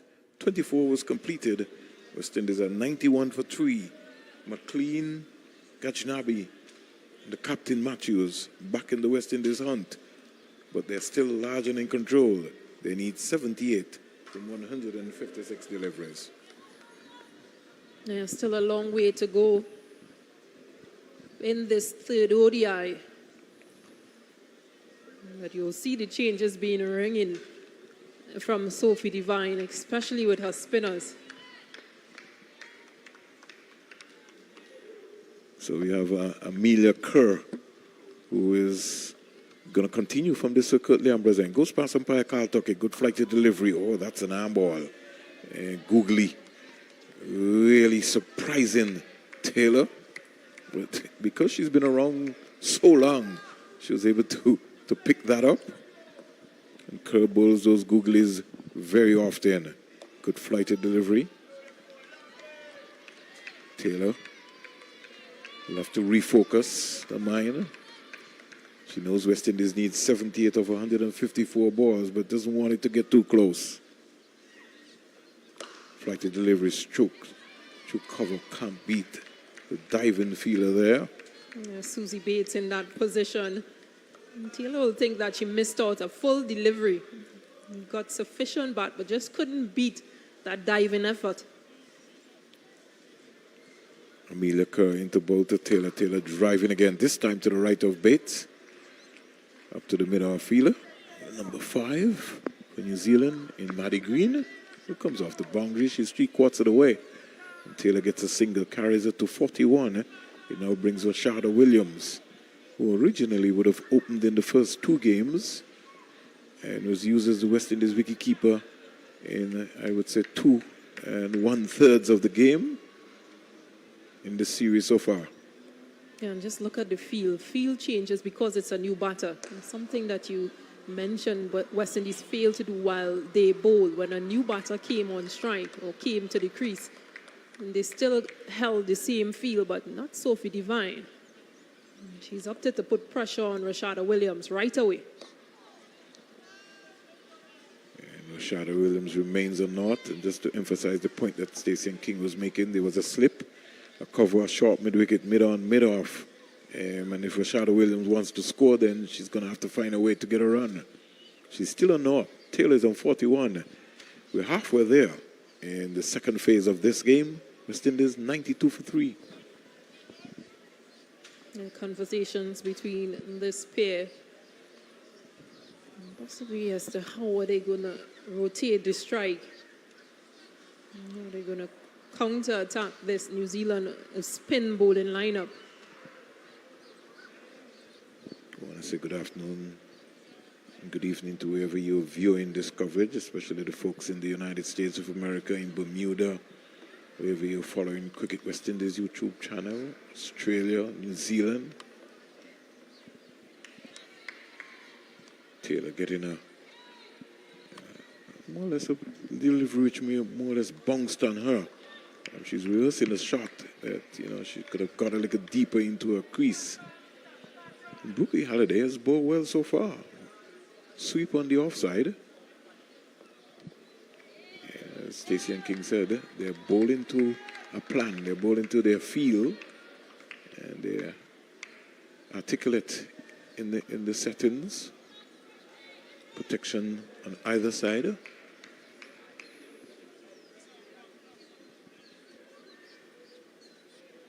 Yeah, just 3 runs coming off of her 2 overs, her 2.3 overs, and 1 wicket. Economy rate 1.50. Here is Taylor punching that out to the sweeper. She'll only get 1 run.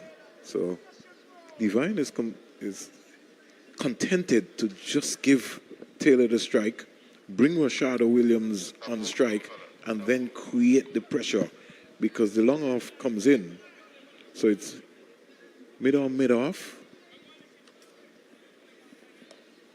It's back on that one, just peeling off the outside edge, going down to the third man fielder. Jonas hurriedly comes around, picks it up, so Rashada Williams is off the mark. Now brings Taylor back into strike on 42. 94 for 3.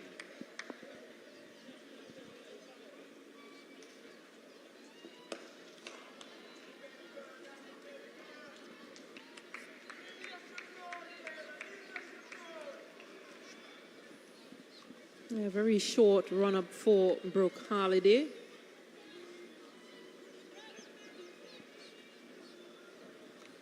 Let's look at her arm movement. It's literally all shoulder. Here is a lovely shot. Just being steered past the backward point and gully fielder down to the vacant third man boundary for 4. Lovely shot by Taylor. Deft touch. And a boundary to Taylor takes her up to 46. The score goes up to 98 for 3. Going to over number 26 completed here at the Sir Vivian Richards Stadium. Yeah, well done from Taylor, just using the pace from Halliday and that vacant third man region. She moves on to 46. 76 balls, Stephanie Taylor. So Amelia Kerr with a slip waiting. Rashada Williams just picking up the line there. So for Rashada Williams, there's a slip, a backward point, a cover, a short mid-wicket, mid-on, mid-off, sweep on the offside, deep backward square, and the mid-wicket. Amelia Kerr goes past umpire Carl Tuckett. Good flighted delivery. Here is Rashada Williams just more or less just tugging this one like a tug out to the mid-wicket fielder. And her eyes opened up once she saw it in that area. It was just pitched between middle and off. And the right hand came into play.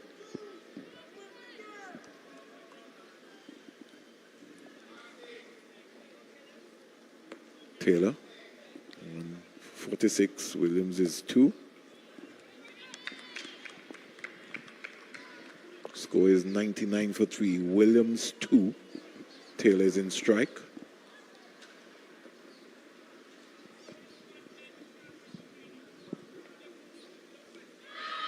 There was a P for a leg before, but it certainly was going down.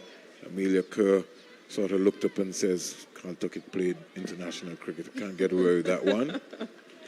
Like she was kneeling down and to ask him, please give me that one. Yeah, good stride from Taylor. Here is Taylor just back and just rolling the wrist over, just playing it down to the deep backward square leg fielder. It's just going to pass to the right of Jacqueline Williams. Both umpires communicate and indicate that it's 2 expected legal deliveries left. 100 up for the West Indies, 97 minutes. So 100 for the West Indies. Here is Rashada Williams just coming forward and completing over number 7. West Indies 100 for 3. Taylor 47 and Williams on 2. Yeah, another 69 runs required off 138 balls. And so West Indies can, I think it's fair to say that they are in the driver's seat.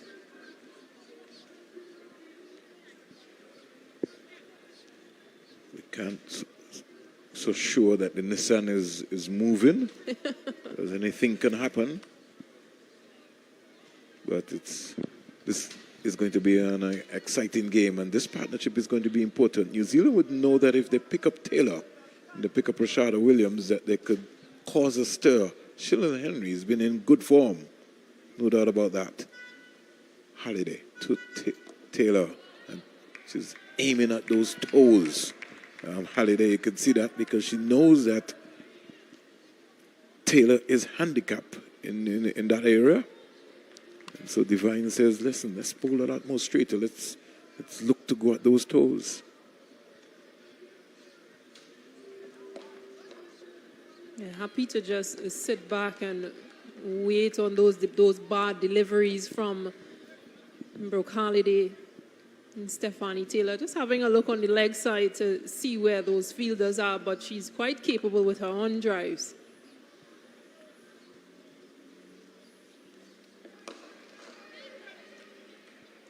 Good positive undrive down the ground, thinking about 2, but certainly not in the conversation at this time, because Rashada Williams already turned her back on Taylor. She was not interested. Yeah, I don't think she wants to run with the ball in Sophie Devine's hand as well. Halliday to Rashada Williams. Rashada Williams is opening the face of the bat, steering it down to third man. And don't think Jonas would get across there. Boundary to Rashada Williams. Yeah, an educated edge, because she knew that there is no slip. And that deep third is quite squarer. And this is something that we've seen with the pace, that because she is medium pace, Brooke Halliday, and not having a slip or third that is straighter could be costly. And Jonas not really one of the faster fielders in the deep. She struggled to get across with Rashada Williams' dot ball being played up to cover. 105 for 3. West Indies need 164. Here's Rashada Williams driving in the air, trying to split the mid on and mid off. And she got a couple of runs here. She still has to be mindful, Rashada Williams, that Taylor is injured. Yeah, just a release shot from an over-pitch delivery. He picks up 2 runs. West Indies move on to 105 for 3 off 28. 107, I beg your pardon. Yeah, 107 at the completion of 28. So, conversations taking place, both sides. Divine and Bates having a conversation. Is it time to bring back Jonas? That might be the conversation that is taking place. 28 overs bowled, 107 for 3, 107 for 3. Well, they've just opted for 6 bowlers thus far. Jessica picking up 2 for 13 in her 5. Look, Halliday being the other successful bowler with a wicket. But they've all been under 5, their economy rates. So, Kerr is back. Jessica is back into the attack. They're looking for wickets. Here is Taylor driving on the offside, They thinking should about get 2. No. That's poor running.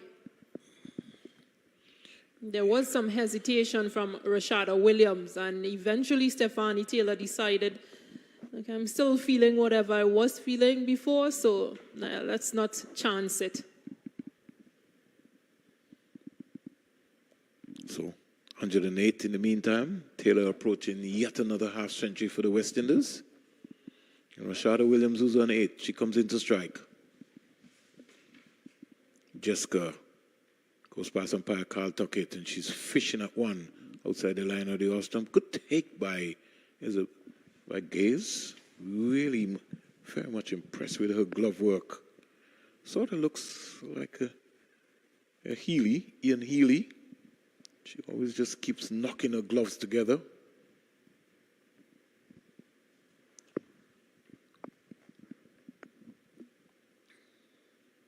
She's driving in the air. Rashada Williams not getting out to the pitch of the ball, and Taylor is struggling, but she gets in the end. That's a lot of pressure situation, Stacey and King. Yeah, especially with Taylor being on 49. Yeah, in a position like that, she's a senior player. She has to say yes or no to Rashada Williams. Rashada is fresh. She just came out to bat. She's 10 or 13. Taylor came in the middle after the loss of the 2nd wicket at 10 runs. And that was in over number 2.2. Dot ball and target there by Jessica. All of the New Zealand fast bowlers have looked well. They're athletic, their rhythm, their strike pattern has been consistent. And Jessica has been exceptional here so far. She's bowled with good pace into to bowl to Rashada Williams. Rashada Williams is back and just clipping this one out to the deep back of square leg fielder. And Taylor, who's on 49, comes into strike. In the meantime, Rashada Williams goes to 11. And as we would say, the score is 111 for 3. In England, it would be Nelson today. By Dickie Bird will be chirping away. Carl Tuckett looking around to see what is going to be happening.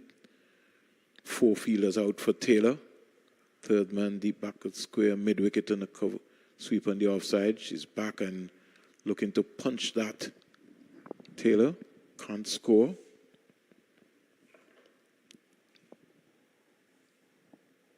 Yeah, at the end of 29 overs. 111 for 3. West Indies, another 58 needed from 127. You would say a stroll in the park. But we've seen stranger things happen. Indeed, we have.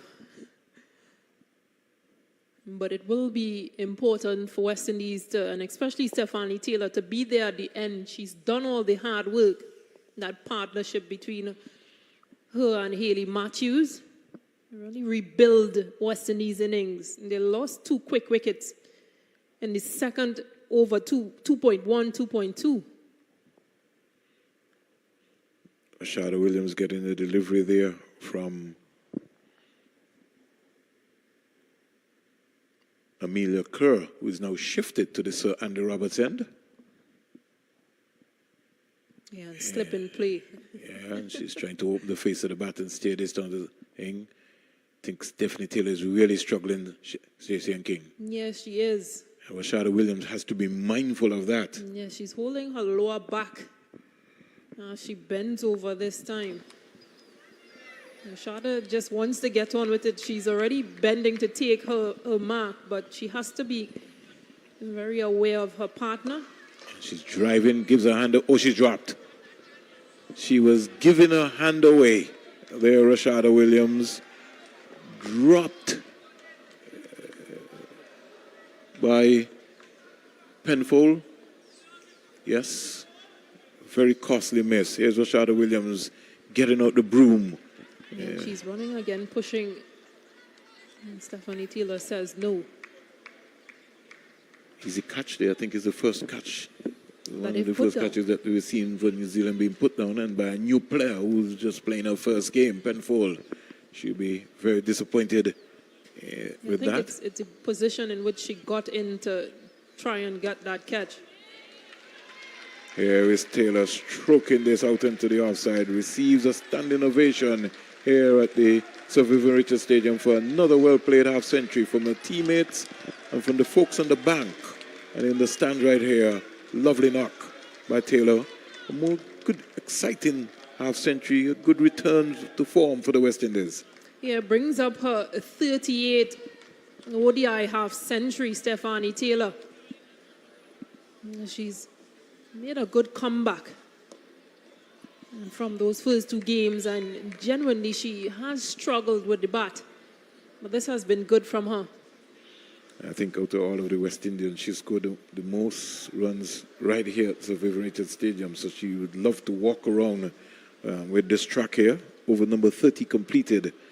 West Indies are 115 for 3. Taylor 50. Williams 14.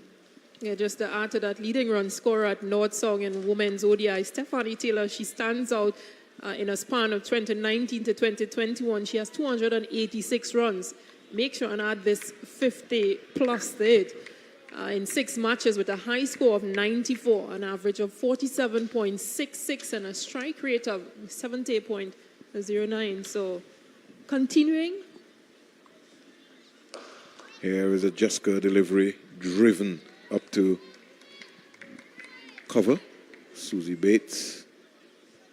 These two would have played franchise cricket, World Cup. They would have played around the world, 100, you name it. Big Bash, 10-10. Taylor 50. Jessica to Taylor. And that cramped off a room. And most important thing, she's in such good touch that she was still able to keep her eyes on that one. She's rehearsing that maybe in another good day. I might have hit that over mid-wicket. And I'm just looking at the stats of the series so far. This is only the second half-century to be scored.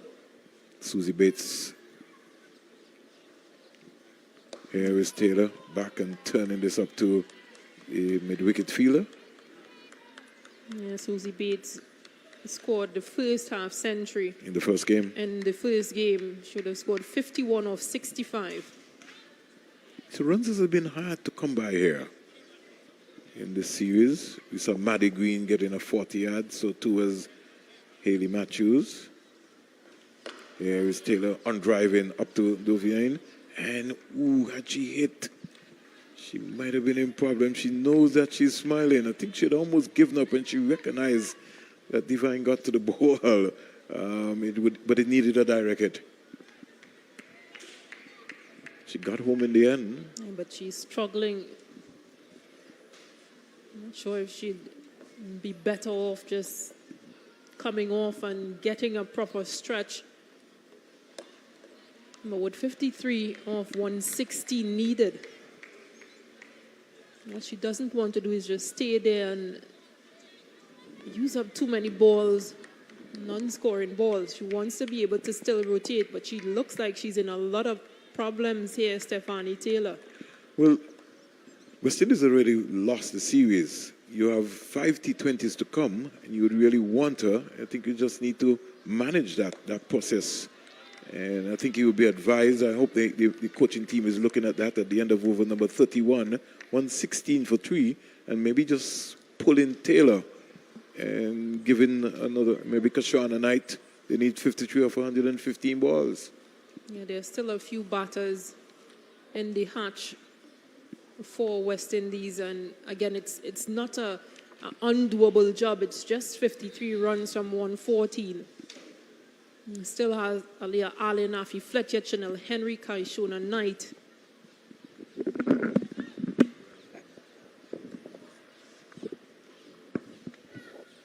So a few options.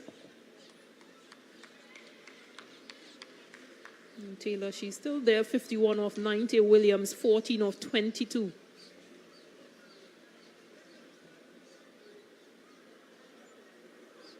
Yeah, I think the discussions here might just be Taylor really struggling and might want to seek some medical attention.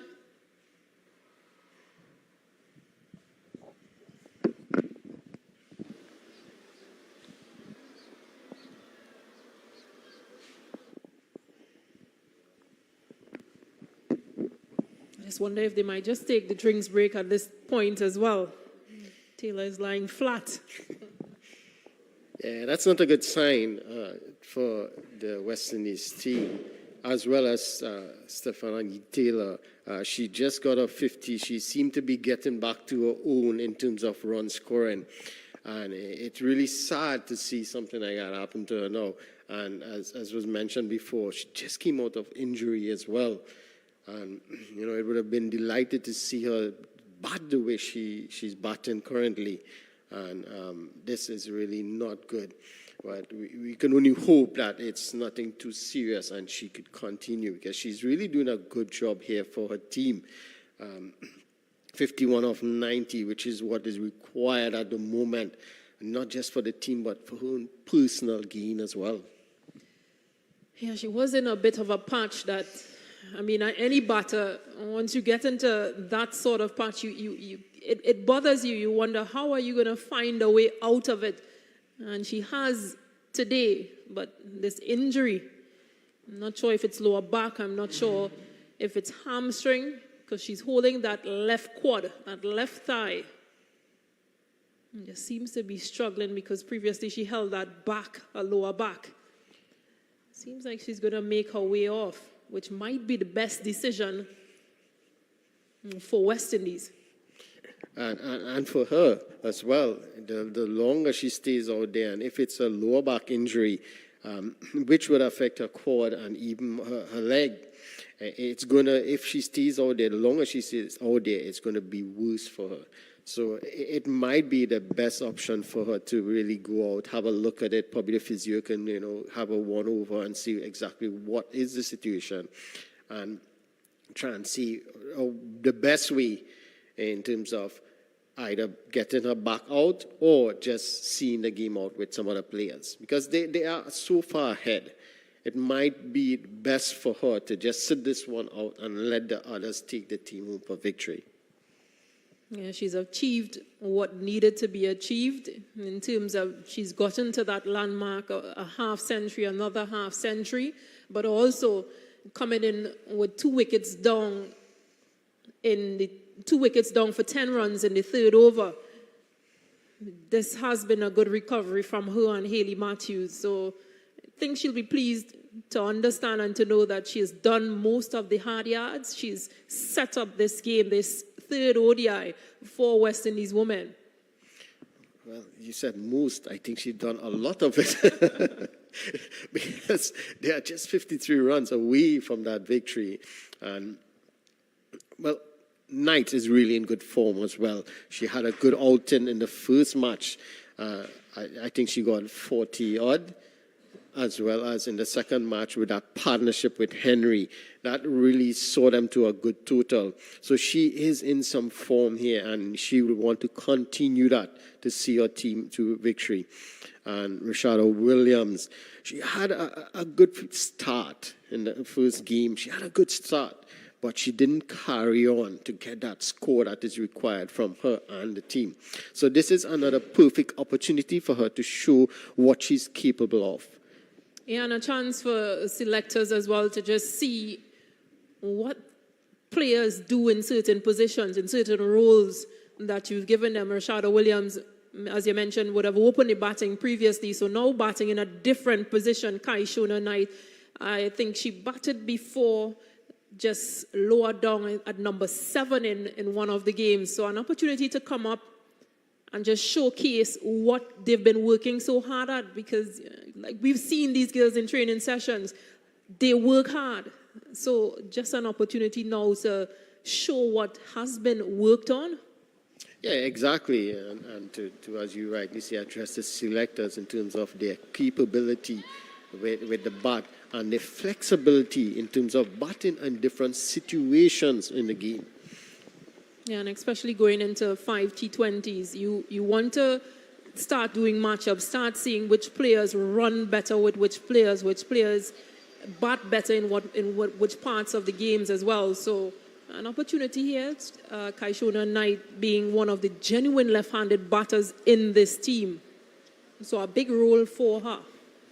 Yeah, definitely, to break up that long list of right-handers, which will pose a different threat to the bowlers as well. Yeah, the other left-hander in Karishma Ramharak, but she's more known as a bowler. As I said, genuine batter. Excellent point, Stacey. I don't want anybody to say that I'm saying Karishma Ramharak is not a batter. She can hold her end, but genuinely being picked to bat, it's Kaishona Knight. Yeah, definitely. It's Amelia Kerr here, continues her good form. She's into her 10th over, just conceding 24 runs, but at the end of the day, she didn't get the wickets that her captain was looking for.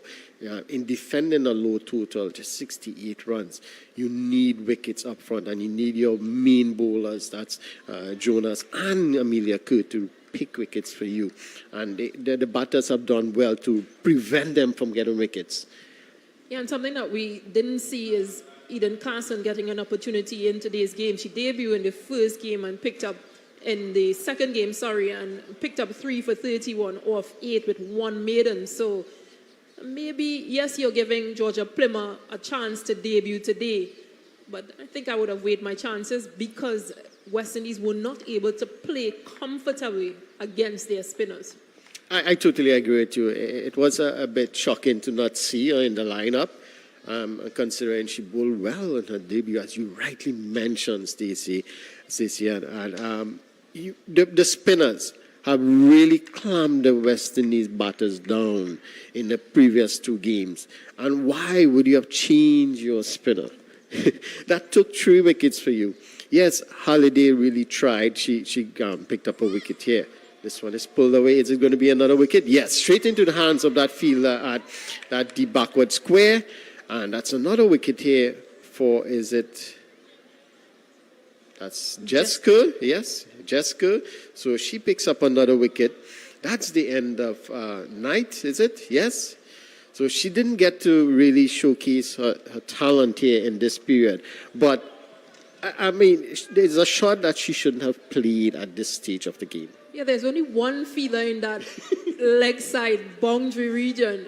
Deep square and perfectly placed by Sophie Devine, and Kaishona Knight got a length delivery that she opted to pull and pick out just that one fielder.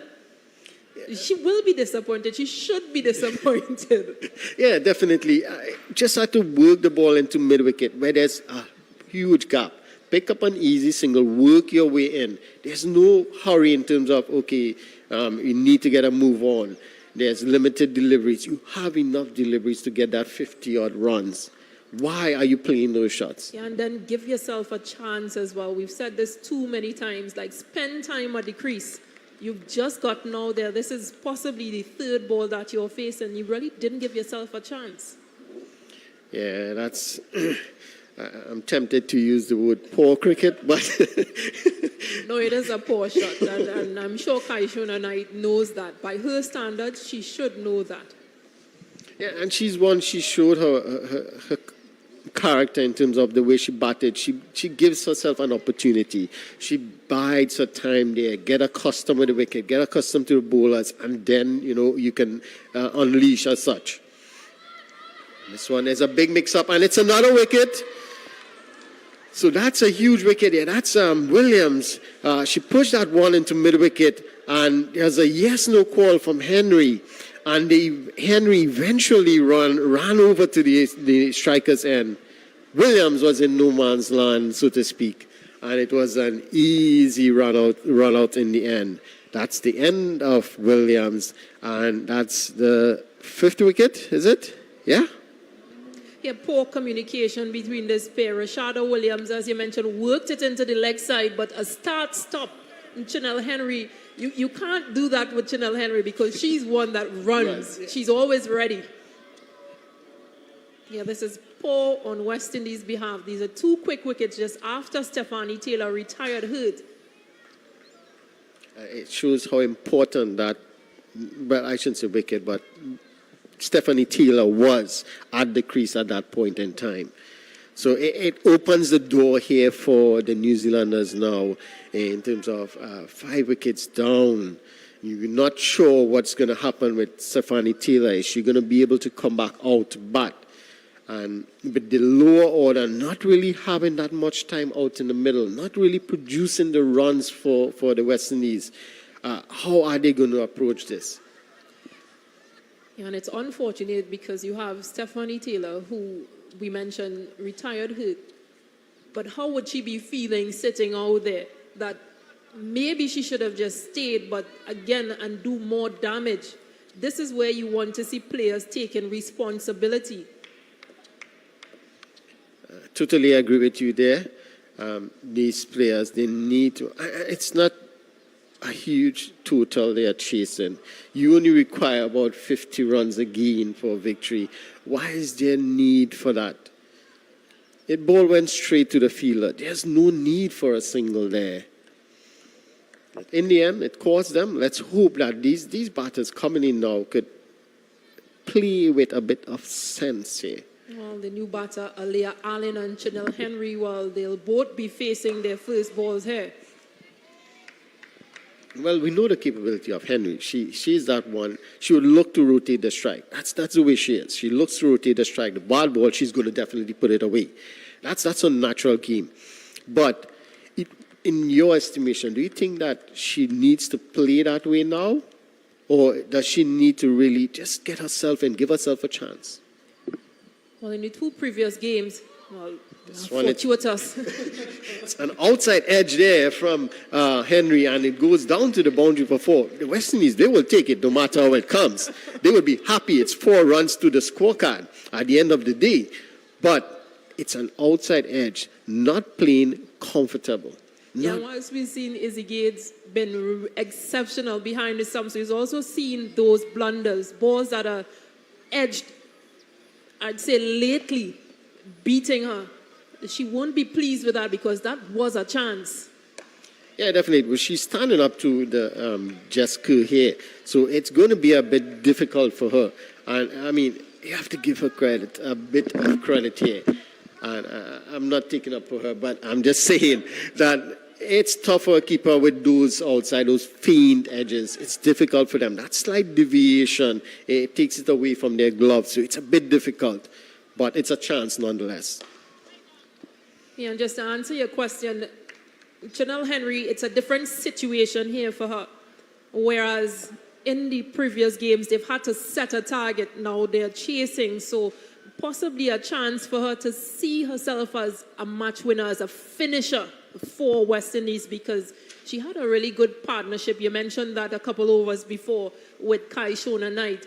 And she has been a standout in this West Indies batting lineup. She has 74 runs in 2 games. Fielding-wise, she has executed some really good runouts and diving fields and bowling-wise as well. She's been exceptional, but again, a chance to step up and put your hands up as a finisher for West Indies. Whether it looks pretty or whether it looks ugly, this is an opportunity for her. Yeah, and that's right. I like what you said there in terms of a finisher for them. And that's what they need. They need someone to, okay, we're almost there. Let's finish the game. Whether it be in 2 overs, whether it be in 10 overs, let's finish the game. Get the game over with. And you're right. It may not be pretty, but at the end of the day, it's getting the job done. Getting that win, that points that is required for them. Yes, the New Zealanders have won the series, but there's still points up for grab. That's the important thing here. So it's not, as you say before, a dead rubber. No, there's points up for grab. So even though you've lost the series, you still want to get that win. Yeah, Leah Allen will face her first ball from Susie Bates. And again, they go for 2 runs. Henry just seems to have gotten struck. Well. So in trying to get that second run, she seems to be in a bit of pain here. Did it hit her knee? She seems to be holding her knee. Well, more work for Tasha Grant, who might be inside working with Stephanie Taylor. She'll have to shake this one off as soon as possible. She seems to be a strong person, so she looks like she has walked it off, and it's really seemed to be bothering her. I think she needs to get some attention. A magic spray, that cold spray. Definitely, the magic spray is required here. But again, the awareness, it shows the awareness from New Zealand. That ball went out into the deep, into the offside, and a relay throw just to ensure that it got in faster. This one is cut away behind point. They're going to get 2 here quite easily. Looking for the 3rd. It's not there. With those 2 runs, we saw Henry running pretty good between the wickets. So that's a good sign. That's a good sign for her. But Susie Bates here. Sophie Devine trying everything now. The spin seems to be working, so she's trying here to get wickets. She needs to bowl them out. This one looking for a single there. It's not on. It's good work from down to prevent that single. So you can see the fielders. You can see a little pep in the step now. They're a bit quicker to the ball. They're looking for that run or looking for that catch. You want to make things happen now. And that's what happens when you open the door slightly for them. They will try to rush in. Yeah, it's now down to double figures in terms of balls and runs. So they know that by putting pressure with anything that's in the circle, restricting those singles, it will be important. That's a good single there. Push into the offside and they get through for an easy single. So that is what is required. Without risk.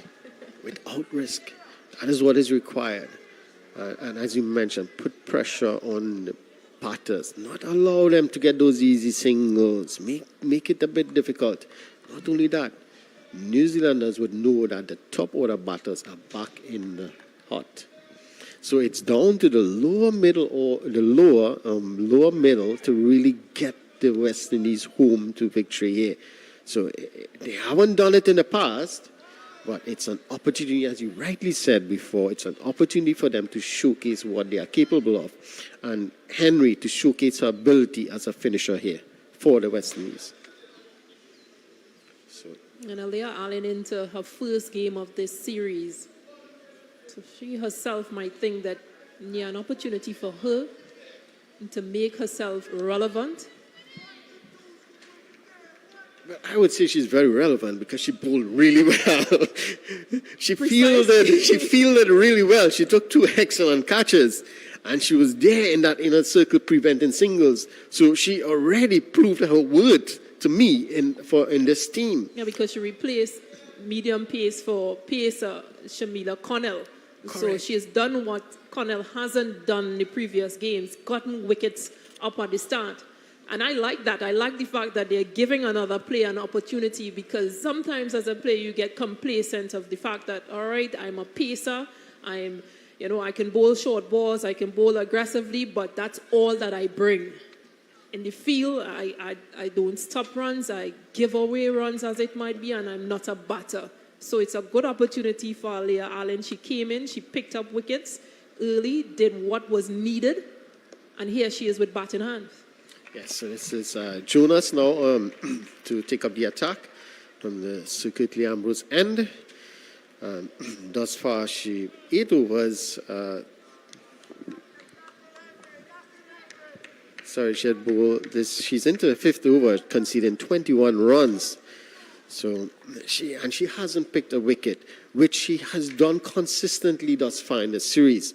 So this is 1+ for the West Indies here. They haven't allowed the bowlers that were taking wickets consistently to take wickets in this game.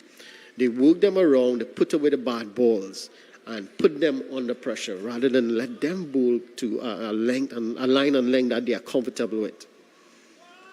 It's a wide delivery. And Jonas in particular, I noticed this up front, where she tried to bowl wicket to wicket, and she kept bowling on the pads, and it was easy for Stephanie Taylor and Hayley Matthews to just pick her off on the onside. Yeah, I think it all comes down to that mental game. If I can do this for longer as a batter, which is defend or not allow you as a bowler to get in or get to me by bowling dot balls. So almost forcing her to change that line, and there's where Leah Allen or batters will get runs off her. Yeah, and again, you can see just working her not onside and picking up that easy single. So she's straying a bit on her line here, and they are taking full advantage of it. And that's what you want, exactly what you're saying, Stacey. And that's what you want the batters to do, take advantage of those deliveries. So it's driven straight to the fielder at mid-wicket. So it's 38 runs more required from 91 deliveries. It's easy, but it's already 5 wickets down and 5 top order batsmen. This time, this sneaker single, is it going to be close? A direct hit there by Amelia Kerr. But Henry is well in, and that's another run.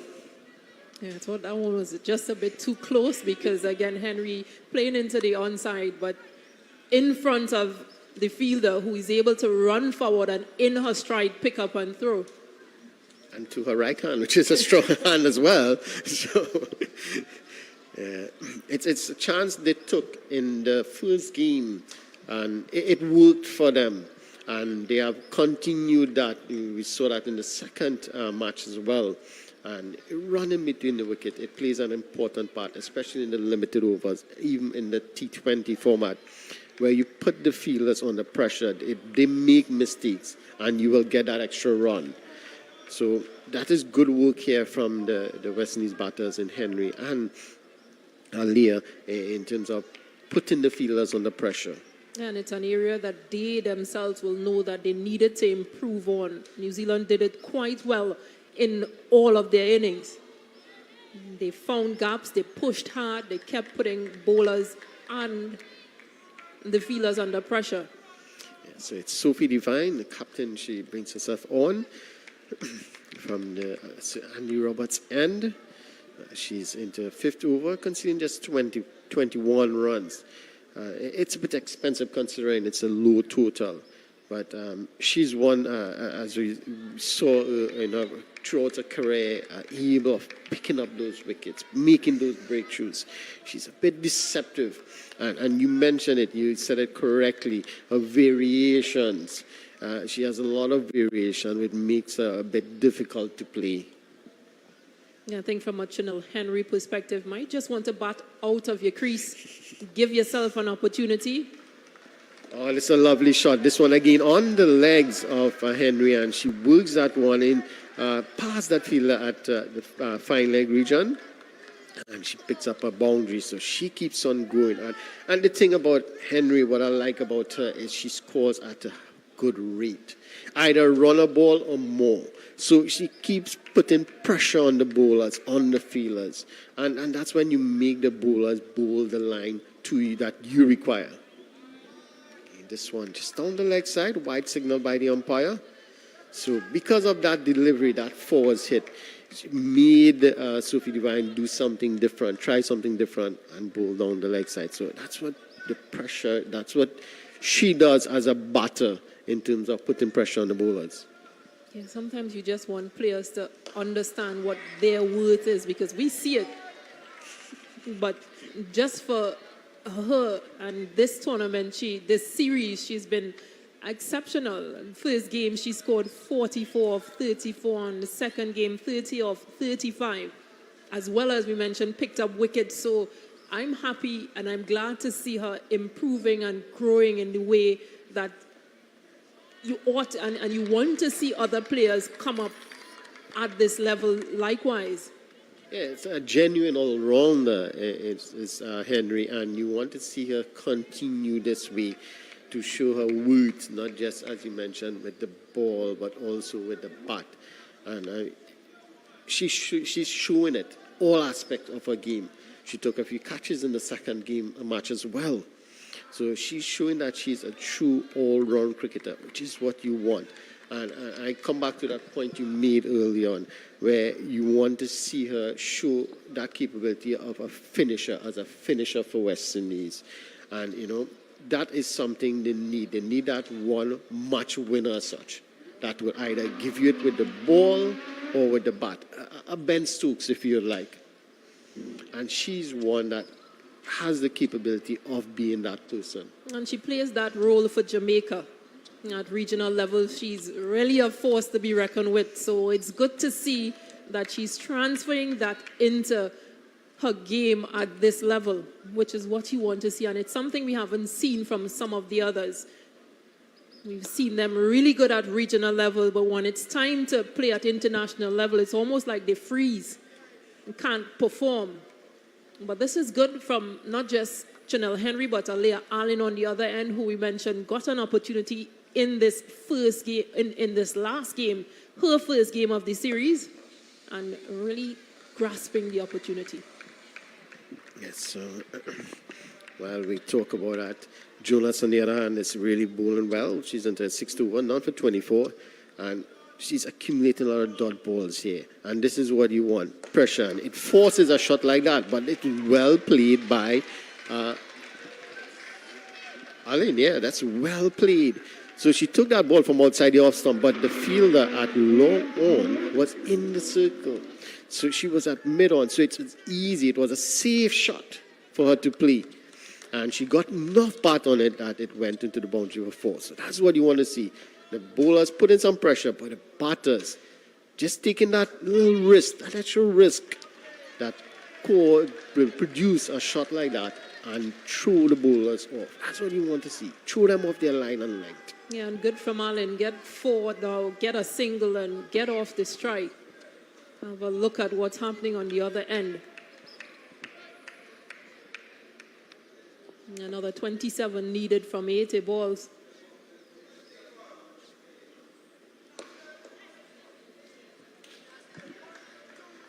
As this pair continue to rotate and dominate this final phase. And that's what you want. I like that what you said. Dominate the final phase. And that's what New Zealand didn't do in the second ODI, and it almost cost them. They were in an excellent position, and they allowed it to slip because they thought they were cruising to victory, and they allowed the West Indies team to get back into the match. This one is played away again into the onside for another boundary. So Aline again, that's that one again. Straight in line is Jonas, and just working that one into that onside. And again, taking advantage of those bad deliveries. Yeah, really good from Alea Allen. Chanel Henry just having a discussion, maybe looking at that scoreboard and realizing, yeah, there's just 22 more runs to go, and we've got this. Just a reminder to both players that they're in control out there. Correct, and playing their natural game. And that's what you want to see. And that's where, going back to the point that I was making, with the New Zealanders. They were on top and they let it slip. They didn't dominate that phase and take the game home. They allowed the game just to meander on until West Indies got back into it and almost cost them the game. Yeah, that was in the 37th over when they started losing wickets. Lose wickets in the 37th, 38th, and 40th. So Sophie Devine continues.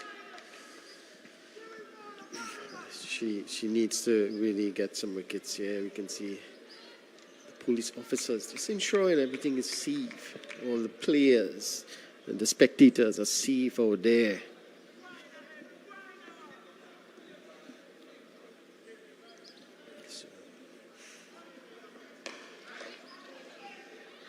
And easy as that, giving it away. Henry, that one pitched up, looking to go over that fielder at mid-on, but only succeeded in hitting it straight to the fielder who took an easy catch. And there you can see disappointment on Henry because she knows she gave it away. It was there to be hit. Yeah, unnecessary at this phase. You just need 21 runs.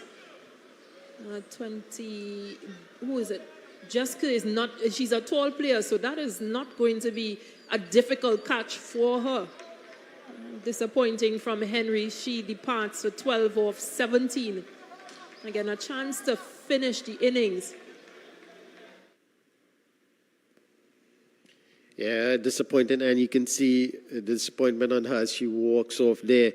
She knows she had to stay there till the end to ensure that to secure that victory. But there you can see a disappointment on her as she leaves the field. But just scoring 12 of 18. Again, I think she's looking to go straighter with that one, but got the inner half of the bat, and she didn't get the power and placement that she was looking for, and it went straight to that fielder, Jessica. But and then it's smarts from Sophie Devine as well, because I'm sure that was either a pace-off delivery or some sort of cutter. She wasn't going to allow Chanel Henry to just score freely off her. Yes, one of the many variations that you mentioned. It seemed to be that off cutter that really came back into the right-hander. Yeah, she almost reminds me of a Dwayne Bravo when he bowls. Always something going to happen. Either a wide, a wicket, some sort of cutter. This one just inside that wide line. And not single wide. So it's 6 wickets down. So technically you can say 7 wickets down if Taylor is not able to come back out. And we're into the bowlers. So yes, it's 20 runs required. But if New Zealand could just tighten things up here, pick another wicket, it's going to make it very difficult for the West Indies team.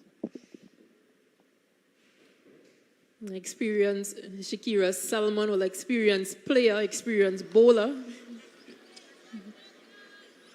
Batting wise, her high score is 22.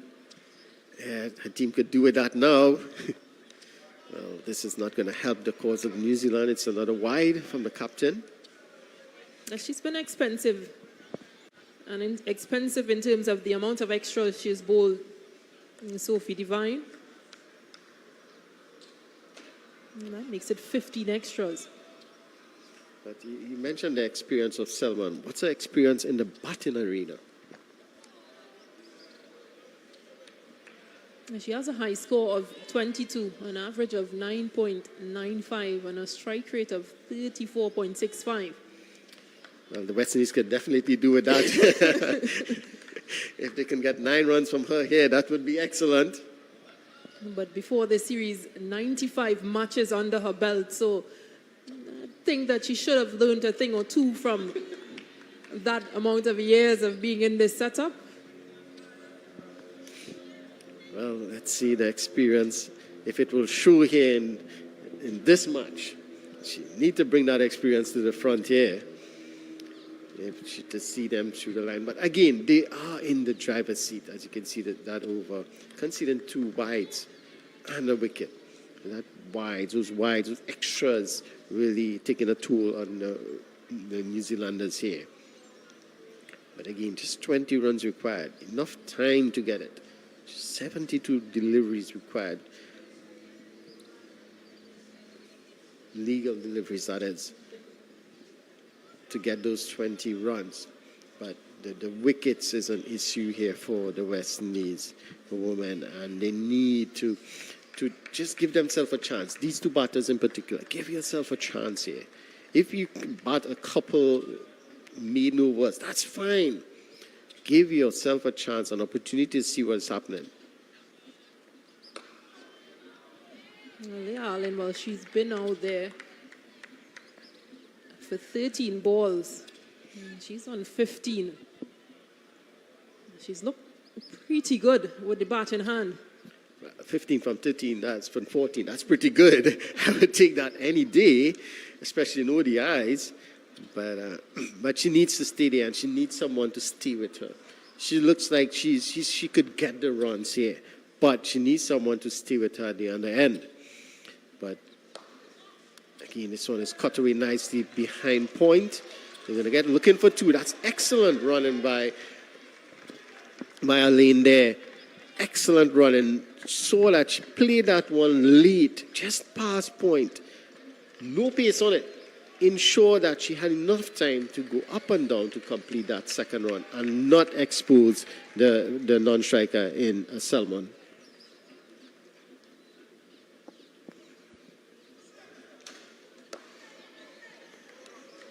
Definitely good awareness. Someone will have absolutely no problem taking two there and get back on the non-striker end safely and just have a look at what's happening. Yeah, the safe end. Jessica, well, she has those 3 wickets, 3 important wickets, and she can be considered one of the more dangerous bowlers. Well, that's why the skipper has her on. She wants her to pick wicket. She needs wicket. And if Jessica could get a couple more here for her, it would be put them, I wouldn't say in the driver's seat, but it will give them an opportunity here to try and bowl the West Indies out. And that's what they need to do.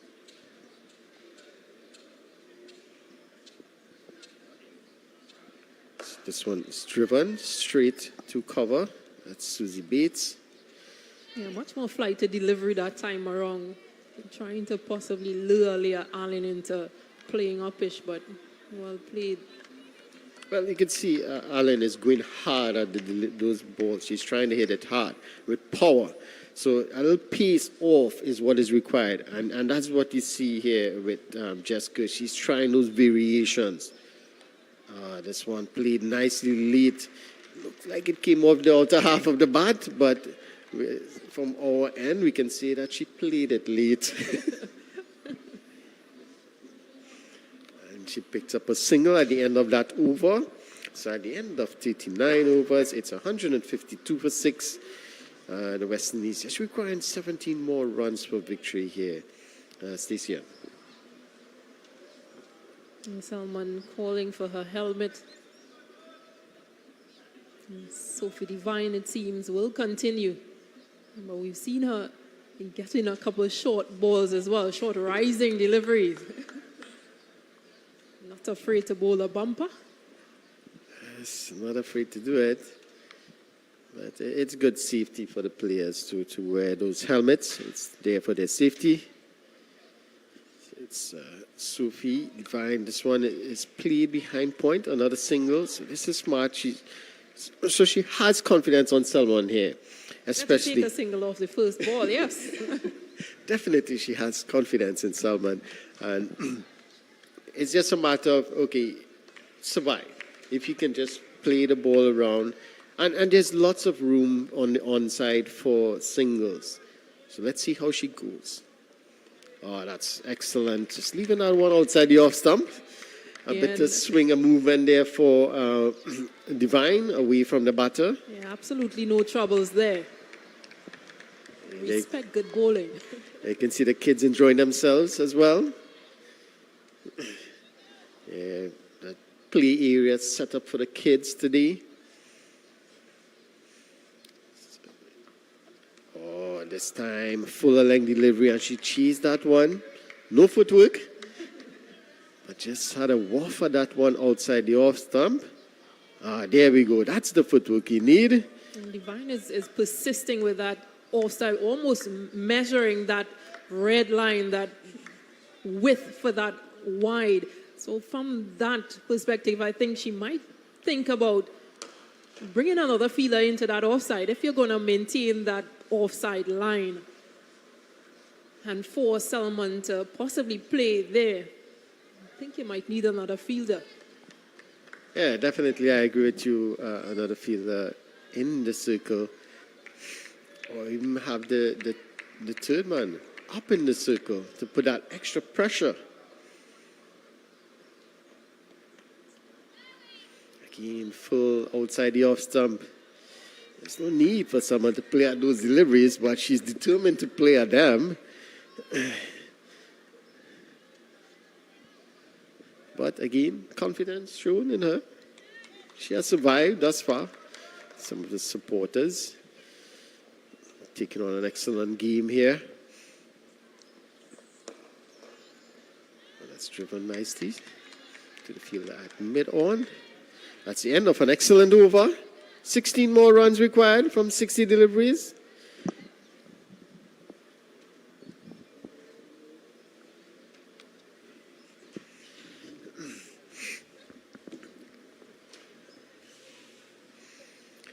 As Stacey and King takes her leave, and it's welcome Mr. Brunan Springer to the mic.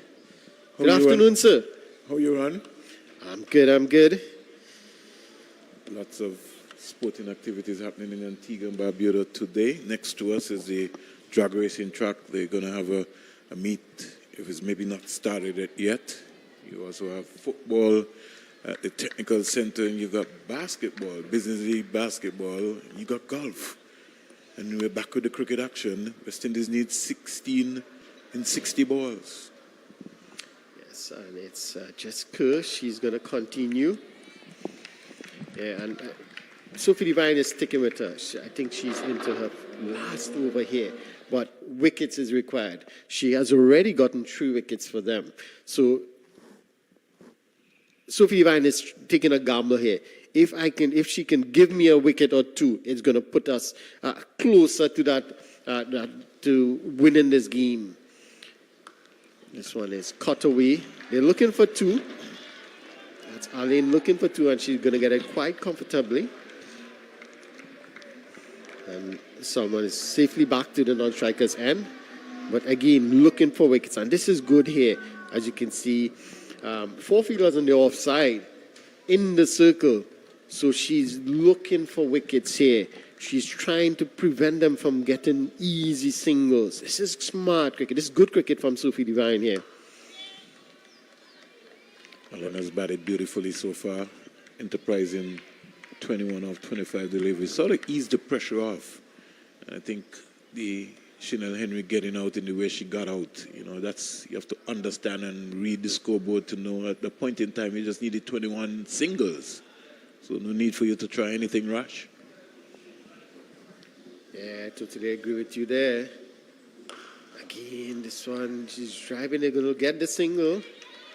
A bit of misfield there by Susie Bates at cover. And they're going to get an easy single. So it brings Salmon into strike. So this is what they would have wanted, to get Salmon back on strike and see if they can get her.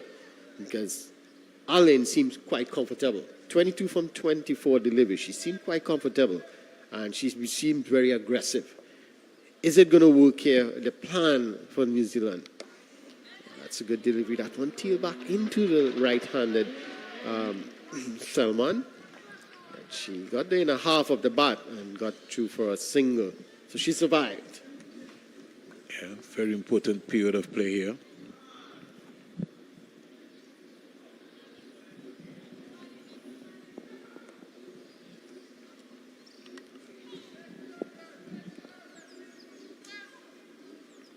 Yes, this one is again tucking up Arlene there. Yeah, some 41 overs bowled. West Indies need 12 runs. And a good spell from Jessica, finishing with 3 for 29. You'll take that any day. Definitely, you take that any day, and on Sundays, which is today. So it's excellent from her. But given the situation, her captain would have liked her to pick up a couple more wickets. But it's up to the other bowlers now. So a decision here for Sophie Devine. Is she going to continue from that Sir Andy Roberts end? Or is she going to try someone else? Well, she's going to continue. Yeah. So 157 for 6. Exciting game ahead. Yeah, it's a very exciting game, and it's not going to go down to the wires, they would say, but it's very interesting. Wickets here could make a big difference for the New Zealanders team. They need wickets, and you can see them.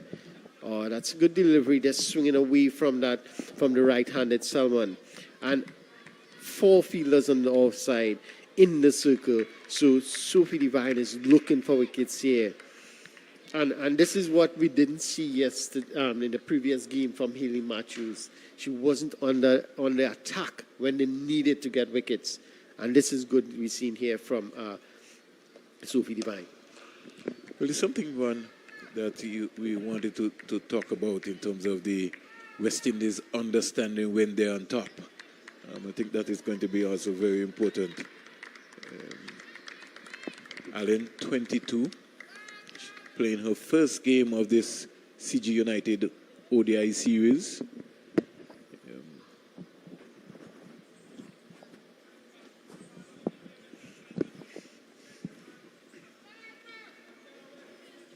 Third man and a fine leg out. The only 2 fielders. Everyone else inside the 25-yard circle.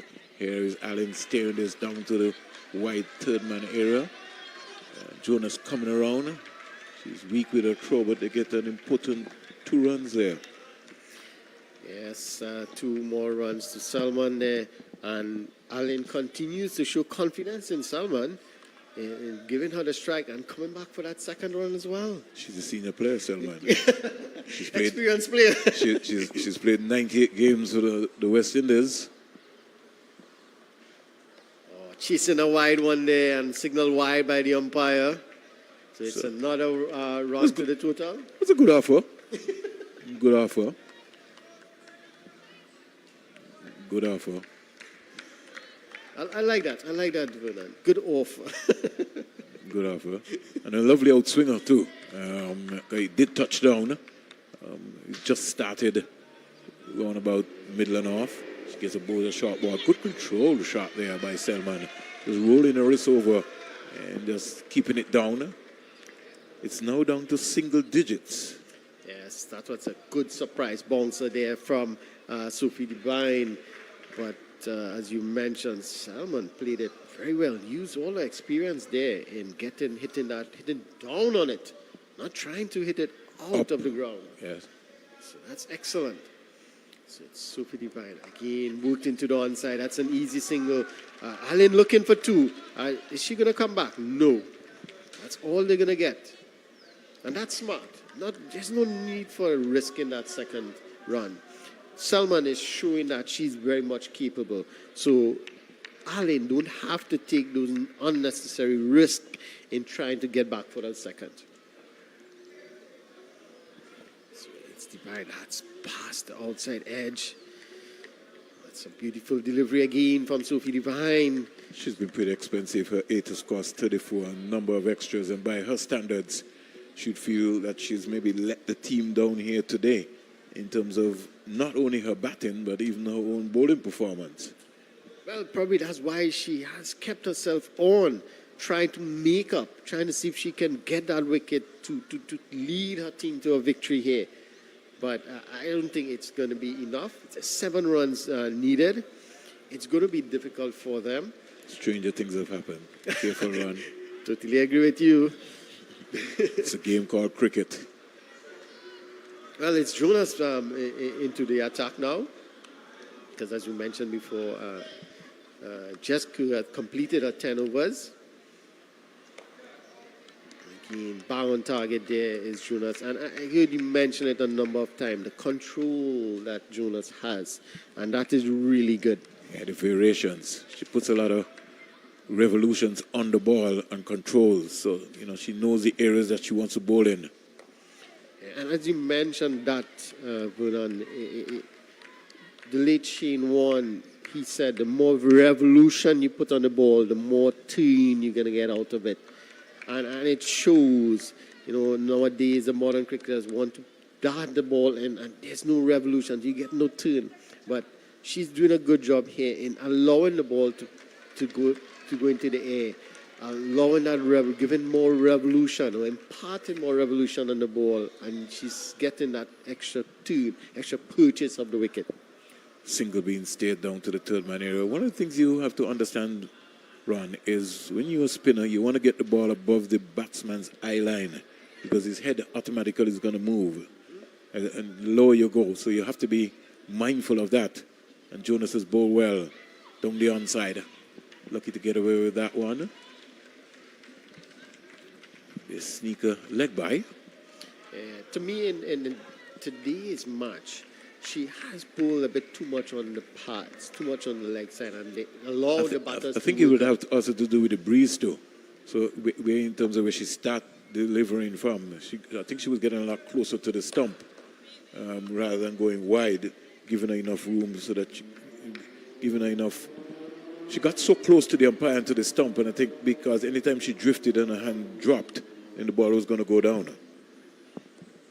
Excellent point, excellent analysis there. This one, full toss driven straight down the ground. They're going to get through for another single. So they're doing it quite easily here. Just 4 more runs required. 165 now for 6. So it's safe to say that West Indies are on course for victory.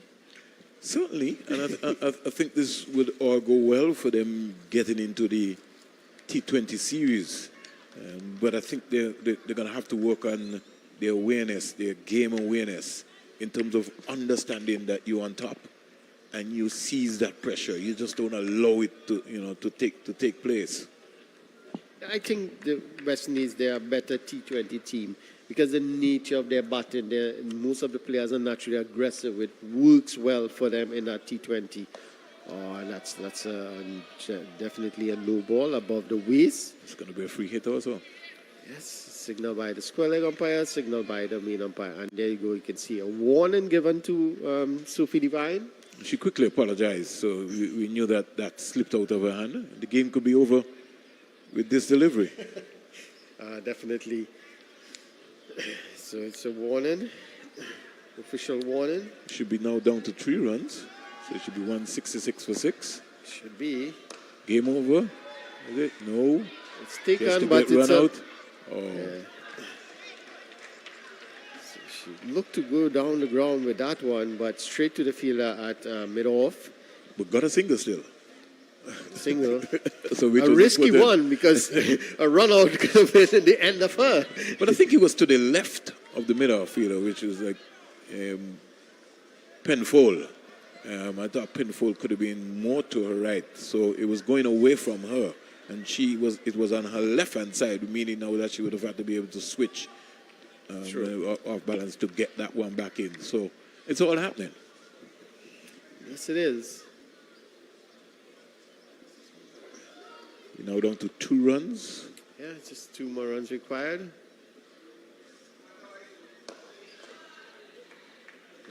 All the fielders are in the circle now. That's generally what you see when it's down to 2-3 runs. And all the fielders are in the circle. Easy runs, easy boundary, right? I'd like to see the short third man just come to her left. Yeah, we'll find her. Yes, I agree. Just as you said. And she was caught on her heels. Just as you said, Vernon. So the scores are level now. Yes, it is. So it's just 1 more run for victory now. Yeah. This would spell a good comeback for the West Indies after being beaten in the first two matches. Close matches though, but they were beaten. And, to come back after going down 2-0, the tendency would be to just, go through the motion. But they showed a lot of fight here in bowling out the New Zealanders for 68. And that's the winning run, is it? Not yet. I think she's in. I think West Indies would have won. She got in. Yes. Quite safe. So that's it. That's the run. In the end, Allen safely home. So that's victory for the West Indies. They win by 4 wickets. Good for them in terms of after losing, as I mentioned before, after losing the first 2 matches, you would think that that's the end of it. But they came back well, bowled out the New Zealanders for 168, and then they came and they batted positive. And I would use that word positive because the way that Haley Matthews and Stephanie Taylor batted, it showed positivity, and they eventually got home quite easily. And that's a victory for the West Indies by 4 wickets in the end. So the series ends 2-1 in favor of the New Zealanders, but good cricket from both teams. It was a good, hard-fought series by both teams. Well, you only had 2 half-centuries won in the series, one by Susie Bates and one by Stephanie Taylor, who eventually had to retire in this all-important game. So there's cause for concern in both camps in terms of the batting. You saw brilliances from players, get to 40. Maddie Green got to 40. And Amelia Curl looks very, very organized. On the West Indies standpoint, it's also going to be a worry because Haley Matthews, we had Kashana Knight who got a 30 in the first game. So there's worrying time. I just still feel, Ron, that West Indies are playing a batter too short. And I don't think that Gajnabi, if Shadi Nation is in this squad, then Shadi Nation should be batting at number 3 with all of her experience being around. The other thing is, if you're bringing back Natasha McLean at this level, I would have invested in an under-19 player, under-19 batter to be able to get an opportunity to get some experience. Yeah, I agree with you, but I would say that Nation batting at number 3, I would have given that number 3 position to Stephanie Taylor. No, well, she has the experience. The reason why I would not have gone for Stephanie Taylor is because Stephanie Taylor is just coming back from an injury. So I might have promoted a Kashana Knight as a left-hander, as the only established left-hander batter in the team to bat at number 3. But I'm concerned about the top order because what it looks as if Haley Matthews might be the person now that will open in the T20. So they're worrying times for both camps. What I'm really concerned about, Ron, is the young players coming through and learning the game fast enough. That is my major concern. Yeah, and I would say, we look at the New Zealand team. They are giving these young players the opportunities. And that's what I like to see. They give them the opportunities, and they come out there and they perform. We look at Carson. Carson bowled well in her debut. She batted well in the end as well to see the team through, right? So they have given the opportunities to the younger players in the middle order, the likes of Green, Down. These players have come in and batted well. Halliday, they have done well for the New Zealand team. So they have invested in the young players and they have given them. Yes, it hasn't been the rewards that they are looking for, right? Because as you rightly mentioned, they got to the 20s, they got to the 30s, but they didn't carry on to get that big score, which is required of them. So they need to now start converting those 20s and 30s into 50s, even 100s if possible. So a hard-fought series so far by the West Indies, and one can't help but overemphasizing the effort of the groundsmen here at the Sir Vivian Richards Stadium. You know that this series would have been rescheduled because of Fiona passing through. And the first game was hampered more or less, so it was a 35-over game. But to get in cricket would have been almost very important. So if we look back now at the New Zealand's innings, where they scored 168 all out. Some 19 extras. Divine 7, Bates 2, Amelia Kerr 30, Maddie Green 14, Lauren Down 53. Very enterprising 53. In fact, the second half century of the third, because Stephanie Taylor would have scored 1 today. Brooke Halliday 10, Plymouth got 17, Gaze 6, Kerr 7, Jessica and Penfold 2, and Jonas has left not out on 1. Bowling figures, we had Affie Fletcher with 2 for 31. She was brilliant today. Really, really brilliant. Karishma Ramnarak, 2 for 26. Getting that breakthrough. Then you also had Hayley Matthews, 2 for 23. And then you had Chanel Henry, 1 for 18. Allen, 1 for 25. And Selman, 1 for 27. Taylor didn't pick up a wicket today. New Zealand lost wickets at 1 for 14, 2 for 14, 3 for 51, 4 for 79, 5 for 99, 6 for 143, 7 for 150, 8 for 155, 9 for 158, 10 for 168 all out in the end. Pretty remarkable score. So that was the innings of the West Indies, the innings of the bowling figures for the West Indies. Now we have the batting of the West Indies women team. West Indies getting home in the end quite comfortably. 170 for 6. 170 for 6. Target was 170, so they got to 170 for 6. Hayley Matthews, top scoring with 40. Natasha McLean, 1. Gajnabi got 0. Stephanie Taylor, retired hurt, 52. Rashada Williams, run-out curve for 14. Kaisia Knight, she got a 0 today. Chanel Henry, very impressive series and could maybe walk away with the player of the series. She got 12. Alea Allen, 27 out of 34, and Selman, 5 not out of 18. In the end, the West Indies reaching 170 for 6, or 43.4 overs. Bowling figures for New Zealand. Jessica, 3 for 29. 3 for 29, Jessica. The other wicket takers was Divine with 1 for 38, and Halliday 1 for 16.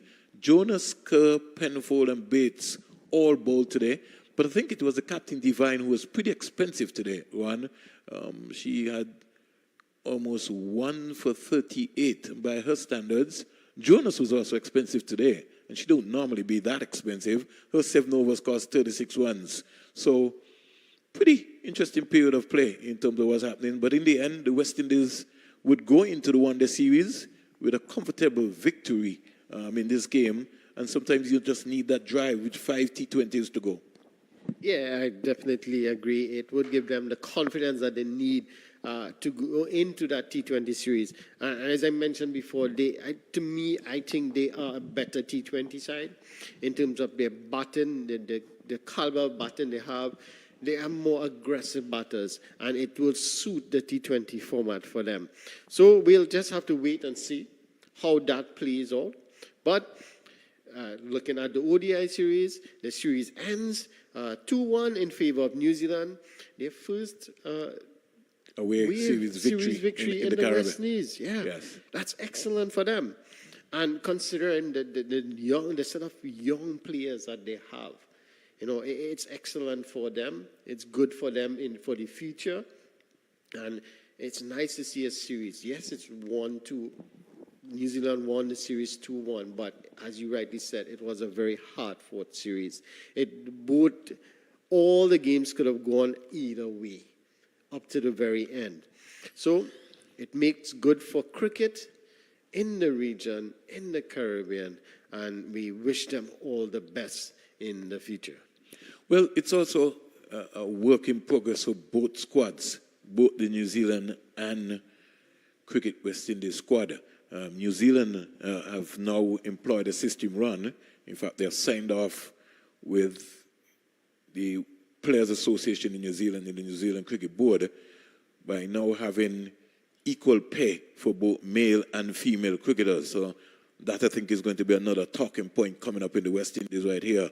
And so the coaching staff now taking their photo up with the trophy of the series here, CG United International Series. And again, we just want to say very good afternoon to all the folks in Bermuda. Fiona would have passed you there for some time, so we give God thanks. And to all the other countries all around the world who are listening to us. Exciting times, and the next time we'll be here will be the start of the T20 series. Your final words, Ron. Yes, so again, the New Zealand team getting the photo up with their trophy. So they have won the series 2-1. That's it for us here for the ODI series. At the end of this, this third ODI, as we mentioned before, New Zealand taking the series 2-1, and it's now on to the T20 series. And I just want to be able to just thank the 360 production crew, earmarked by Vinod Mancha and yourself, Ron, and all of the other technical crews who would have worked to be able to make this production possible so far. I wanted to say thank you. And on behalf of the entire panel, Stacey and King, I'm yours truly, Vernon A. Springer, signing out here from the Sir Vivian Richards Stadium on this lovely afternoon. We have victory for the West Indies, something that they really deserve. And for all the kids who came out today and the kids zone and the fans who came out, you had a number of fans who came out and were on the Mount area. It's just, Elaine Turner, her mother, and she's got the entire crew on the Mount. We thank you very much for everybody who's viewing us. God bless you, and you have a blessed Sunday.